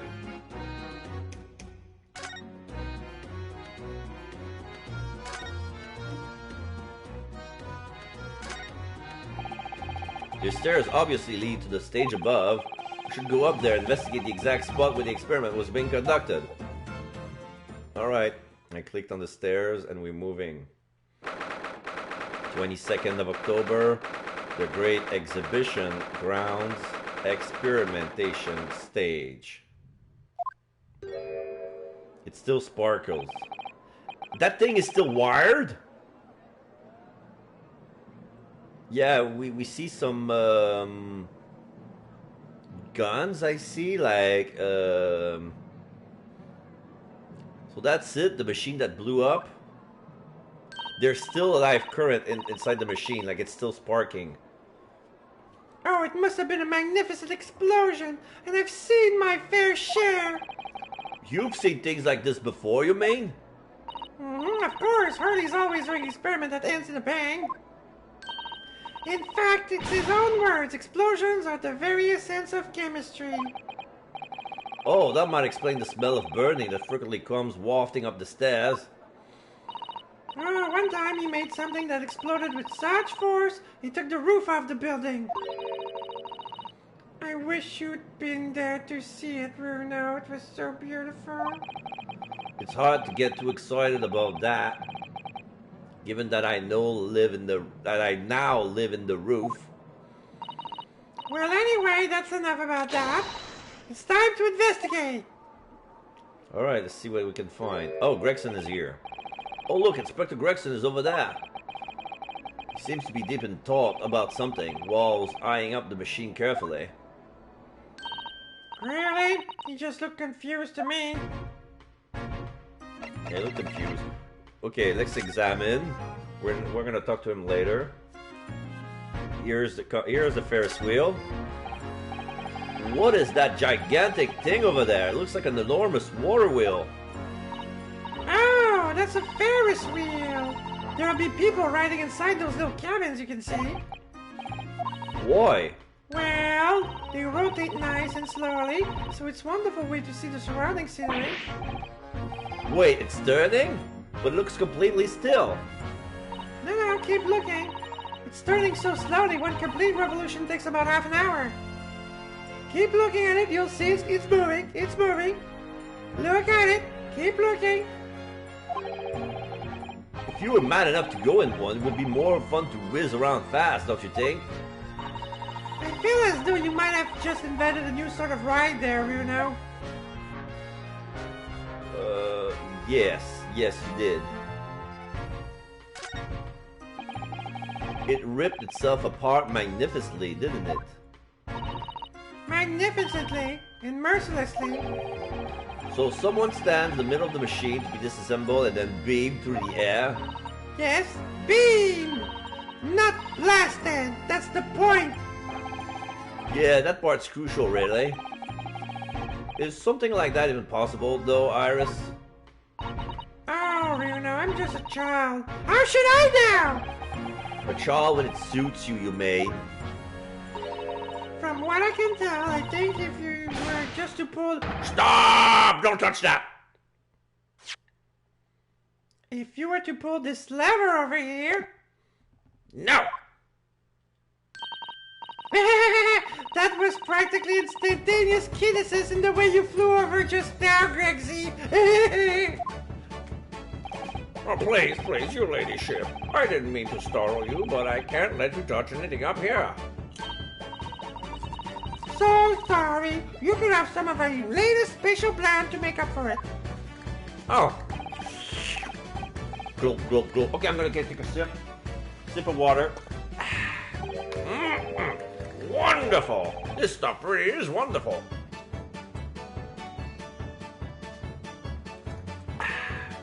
There you go.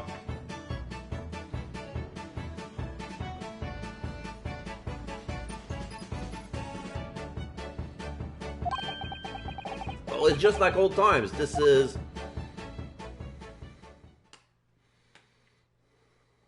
Oh, mission ship at the ready. We're presenting Professor Airbrain in court tomorrow, Inspector. So we will be allowed to examine the scene.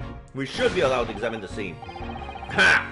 Listen, Sunshine. Even I'm not allowed to touch anything up here. It's that blasted Special Dispensation for Scientific Equipment Act to blame. It's driving me potty. Oh yes, that special dispensation. Yeah, the professor mentioned that too. Oh, more red tape's all we need. I don't know what the government thinks it's playing at sometimes. But we're allowed to just look, aren't we? Huh? Surely that's all right, isn't it, Gregsy? Da. Of course, your ladyship. Anything you say, your ladyship. But please don't get your dainty aints dirty, will you, your ladyship? Don't worry. We wouldn't dream of touching anything, would we, Runo? She really knows how to get what she wants.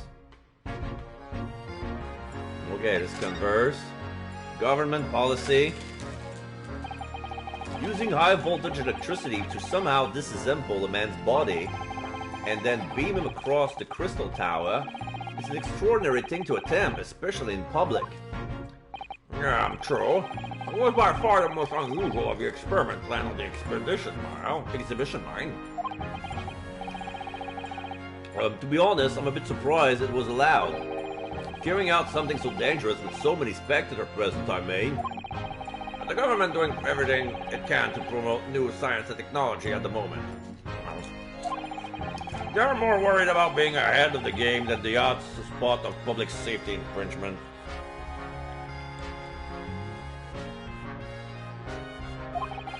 If they can be the first to develop some new technology, it makes Britain more powerful in the future, you say?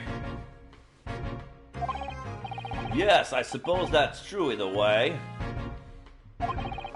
So the powers that be are placing a heavy emphasis on scientists' rights at the moment. What sort of rights? Well, they're making it so that any theories in the brains have remained their legal property, as it were.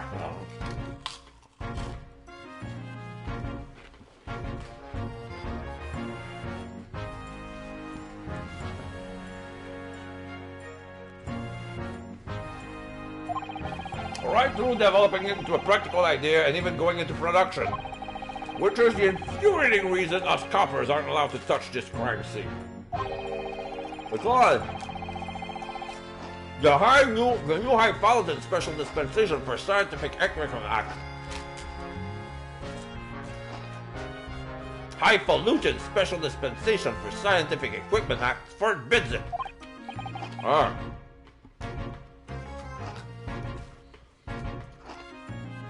I see now.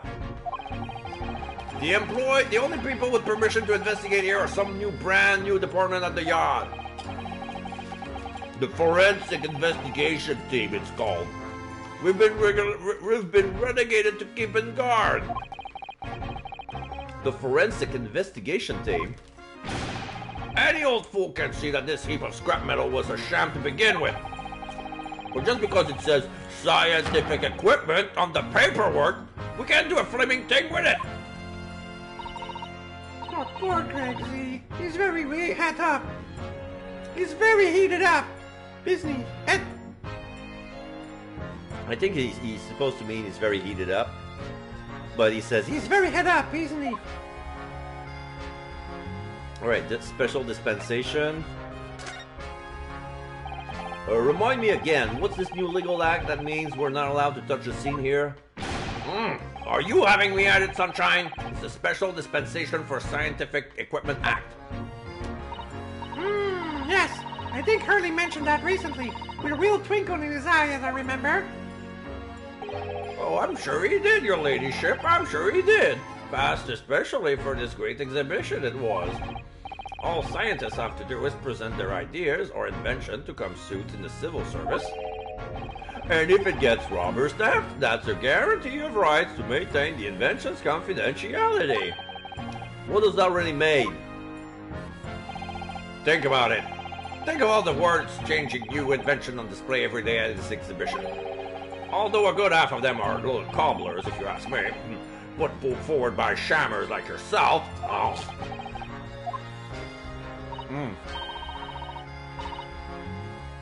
Thanks for that. Oh, I love our search some of the inventions there are. It's all so fun. Oh, it might be fun for you, but a member of the force has to be present at every single demonstration. Can you imagine him? Hang science, that's what I say. Hang science. Oh, I don't think so. That sounds like my dream job. Oh, well, you'd soon think otherwise after spending a day's guarding all these shammers' bogus contraptions, your ladyship. But if they're all bogus, how can anyone hope to demonstrate them? There'd be no point.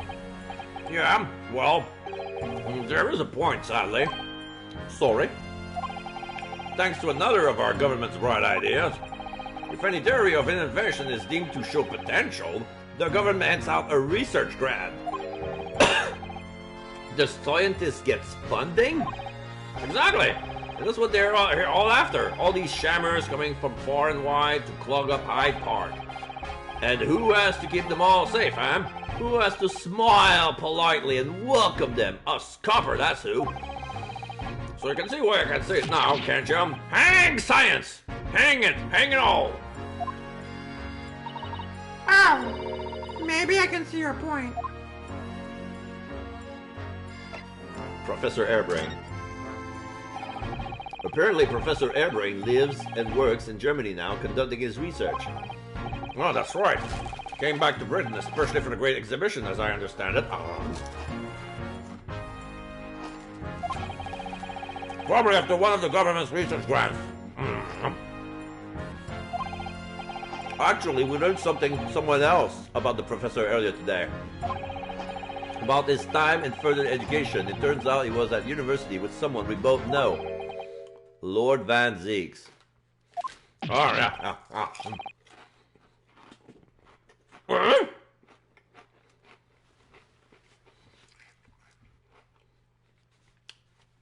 I was wondering if I could have spit what was in my mouth to go.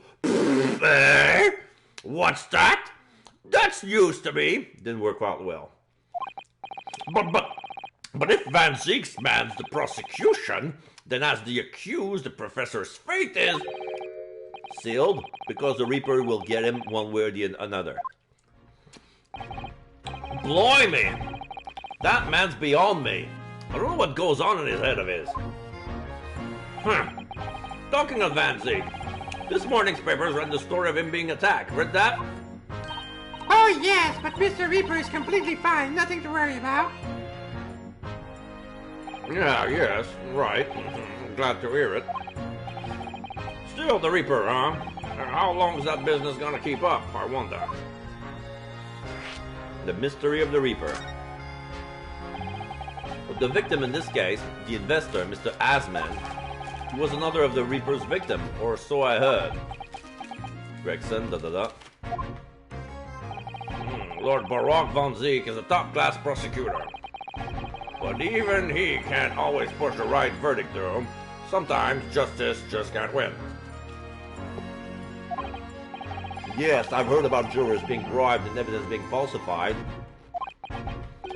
And that's how the notion of the Reaper of the Bailey came about, isn't it? Obviously. Scotland Yard suspected Van Zieks initially. We all assumed that he was taking matters into his own hand, and he failed to seal the deal in court. If he failed to seal the deal in court. Although the man himself denies that charge. Well, we've done a very thorough investigation, and the conclusion we reach, he's no vigilante. Lord Van Zieks is in no way related to the deaths of those people outside the courtroom. There is no question in my mind. I'll stake my reputation on it if I would. But if that's true, then how do you explain it? All those defendants couldn't just have coincidentally died and nobody killed them. I know that, but I can't explain it. It's a mystery after all, isn't it? That's the whole point of the Reaper. Professor Airbrain mentioned something else. He said that at university, Lord Van Zeek was a totally different person, easygoing and kind. You what?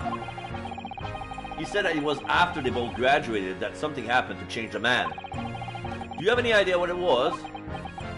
Gregson ... No clue. Really? Now, look, I've got my hands full watching over his frustrating crime scene. Why don't you go and make a nuisance of yourself elsewhere, eh? Ah.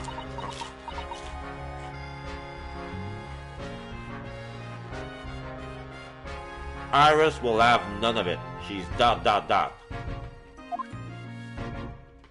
Oh.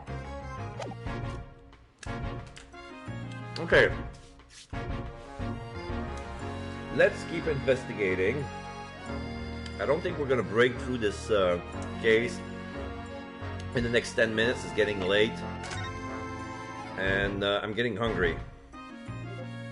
Okay, let's check the machine. Considering how badly damaged everything is, Professor Hairbrain was lucky to escape unscathed, I say. We should have a good look around the machine while we can, I think. Touch anything and I'll make sure I kill you before I get strung up myself, you hear? I won't touch a thing, I promise. So please, spare a thought for your digestion. Anyway, do you really think this machine could actually disassemble people like the professors claimed? Oh, he asked, looking totally incredulous. Incredulous. Give it a rest, Sunshine. If we were allowed to examine all this bleeding scrap metal, maybe we could answer that question. But we can't we? Because of the annoying rules, you mean? Exactly! The annoying, obstructive, flaming rules! Oh, look at the base of the machine there. Oh yes, there's a tool of some kind poking through the wire mesh. It's a screwdriver, I think. Oh, isn't it a lovely one? The handle is on the shape of a capital letter A. It is? Oh yes, you're right. What's the matter with you? Don't touch anything, I said! Touch anything unless I kill you before I get strung up myself! Myself, I said. Yes, I understand. Sorry, I only touched a teeny weeny bit. But Gregsy, I'm very curious about this screwdriver. I'm really, very, very curious. Of course, your ladyship. You're so clever, your ladyship fancies spotting something like this. But I'm afraid I can't let you have it. But Bruno found it first. I assure you, I'll investigate it thoroughly. Salute, and he leaves. He's gone off with it. That was very mean, I'm afraid. Inspector Gregson is going to make a very clumsy and embarrassing mistake in next month's installment now. Poor Gregsy.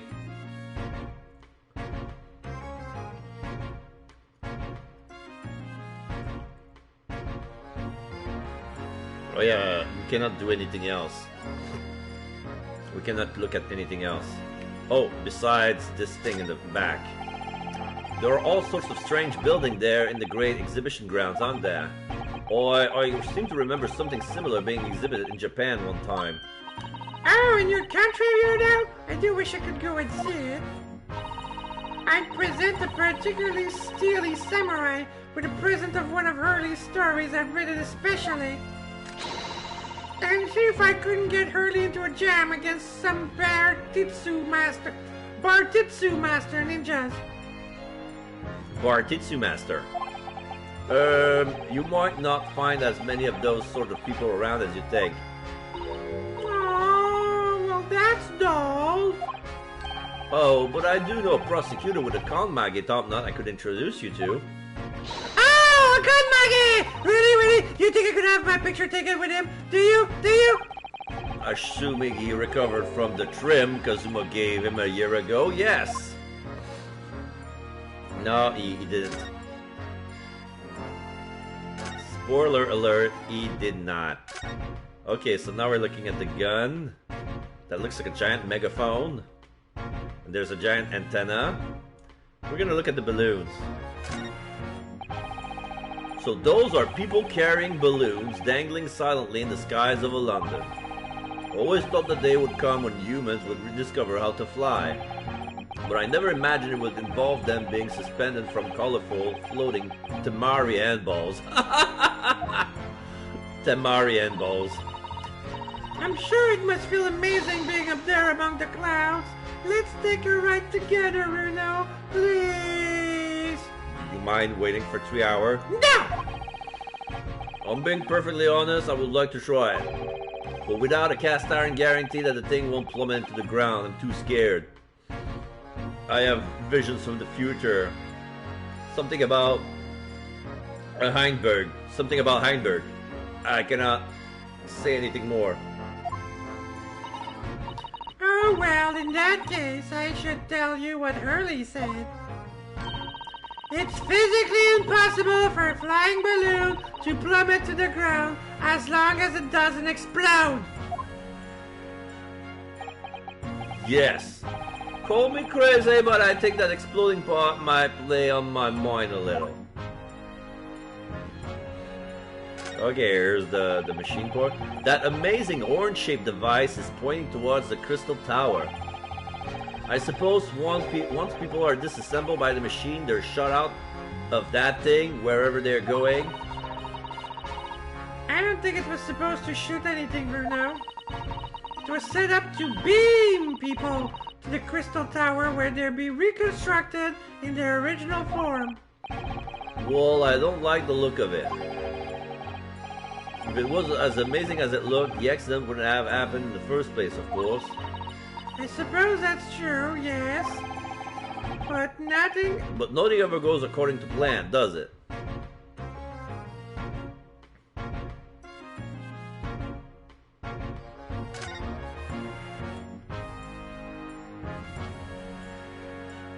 I guess we're done here. Can we converse more? No.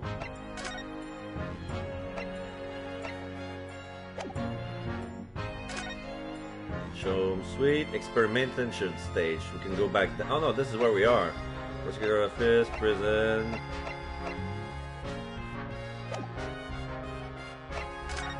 I guess you have to present the experiment sketch. As a detective, what do you make of this? Personally speaking, 9 times out of 10 I find clues turns out to be red herrings. So there's every chance they're totally irrelevant. That's actually a fairly persuasive argument.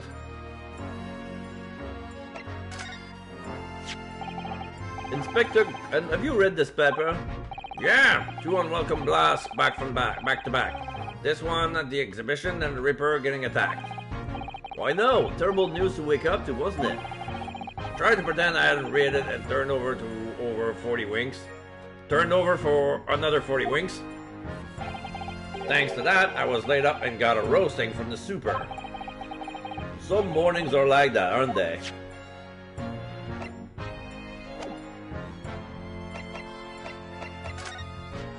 What else can we do? This is what we are, prosecutor's office. The prosecutor's office is in black and white. Oh, okay. So yeah, we still have stuff to do in here, but I don't know what. Presenting the armband? This is the symbol of the defense lawyer where I come from, Inspector. Well, it doesn't pass muster here in London. You might as well chuck it in the deep fat fryer. No one's ever said that to me before. Mr. Sholmes suggested I fit it to a dog, though. If you fry it first, you can fit it to me. Does he think he's made of potato? Does he think this is made of potato?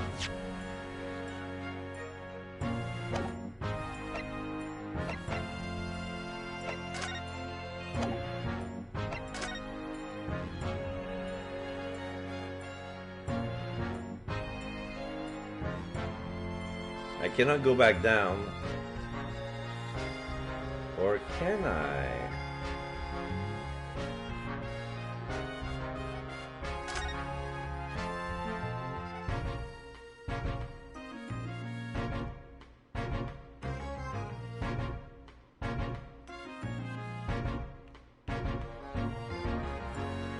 this?